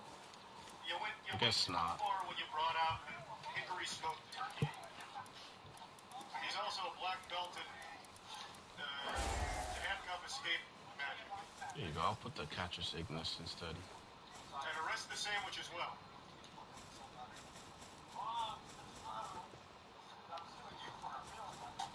Well, yeah. Two more. He might have a case on his hands here, but I don't think the lunch meat he dodged it. Not four more. I don't know what possesses a man to waste deli meat like that, but god damn it. Fallen soldier. This guy's team of lawyers is going to have a field day with this officer. True, one of them's on the way here, apparently. He's clearly a junkie. Well, we don't have a whole lot to go on, but he's definitely on something here for this video. No shot. I don't think he's sober. I mean, he does have a little quirk to him. He's got that pep in his step. He immediately was ready to throw down.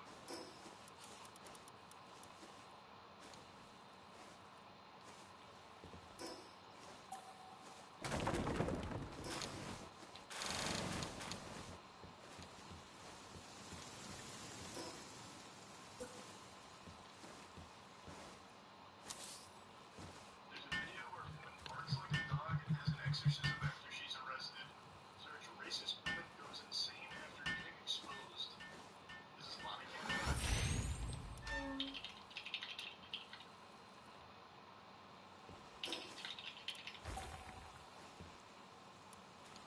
That thumbnail is beautiful. On the evening of November 17, 2024, police were dispatching investigators reported a disturbance outside a local apartment complex in La Crosse, Wisconsin. Witnesses described a 55-year-old woman shouting and threatening bystanders. As the situation escalated, she allegedly approached an individual and directed racist remarks toward them. Once police finally arrived, she showed no hesitation in expressing her thoughts. Cross police, let's see it.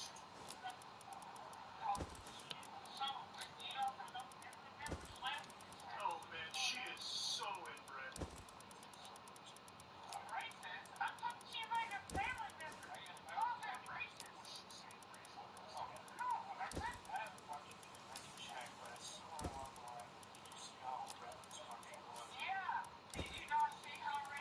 Actually, she might just be really drunk. I actually can't tell now.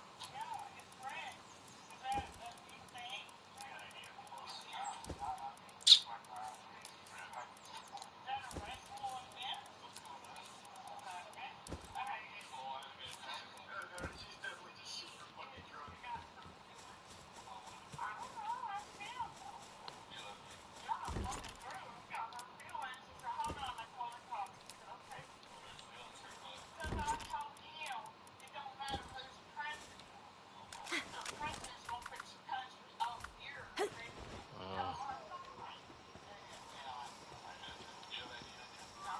We can finally make it. Working like a dog.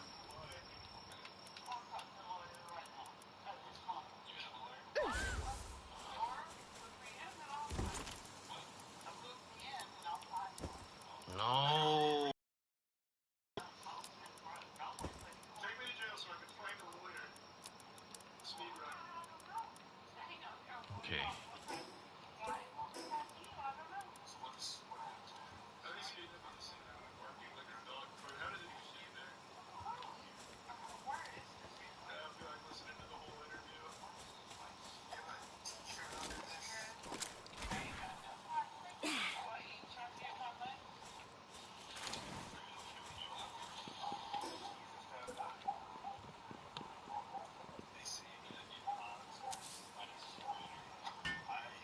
They said it must have been really quick.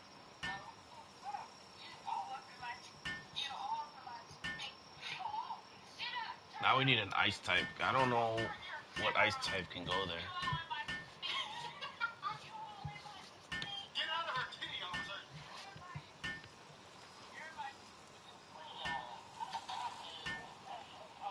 You got some fucking nerve officer trying to come a field.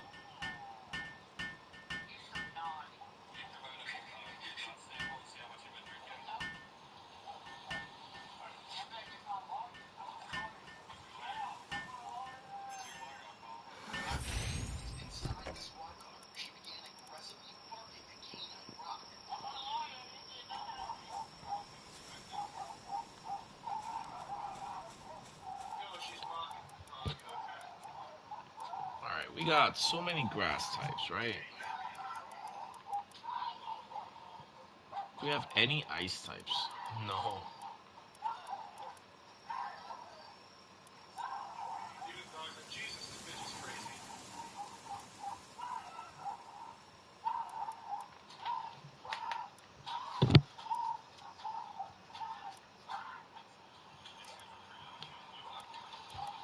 Nice. All right, man. She seems lovely. Rich Karen thinks she's above the law by police insider.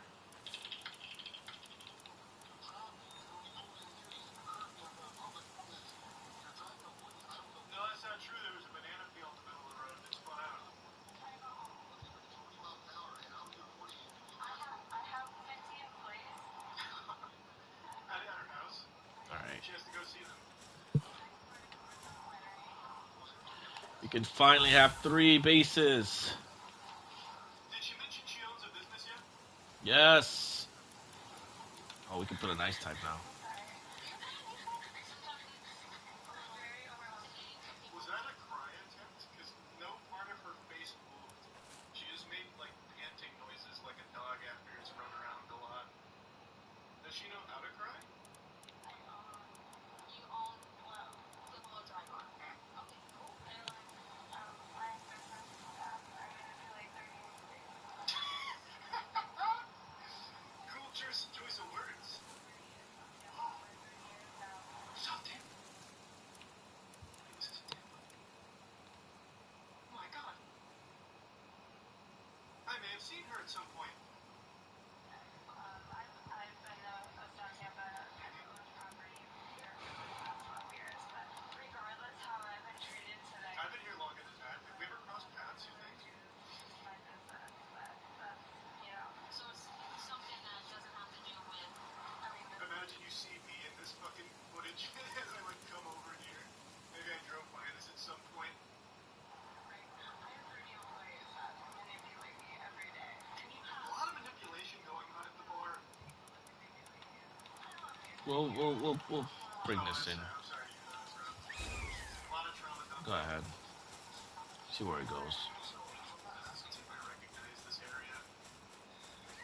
It goes directly to sleep. That's crazy. All right, bro. Yes. No fucking clue where that is. I could be fucking anywhere.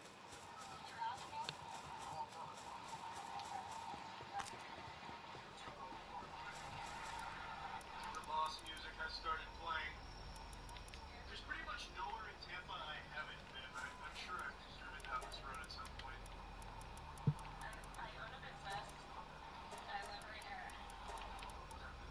I have a blow dry bar. I have 2. It's a franchise. I own the franchise. I've never even heard of blow dry bar. Is it? No, it's probably not. Terrible name, by the way. Fucking blow dry bar. Let me check a little something real quick. This must be like South, like Kennedy-ish, like off West Kennedy or something, maybe. I don't know. Let me see how far I can expand. Seems like a notable location.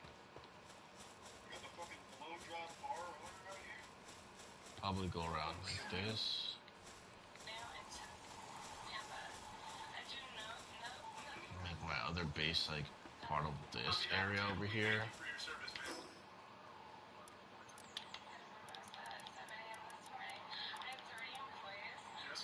Oh no. My manager, Okay. because she was trying to sue me. I mean, She how must much? have been out of her mind suing you. Stone. Wow. Okay. I don't think that. For what? They enjoyed a meal. A succulent Chinese meal.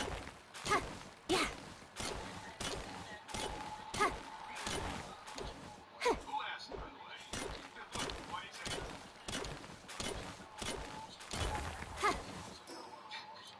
Now we need wood. I hate people that act like that.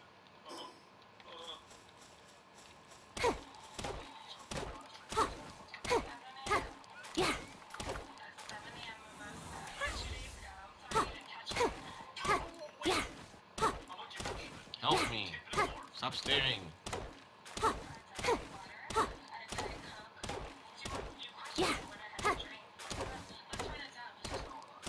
Why are you just staring at me?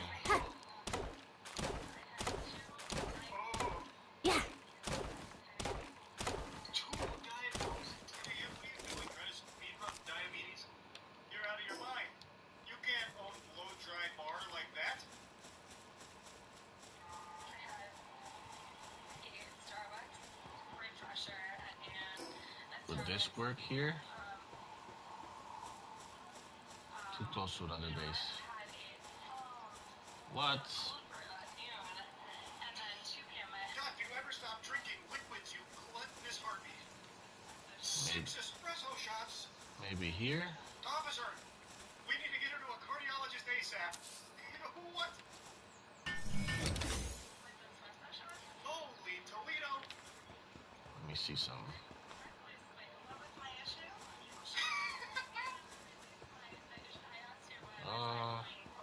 You don't decay, no?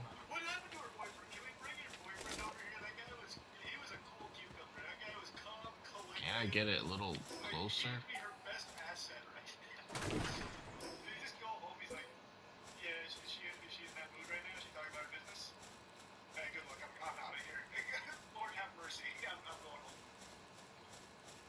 I want it close, like, at least that close. How do these people do it?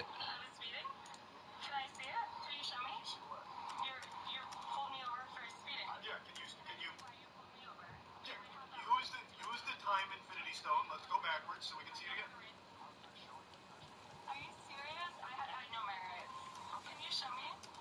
You have to bring it up on the jumbotron, please. Bring in the dancing lobsters. She is literally in charge.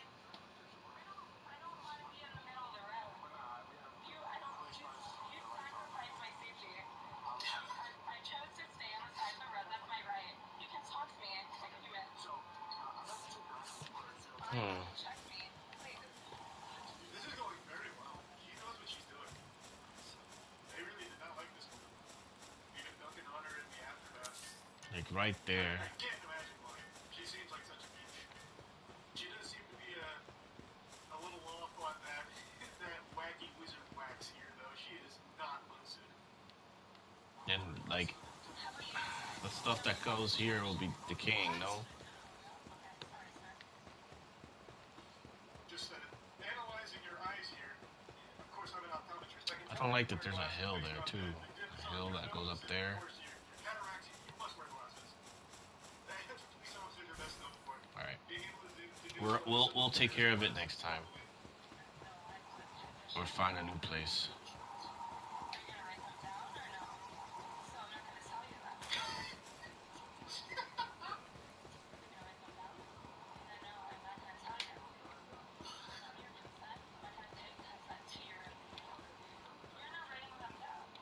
Checkmate.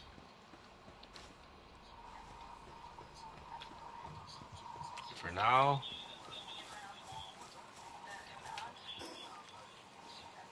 we need a guild chest and electric kitchen.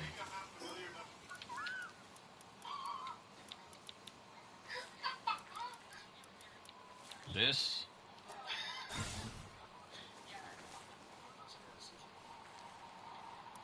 and the guild chest, wherever that is.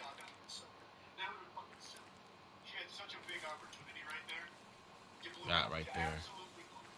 What is inbound diabetes? Is that a real thing, or is she just spouting nothing? For now, we are going to put stuff away and then Can we search it up? call it a day, call it a night. Inbound diabetes.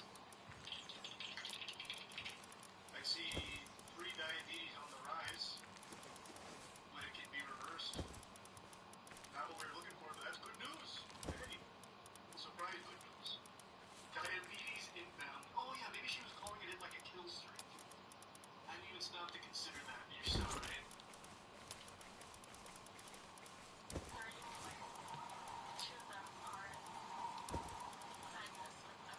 Wait, oh, okay. Alright. Well, she's F1 big through osmosis, but proximity to those with epilepsy.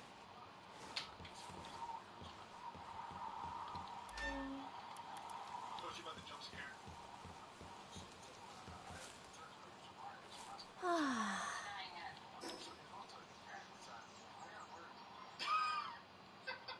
Alright guys, I'll talk to you later.